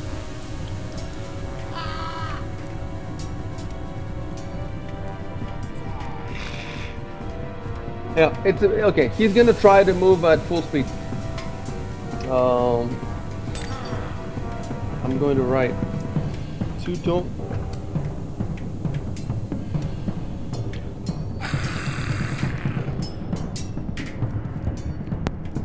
is it the highest CMB or the combined CMB of all attackers? Because I have +5 and I don't know about the guard. Right. So first of all, he's gonna try to move at his normal speed. So that means that would be an extra 10 to DC. Second, there's a +2 for each additional opponent, so that's +12. And then, opponent's combat maneuver defense. Right, so I'm looking at Victor's now. Combat.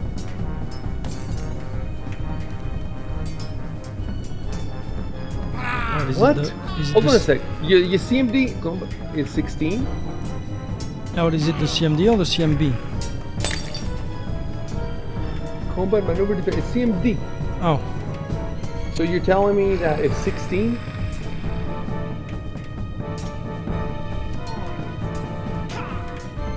or Let maybe me it's see the the guards. maybe it's the +1 that's on the line. I don't know.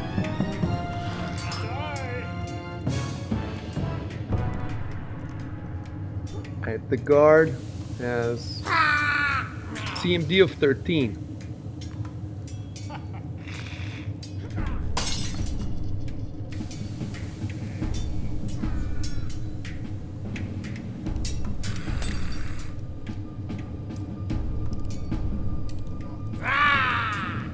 Yeah, so it's possible that he might avoid you and not him, or the other way around. So.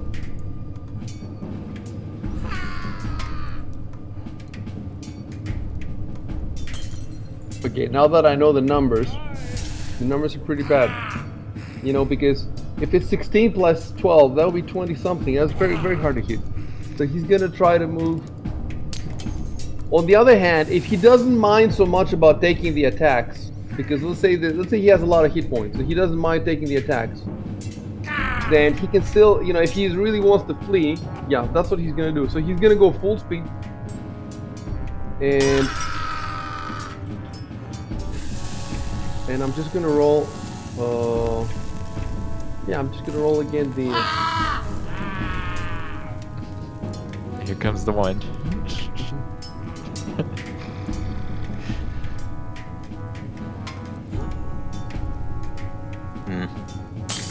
A bit worse. So the DC for let's do Victor first. Yeah, 16 plus 10, 28 plus 2, 30. Wait, 16 plus 10 is 26, no? 26 plus 2, 28. 28. 27. So he failed. So I think is shift and for attack of opportunity is shift, right? Hold on, I think I have it in the fantasy grounds.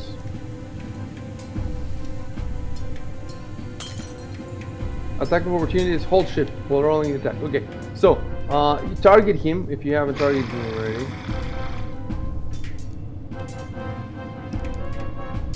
Okay. Target him, and then go to your actions, and then make sure you're holding shift while clicking the double clicking, I suppose, the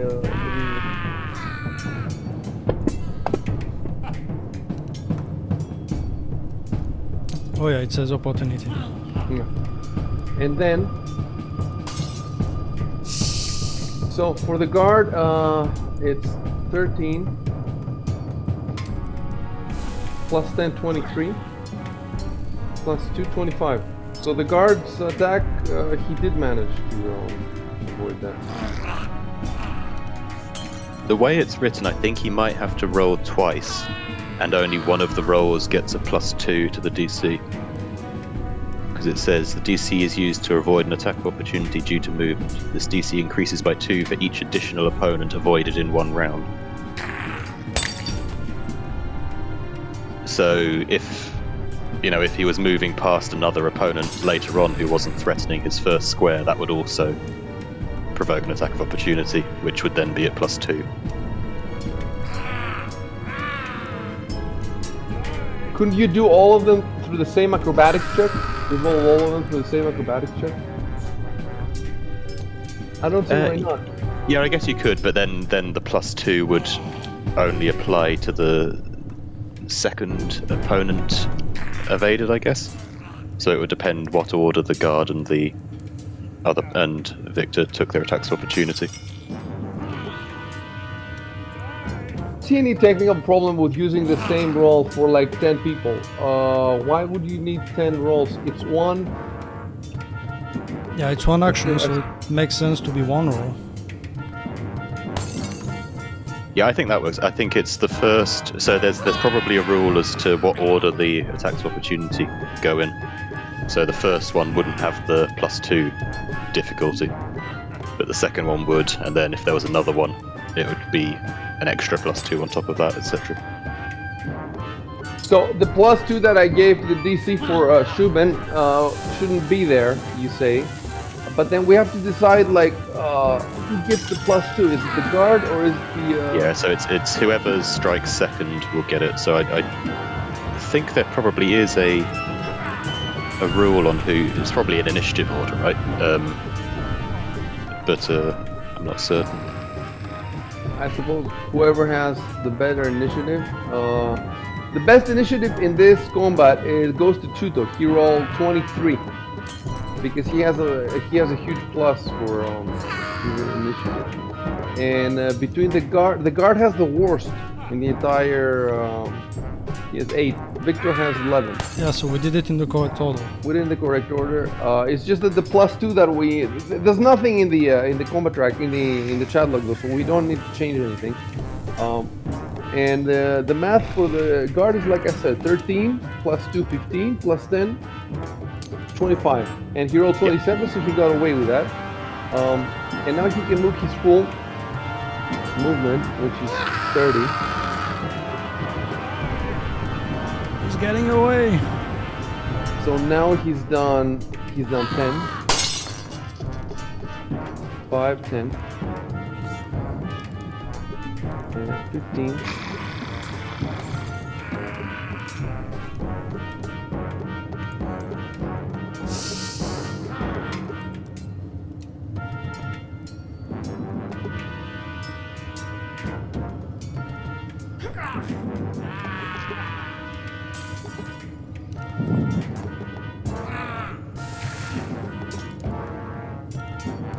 Yep.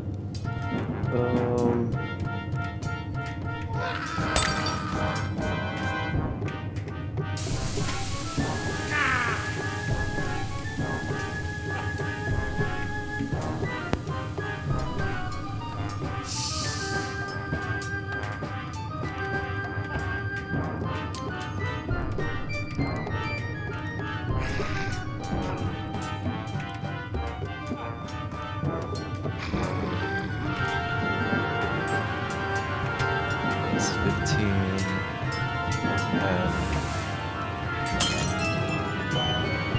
Wait. I'm putting you back there.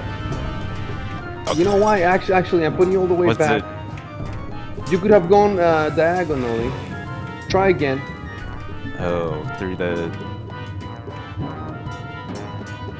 door here, like that's no. that? Go. No. Oh shit. Okay. Go here. Oh, okay. Yeah. Then one down. Yeah. Then one diagonal. And then one to the right.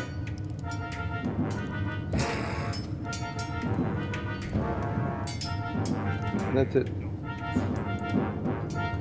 Oh yeah, I don't have a bow drawn anyway. Fuck. Okay. Where's your bow? Oh, it's because well, I drew the bow initially, but instead we changed that to a torch. Yeah. So there's no. You couldn't. I think you could draw the bow now, but you would have to drop the torch. I could draw I could draw my sword instead. Would Yeah, that you count could- as like two-handed though? By the way, I think you can move more if you wanted to, because you haven't done an action. So you could move another, more. But I don't know what you would do. You're like a dog chasing cars, you know? Like, what are you gonna do when you catch it? Yeah, I guess I'll just draw my sword. Try and antagonize him, make him want to hit you.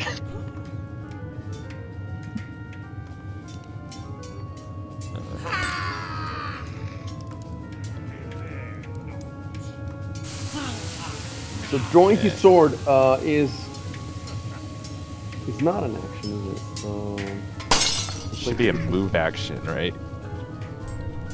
Yeah, it is, yeah. It wouldn't be an action if Till had a BAB of +1 or higher, because he could have done it as part of the move that he got there with. Alright, well, that's all I can do.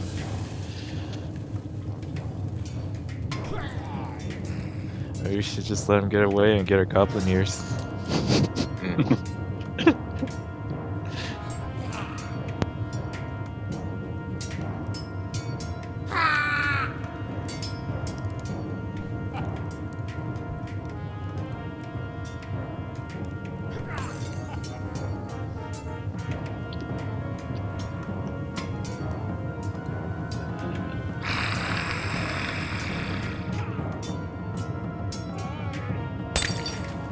Wait. Why couldn't he have moved twice his movement rate? Since he opened the door in the previous round. He did the acrobatics. There's no reason why he couldn't move twice. In which case, I guess Rico could also have moved twice without drawing his sword. Am I correct? Yeah, they both could have moved twice. All right, I'm gonna Google now Pathfinder chase because you're leaving the map now. So let me take a quick look. Chase rules. I know that one adventure, the Curse of the Crimson Throne, later on has detailed chase rules.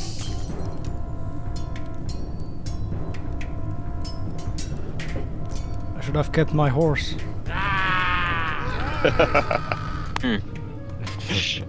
Pull it out the backpack. You could do All it right, in I'm gonna Legends. put the rules for you. I don't know which book these rules come from. Are these rules from the title?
Alright, so what I'm going to do now is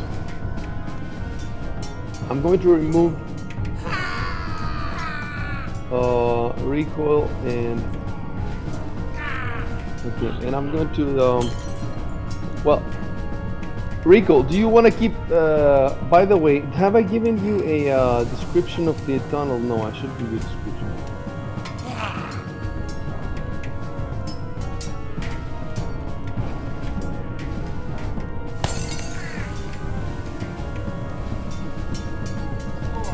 Alright, so obviously you're entering some kind of tunnel there. I don't have a special description.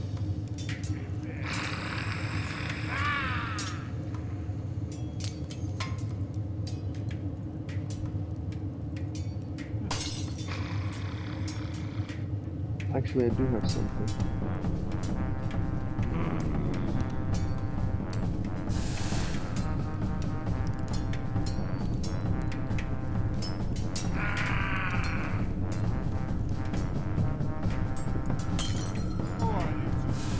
I'll be back in a sec.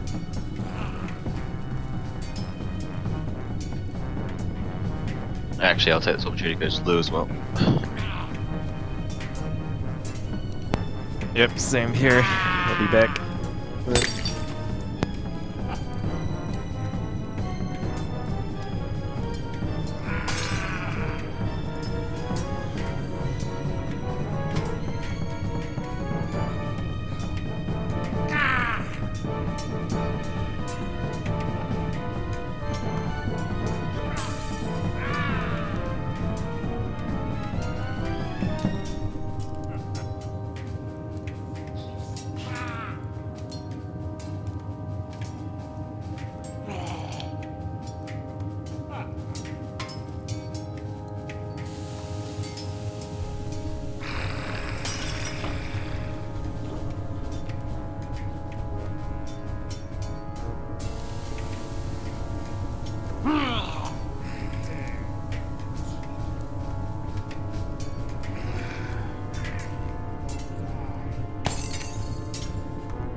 Okay, I'm back. Right, there's a little description there.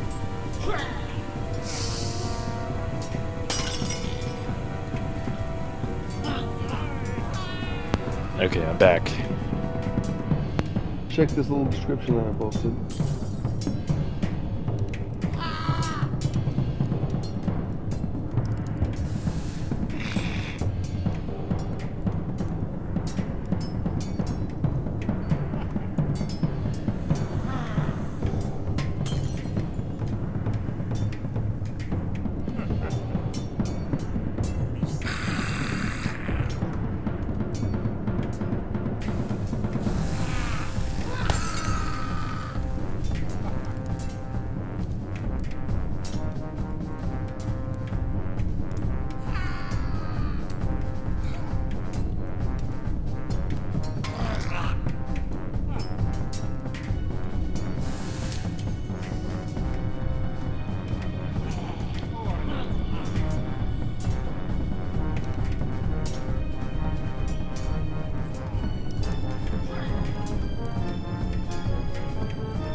I'm back. Right, check the little description that I posted.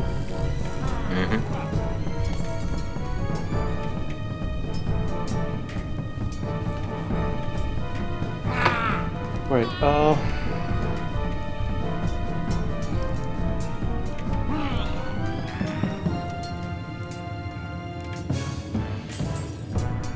so we have to decide how to manage the. I had thought that he would either get away clean or you would kill him.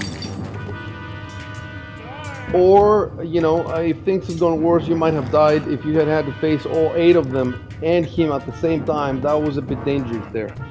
But it didn't happen. So I had not counted for like a long chase. If you looked at the from the Game Mastery guide, okay. Oh yeah, I remember.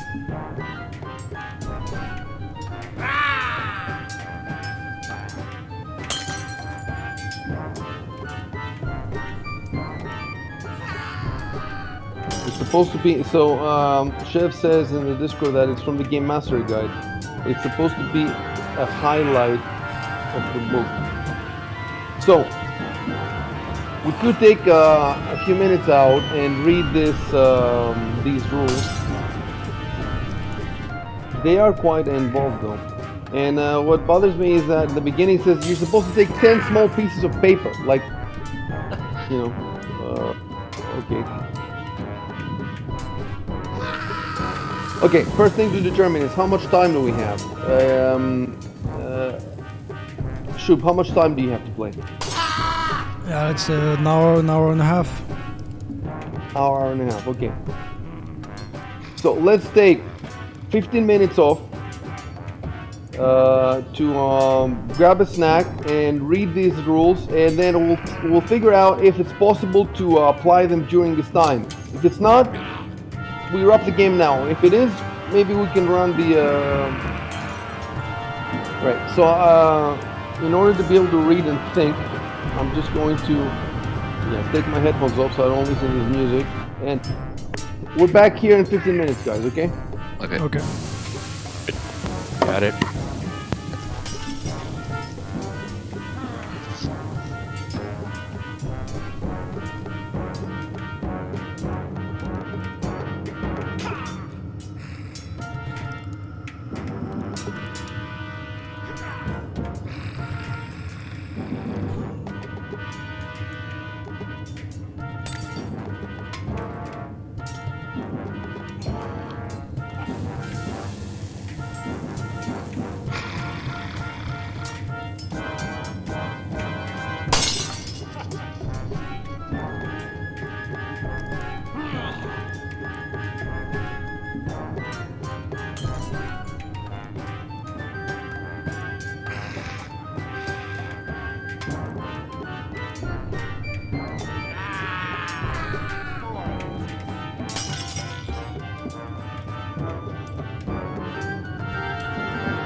Is anybody back?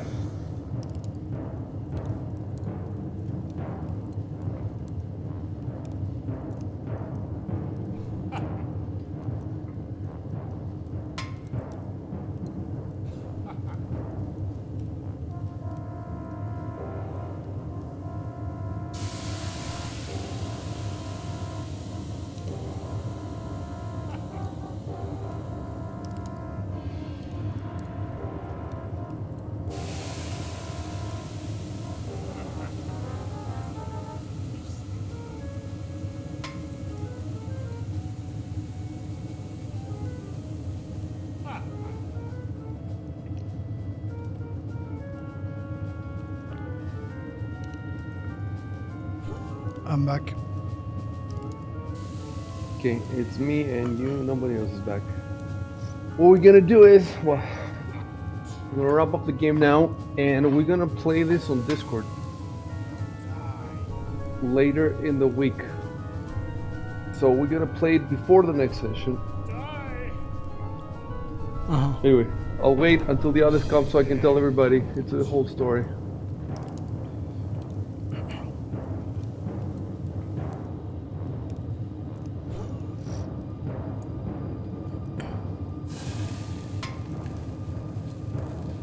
It's cool though because we'll figure out the mechanics.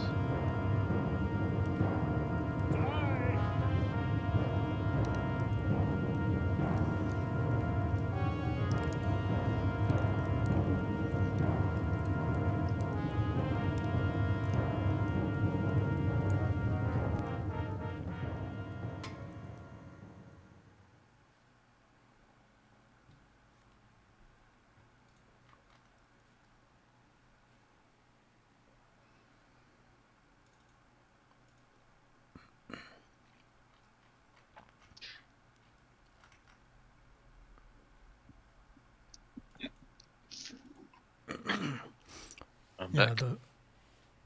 the chase mechanics seem pretty cool. They're cool and they're complicated. Hold on. Who else is? So we're waiting for Recall and Yeah, I'm back. okay. Recall is the only person we're waiting for now.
Huh.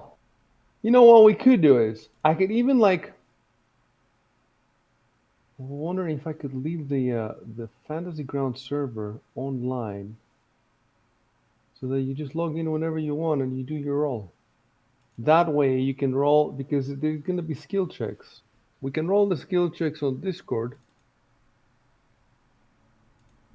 I don't think I can do justice. Well, we're still waiting for Rico. Hold on.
Okay, I'm back. So, there we could roll something simplistic like an endurance or speed or whatever check, but the rules are pretty cool, and it would be cool to learn them and to run a good chase. But I don't see how that could happen now. Like, there's no way I can understand these rules and set it up because it asks you to be creative. You can't. I don't know how I'm gonna be creative because it's just a tiny passage. So it asks you to add obstacles and so maybe there won't be any obstacles here. Maybe I could figure some out, but it will take thinking. I mean, I think it would take me like some time, and I don't even know what I'm gonna do with these cards that it says. I guess since you can get post-it notes, you can use. Maybe I could just buy some post-it notes and put them on my desk. I don't know how I could show that in Fantasy Grounds. You know what? Maybe there's a Fantasy Grounds extension. Let me Google Fantasy Grounds Chase extension. Chase and combat. Pathfinder. Yep, Pathfinder. Can we? We could use the notes. Yeah, you could take like a simple image and turn it into a map, with the grid, Yeah, and then you say, okay, that's square one, that's square two. yeah, yeah. There might be something like that even on Google and images. Let me see. But definitely this cannot be. That's what I'm saying. This cannot be resolved now. I was just thinking that we could do it midweek on Discord. The thing is, though, because there's going to be all these skill checks, it's better if they're documented on the. I think if I had everything set up, I think the chase would go fast. So it's not the chase itself that takes time; it's the preparation for it. Um, so I could just prepare it and we play in the beginning of the next time, and it's not going to take as long. It's going to half an hour, 20 minutes, 15 minutes, something like that. But yeah, I just don't see what we could do now to cover the rest of the hour. It's not like you can search you cannot search the basement. You have to resolve that first.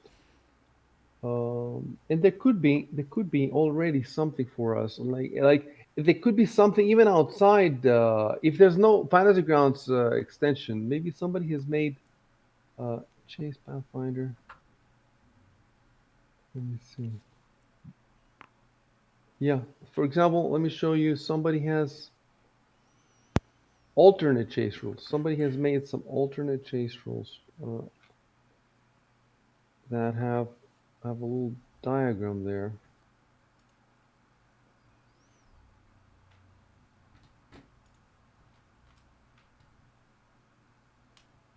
Anyway, I don't care about the alternate ones. I just at this point, not before I've played the original ones. I would just. Oh, I see an image now. Is that?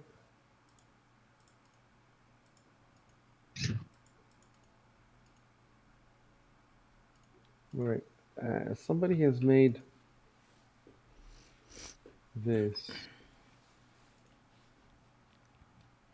And so you can see this could be a plagiarization of the Pathfinder rules.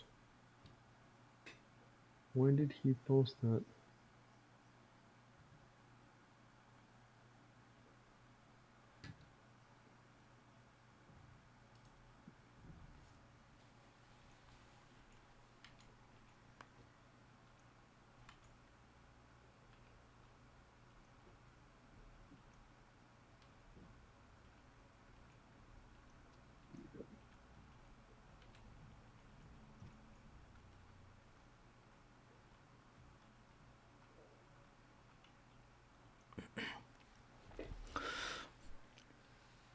Maybe Fantasy Oh, Grounds. dude! Oh, sorry. Dude!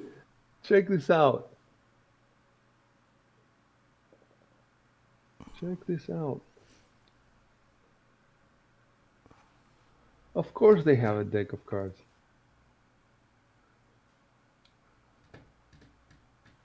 I wonder if you can get that on Fantasy Grounds. Probably not.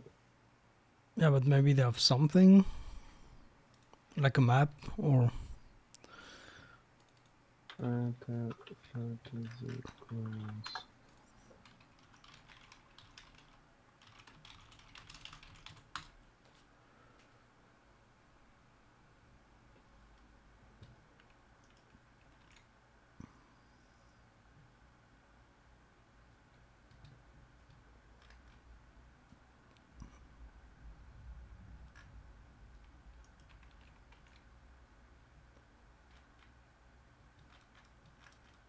I'm gonna drop a couple more links for me to check later. I wonder, can I even get the cards in PDF?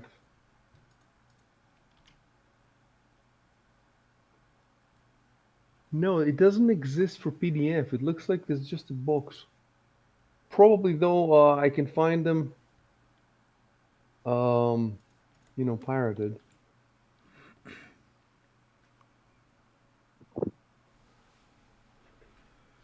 I mean, look, if I have the cards in PDF, all of them, right?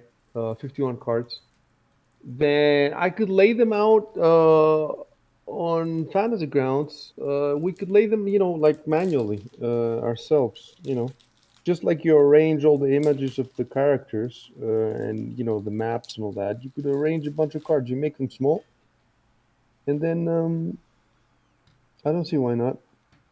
Keep in mind, what I was looking for is an extension like for the Harrow deck. You guys haven't seen the Harrow deck, but the other group has the Harrow deck, and that's an extension you actually buy, and you can do Harrow, like a tarot reading. It's very well integrated. But this they haven't done this for the chase yet. But it's good to know that these cards exist. So first, I'm gonna have to find them pirated. Maybe you have them. Maybe I have them too. I'll have to look in our files. Yeah.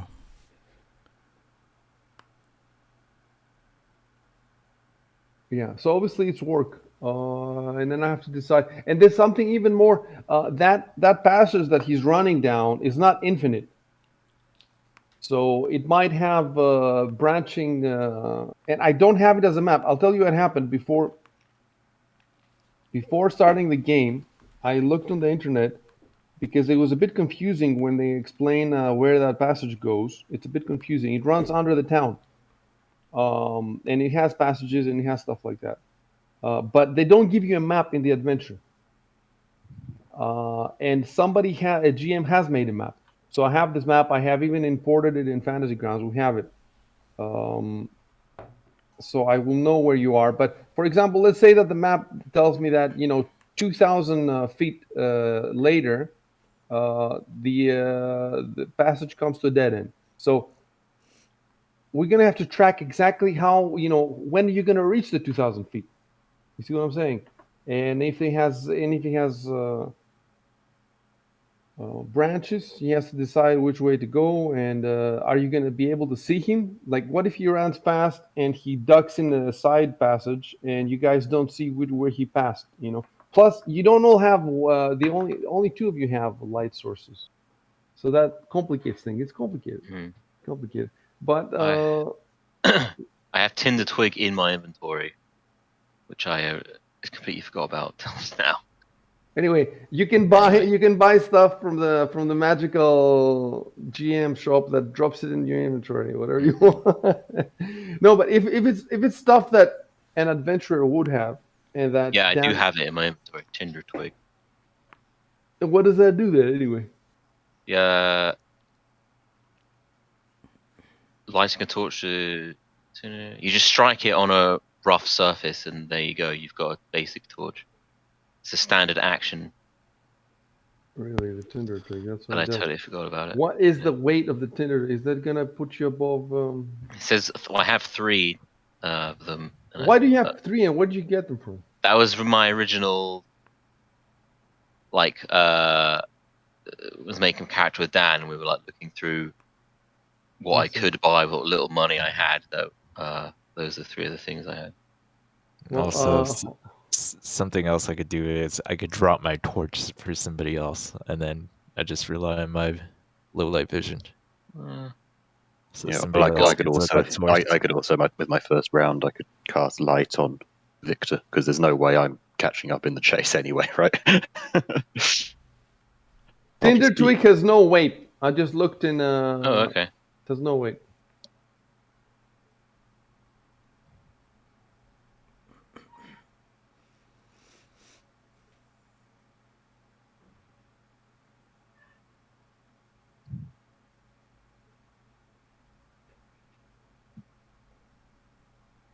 Yeah. So we're gonna have to run it next time, and I'm gonna have to prepare for this. It's not gonna be easy, but I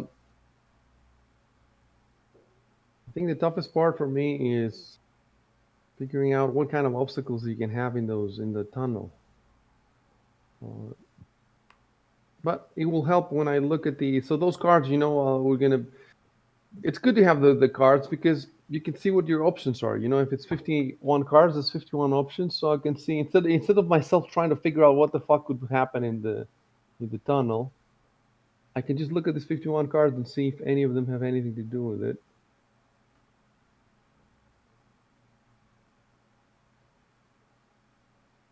Chase cards 2 hot pursuit. There's even a second pack. Hold on. Look at this. They're trying to take all our money. Man, it's like a whole new world. Who knew there was such a... Look. So, oh, wait. Why isn't the second image showing up? That's stupid.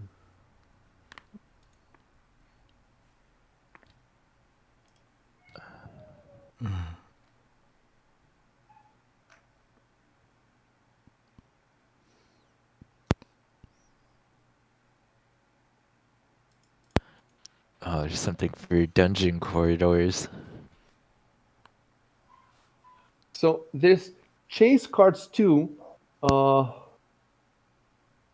Chase cards 2. So what do the chase cards 2 do? Is it just more obstacles?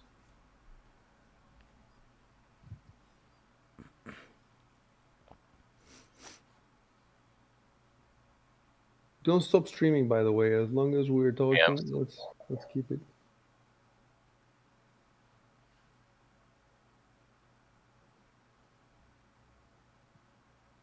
This deck presents complete rules. So it looks like it has rules, more rules as well, not just cards. So we're just gonna need to get these boxes, whatever the fuck. The second one seems to have been released much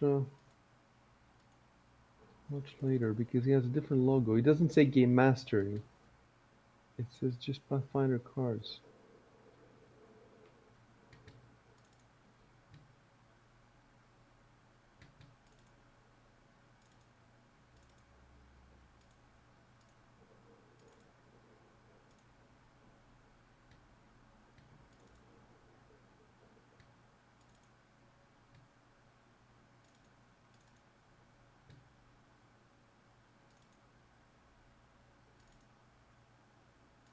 Oh my god. There's even ultimate chase decks.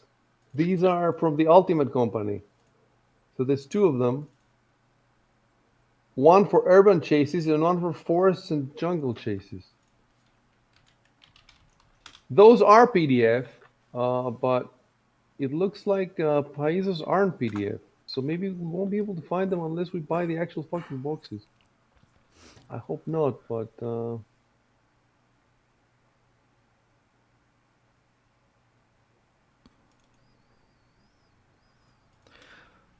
So I looked in my archive and I have some chase stuff, some cards. what does it look like? Can you throw some? Can you put it on Discord? Uh, If it's a small file. yeah, I think it's over the limit. There's one that's 8.7 megs, one that's 16.9. Look inside and look if there's speed. What's the name? Is it Chase Dex 1, Chase Dex 2? Yeah, chase cards deck, ultimate chase decks, forest, ultimate chase decks, urban. Yeah, that kind Chase of stuff. cards and Chase cards 2 are the most important ones. Chase cards and Chase cards 2. I have chase cards deck.pdf. The decks are the third party one. Forget about the decks for now. How about Chase cards and Chase cards 2? I suppose I could order them, but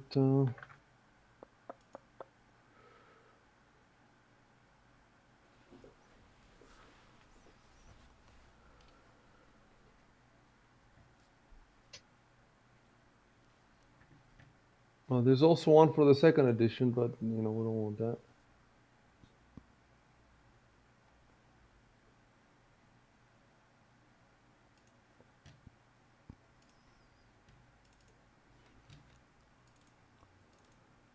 Anyway, Paizo does have 3 cards as a preview. So they do have, look at this. It looks like this. So when you see a crumbling stone wall, you decide leap over with acrobatic check or clamber with climb DC check. So it does make things interesting. So if they have 3 cards like that, why shouldn't they have all of them? But for some reason, at PFRPG, is that supposed to be a PDF?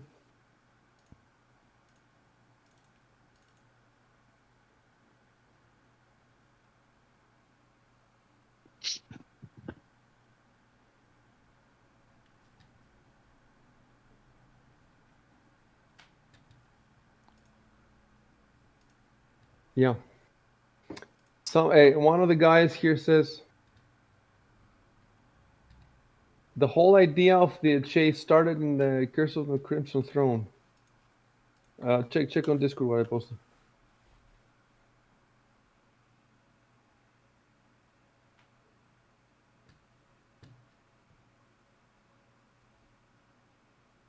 So the first iteration of the chase rules was in the Curse of the Crimson Throne. Then in the Game Mastery Guide later, they elaborated them, and then finally they made the cards. I'm gonna write that.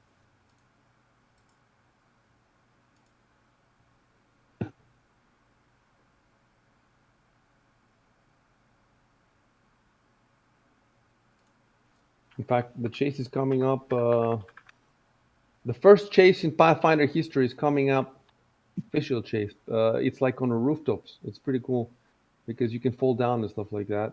It's coming up soon for the other guys, and then came with Curse of the Crimson Throne.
Oh, I was able to upload.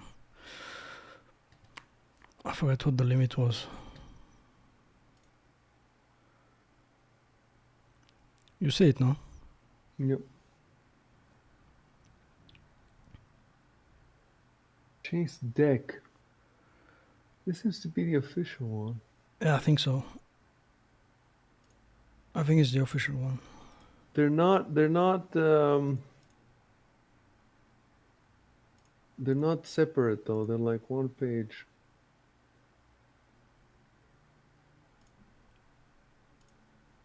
So, and at the end, it does give you the rules.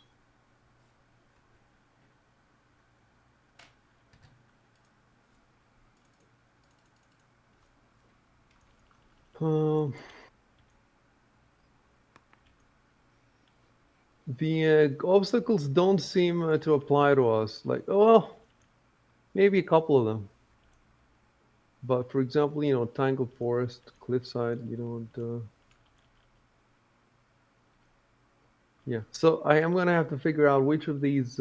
So that's why we need the second deck as well, because the second deck might have more cool stuff.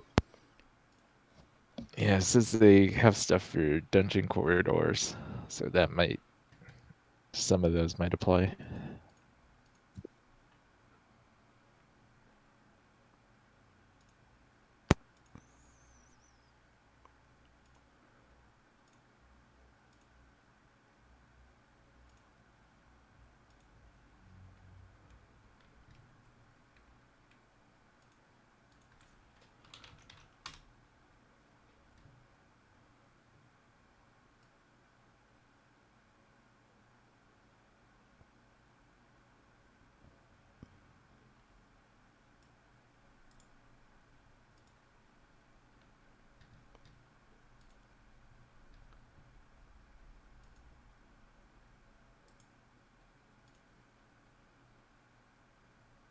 There's one guy at the thread that says that he would like a deck with higher level challenges or aerial challenges because his players are 10th level, and now these decks aren't as challenging.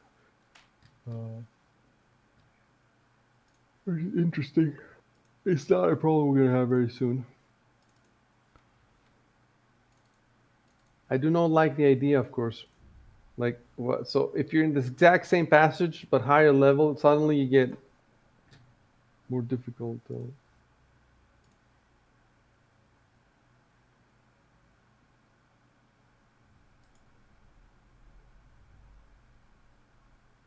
wonder how good the third-party ones are.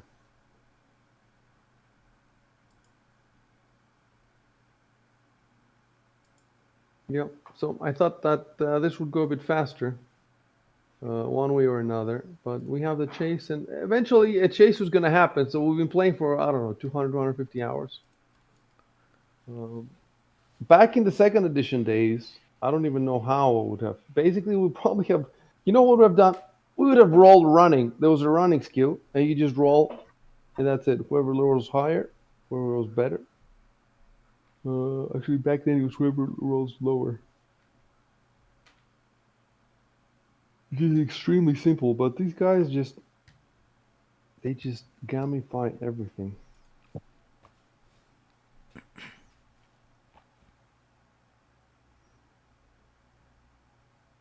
The cool thing is that now the War for the Crown campaign has unlocked some rules for diplomacy and stuff, where you can become friends with somebody, and influence them.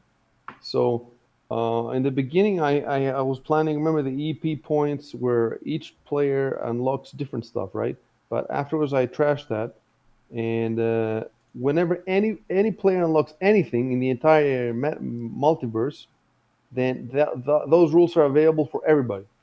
So I think I posted them in the forum in the other thread. So you now have available for you all the diplomacy rules from War for the Crown. You can use them in the town. You can use them in Sandpoint, and also now everybody else will be able to use the chase rules that you are unlocking now.